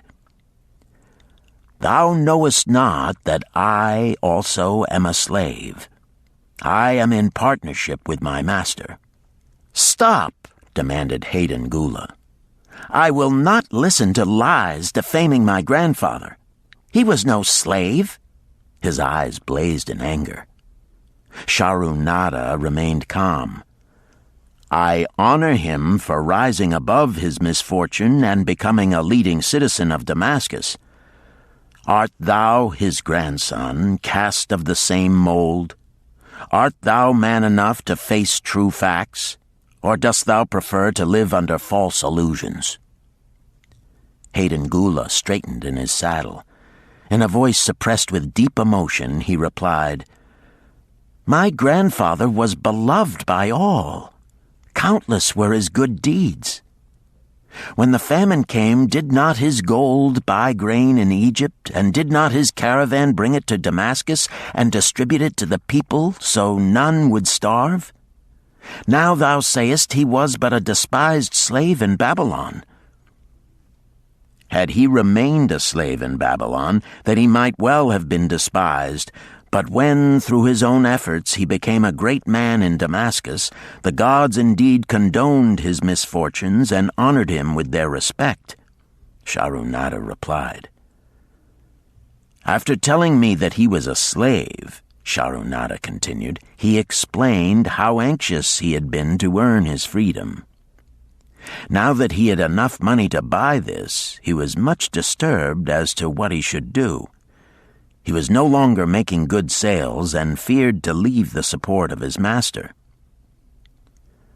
I protested his indecision. Cling no longer to thy master. Get once again the feeling of being a free man. Act like a free man and succeed like one. Decide what thou desirest to accomplish, and then work will aid thee to achieve it. He went on his way, saying he was glad I had shamed him for his cowardice. One day I went outside the gates again, and was surprised to find a great crowd gathering there. When I asked a man for an explanation, he replied, "Hast thou not heard? An escaped slave who murdered one of the king's guards has been brought to justice and will this day be flogged to death for his crime. Even the king himself is to be here." So dense was the crowd about the flogging post, I feared to go near lest my tray of honey cakes be upset. Therefore I climbed up the unfinished wall to see over the heads of the people. I was fortunate in having a view of Nebuchadnezzar himself as he rode by in his golden chariot. Never had I beheld such grandeur, such robes and hangings of gold cloth and velvet. I could not see the flogging, though I could hear the shrieks of the poor slave. I wondered how one so noble as our handsome king could endure to see such suffering, yet when I saw he was laughing and joking with his nobles, I knew he was cruel and understood why such inhuman tasks were demanded of the slaves building the walls. After the slave was dead, his body was hung upon a pole by a rope attached to his leg so all might see. As the crowd began to thin, I went close. On the hairy chest, I saw tattooed 2 entwined serpents. It was Pirate. The next time I met Arid Gula, he was a changed man. Full of enthusiasm, he greeted me. "Behold, the slave thou knewest is now a free man. There was magic in thy words. Already my sales and my profits are increasing. My wife is overjoyed. She was a free woman, the niece of my master. She much desires that we move to a strange city where no man shall know I was once a slave. Thus our children shall be above reproach for their father's misfortune. Work has become my best helper. It has enabled me to recapture my confidence and my skill to sell." I was overjoyed that I had been able, even in a small way, to repay him for the encouragement he had given me. One evening Swasti came to me in deep distress. "Thy master is in trouble. I fear for him. Some months ago he lost much at the gaming tables. He pays not the farmer for his grain, nor his honey. He pays not the moneylender. They are angry and threaten him." "Why should we worry over his folly? We are not his keepers," I replied thoughtlessly. "Foolish youth, thou understandest not. To the moneylender didst he give thy title to secure a loan? Under the law he can claim thee and sell thee. I know not what to do. He is a good master. Why, oh, why should such trouble come upon him?" Not were Swasti's fears groundless. While I was doing the baking next morning, the moneylender returned with a man he called Sasi. This man looked me over and said I would do. The moneylender waited not for my master to return, but told Swasti to tell him he had taken me. With only the robe on my back and the purse of pennies hanging safely from my belt, I was hurried away from the unfinished baking. I was whirled away from my dearest hopes as the hurricane snatches the tree from the forest and casts it into the surging sea. Again, a gaming house and barley beer had caused me disaster. Sasi was a blunt, gruff man. As he led me across the city, I told him of the good work I had been doing for Nananeid and said I hoped to do good work for him. His reply offered no encouragement. "I like not this work. My master likes it not. The king has told him to send me to build a section of the Grand Canal. Master tells Sasi to buy more slaves, work hard, and finish quick. Bah! How can any man finish a big job quick?" Picture a desert with not a tree, just low shrubs and a sun burning with such fury the water in our barrels became so hot we could scarcely drink it. Then picture rows of men going down into the deep excavation and lugging heavy baskets of dirt up soft, dusty trails from daylight until dark. Picture food served in open troughs from which we helped ourselves like swine. We had no tents, no straw for beds. That was the situation in which I found myself. I buried my wallet in a marked spot, wondering if I would ever dig it up again. At first I worked with good will, but as the months dragged on, I felt my spirit breaking. Then the heat fever took hold of my weary body. I lost my appetite and could scarcely eat the mutton and vegetables. At night I would toss in unhappy wakefulness. In my misery I wondered if Zabado had not the best plan, to shirk and keep his back from being broken in work. Then I recalled my last sight of him and knew his plan was not good. I thought of Pirate with his bitterness and wondered if it might be just as well to fight and kill. The memory of his bleeding body reminded me that his plan was also useless. Then I remembered my last sight of Megiddo. His hands were deeply calloused from hard work, but his heart was light and there was happiness on his face. His was the best plan. Yet I was just as willing to work as Megiddo. He could not have worked harder than I. Why did not my work bring me happiness and success? Was it work that brought Megiddo happiness, or was happiness and success merely in the laps of the gods? Was I to work the rest of my life without gaining my desires, without happiness and success? All of these questions were jumbled in my mind, and I had not an answer. Indeed, I was sorely confused. Several days later, when it seemed that I was at the end of my endurance and my questions still unanswered, Sasi sent for me. A messenger had come from my master to take me back to Babylon. I dug up my precious wallet, wrapped myself in the tattered remnants of my robe, and was on my way. As we rode, the same thoughts of a hurricane whirling me hither and thither kept racing through my feverish brain. I seemed to be living the weird words of a chant from my native town of Harun. Besetting a man like a whirlwind, driving him like a storm, whose course no one can follow, whose destiny no one can foretell. Was I destined to be ever thus punished for I knew not what? What new miseries and disappointments awaited me?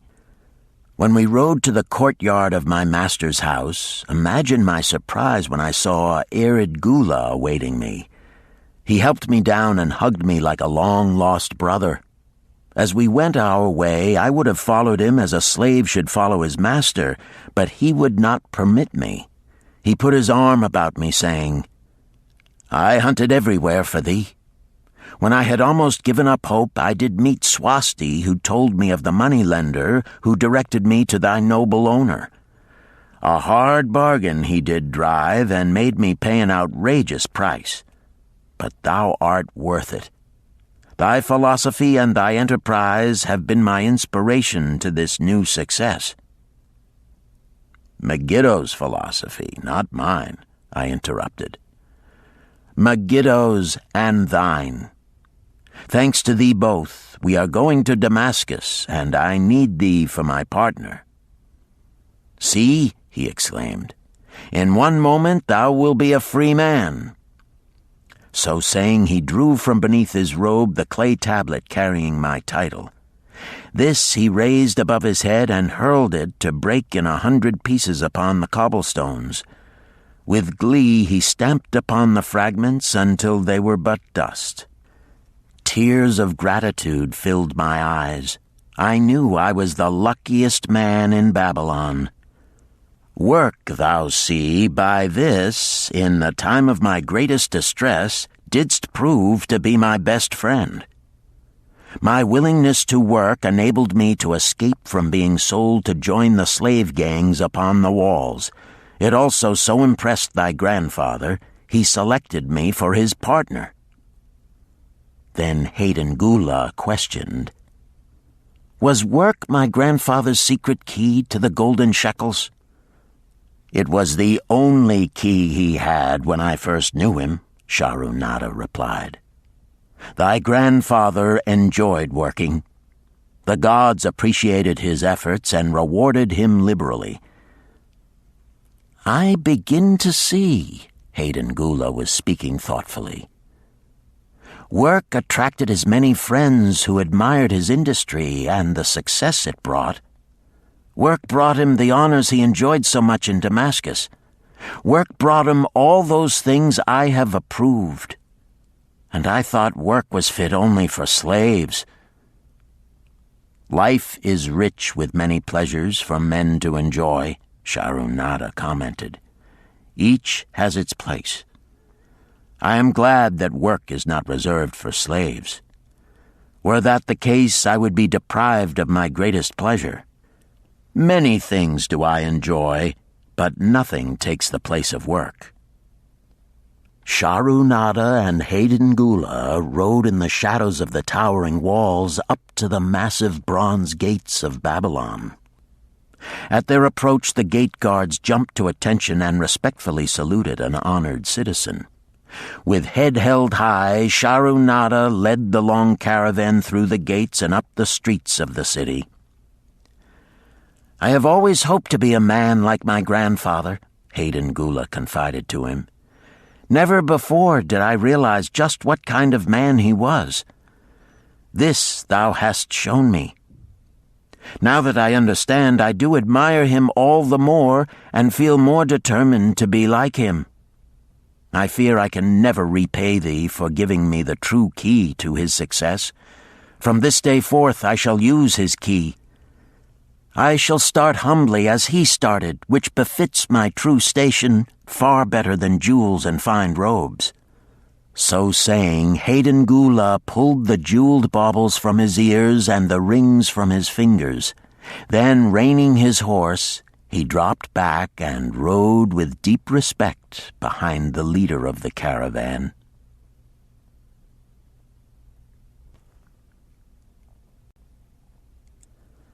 Chapter 11. An Historical Sketch of Babylon. In the pages of history, there lives no city more glamorous than Babylon. Its very name conjures visions of wealth and splendor. Its treasures of gold and jewels were fabulous. One naturally pictures such a wealthy city as located in a suitable setting of tropical luxury, surrounded by rich natural resources of forests and mines. Such was not the case. It was located beside the Euphrates River in a flat, arid valley. It had no forests, no mines, not even stone for building. It was not even located upon a natural trade route. The rainfall was insufficient to raise crops. Babylon is an outstanding example of man's ability to achieve great objectives using whatever means are at his disposal. All of the resources supporting this large city were man-developed. All of its riches were man-made. Babylon possessed just two natural resources: a fertile soil and water in the river.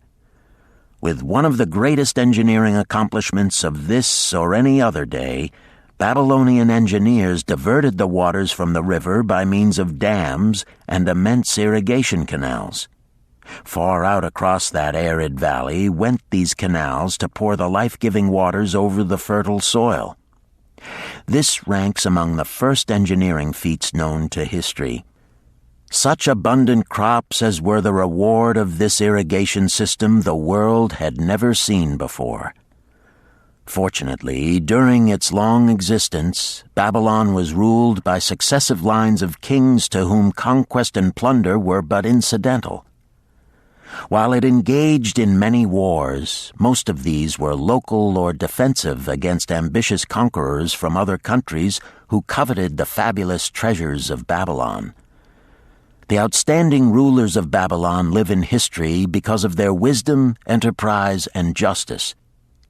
Babylon produced no strutting monarchs who sought to conquer the known world that all nations might pay homage to their egotism. As a city, Babylon exists no more.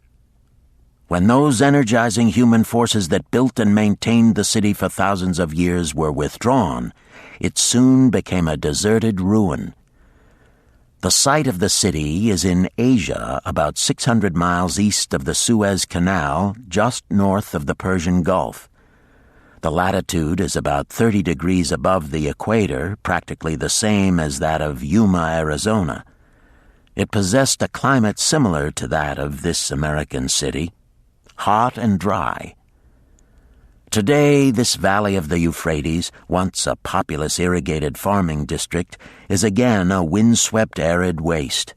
Scant grass and desert shrubs strive for existence against the wind-blown sands. Gone are the fertile fields, the mammoth cities, and the long caravans of rich merchandise. Nomadic bands of Arabs, securing a scant living by tending small herds, are the only inhabitants. Such it has been since about the beginning of the Christian era. Dotting this valley are earthen hills. For centuries they were considered by travelers to be nothing else. The attention of archaeologists were finally attracted to them because of broken pieces of pottery and brick washed down by the occasional rainstorms. Expeditions, financed by European and American museums, were sent here to excavate and see what could be found. Picks and shovels soon proved these hills to be ancient cities. City graves, they might well be called. Babylon was one of these. Over it for something like 20 centuries, the winds had scattered the desert dust. Built originally of brick, all exposed walls had disintegrated and gone back to earth once more. Such is Babylon, the wealthy city, today. A heap of dirt, so long abandoned that no living person even knew its name until it was discovered by carefully removing the refuse of centuries from the streets and the fallen wreckage of its noble temples and palaces. Many scientists considered the civilization of Babylon and other cities in this valley to be the oldest of which there is a definite record. Positive dates have been proved reaching back 8,000 years. An interesting fact in this connection is the means used to determine these dates. Uncovered in the ruins of Babylon were descriptions of an eclipse of the sun. Modern astronomers readily computed the time when such an eclipse, visible in Babylon, occurred, and thus established a known relationship between their calendar and our own. In this way, we have proved that 8,000 years ago, the Sumerites, who inhabited Babylonia, were living in walled cities. One can only conjecture for how many centuries previous such cities had existed. Their inhabitants were not mere barbarians living within protecting walls. They were an educated and enlightened people. So far as written history goes, they were the first engineers, the first astronomers, the first mathematicians, the first financiers, and the first people to have a written language. Mention has already been made of the irrigation systems which transformed the arid valley into an agricultural paradise. The remains of these canals can still be traced, although they are mostly filled with accumulated sand. Some of them were of such size that, when empty of water, a dozen horses could be ridden abreast along their bottoms. In size, they compare favorably with the largest canals in Colorado and Utah.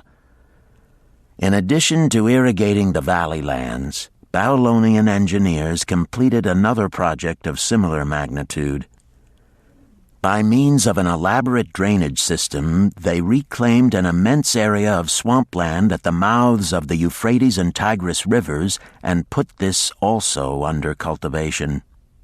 Herodotus, the Greek traveler and historian, visited Babylon while it was in its prime and has given us the only known description by an outsider. His writings give a graphic description of the city and some of the unusual customs of its people. He mentions the remarkable fertility of the soil and the bountiful harvest of wheat and barley which they produced. The glory of Babylon has faded, but its wisdom has been preserved for us. For this we are indebted to their form of records. In that distant day, the use of paper had not been invented. Instead, they laboriously engraved their writing upon tablets of moist clay. When completed, these were baked and became hard tile. In size, they were about 6 by 8 inches and an inch in thickness. These clay tablets, as they are commonly called, were used much as we use modern forms of writing. Upon them were engraved legends, poetry, history, transcriptions of royal decrees, the laws of the land, titles to property, promissory notes, and even letters which were dispatched by messengers to distant cities. From these clay tablets we are permitted an insight into the intimate personal affairs of the people. For example, one tablet, evidently from the records of a country storekeeper, relates that upon the given date, a certain named customer brought in a cow and exchanged it for 7 sacks of wheat, 3 being delivered at the time, and the other 4 to await the customer's pleasure. Safely buried in the wrecked cities, archaeologists have recovered entire libraries of these tablets, hundreds of thousands of them. One of the outstanding wonders of Babylon was the immense walls surrounding the city. The ancients ranked them with the Great Pyramid of Egypt as belonging to the 7 wonders of the world. Queen Semiramis is credited with having erected the first walls during the early history of the city. Modern excavators have been unable to find any trace of the original walls, nor is their exact height known.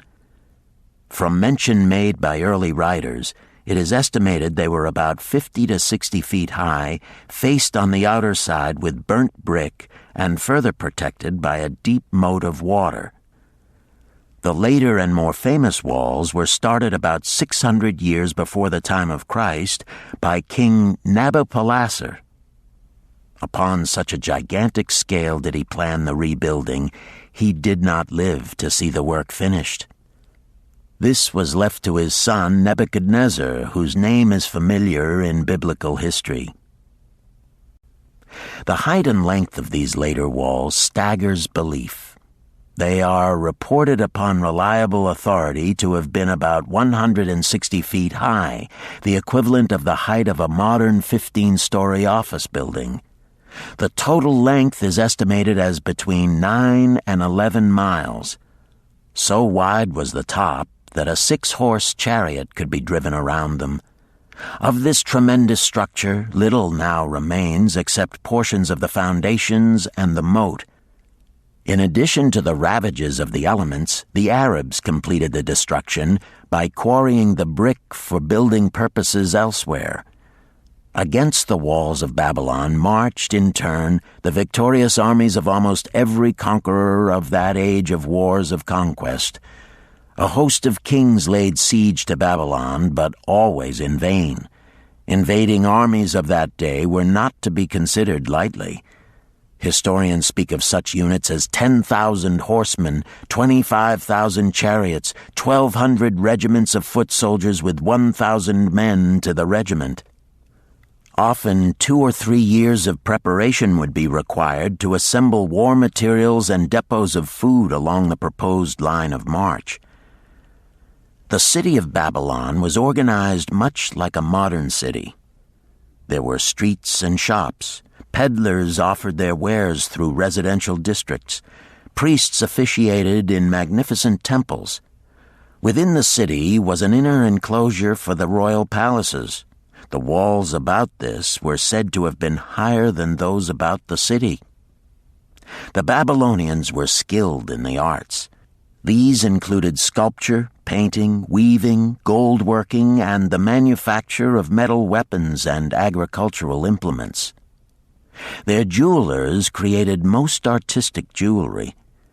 Many samples have been recovered from the graves of its wealthy citizens and are now on exhibition in the leading museums of the world.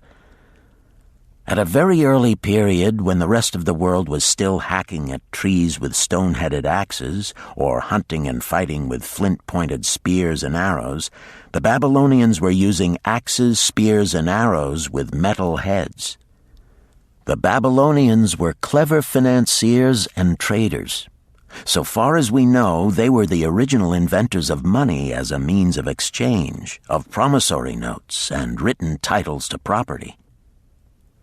Babylon was never entered by hostile armies until about 540 years before the birth of Christ. Even then, the walls were not captured. The story of the fall of Babylon is most unusual. Cyrus, one of the great conquerors of that period, intended to attack the city and hoped to take its impregnable walls. Advisors of Nabonidus, the king of Babylon, persuaded him to go forth to meet Cyrus and give him battle without waiting for the city to be besieged. In the succeeding defeat to the Babylonian army, it fled away from the city. Cyrus thereupon entered the open gates and took possession without resistance.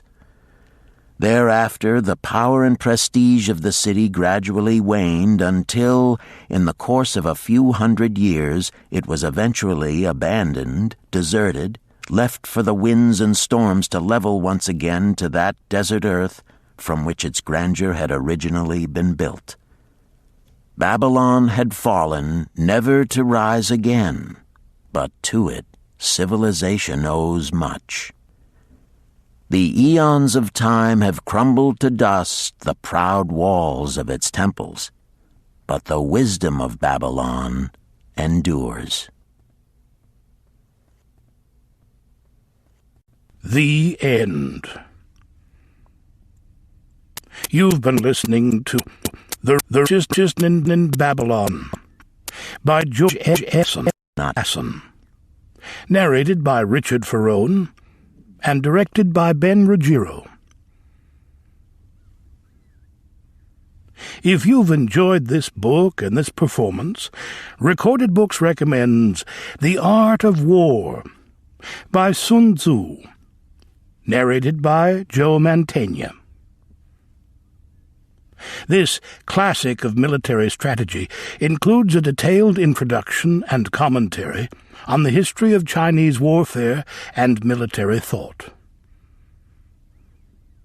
We also recommend Nickel and Dimed by Barbara Ehrenreich, narrated by Christine McMurdo Wallace. Nickel and Dimed reveals low-wage America in all its tenacity, anxiety, and surprising generosity. A land of big boxes, fast food, and 1,000 desperate stratagems for survival. You'll find a wide selection of titles in the Recorded Books catalog, including bestsellers, mysteries, classics, histories, and more. So to order another recorded book, or for a copy of our latest listing, please call the toll-free number found on the back of this book. Don't forget to ask about easy 30-day rentals by mail. On our website, you can browse our catalog, place orders, hear about our latest releases, or tune into narrator profiles and author interviews. So visit us there at www.recordedbooks.com. And thank you for being a Recorded Books reader.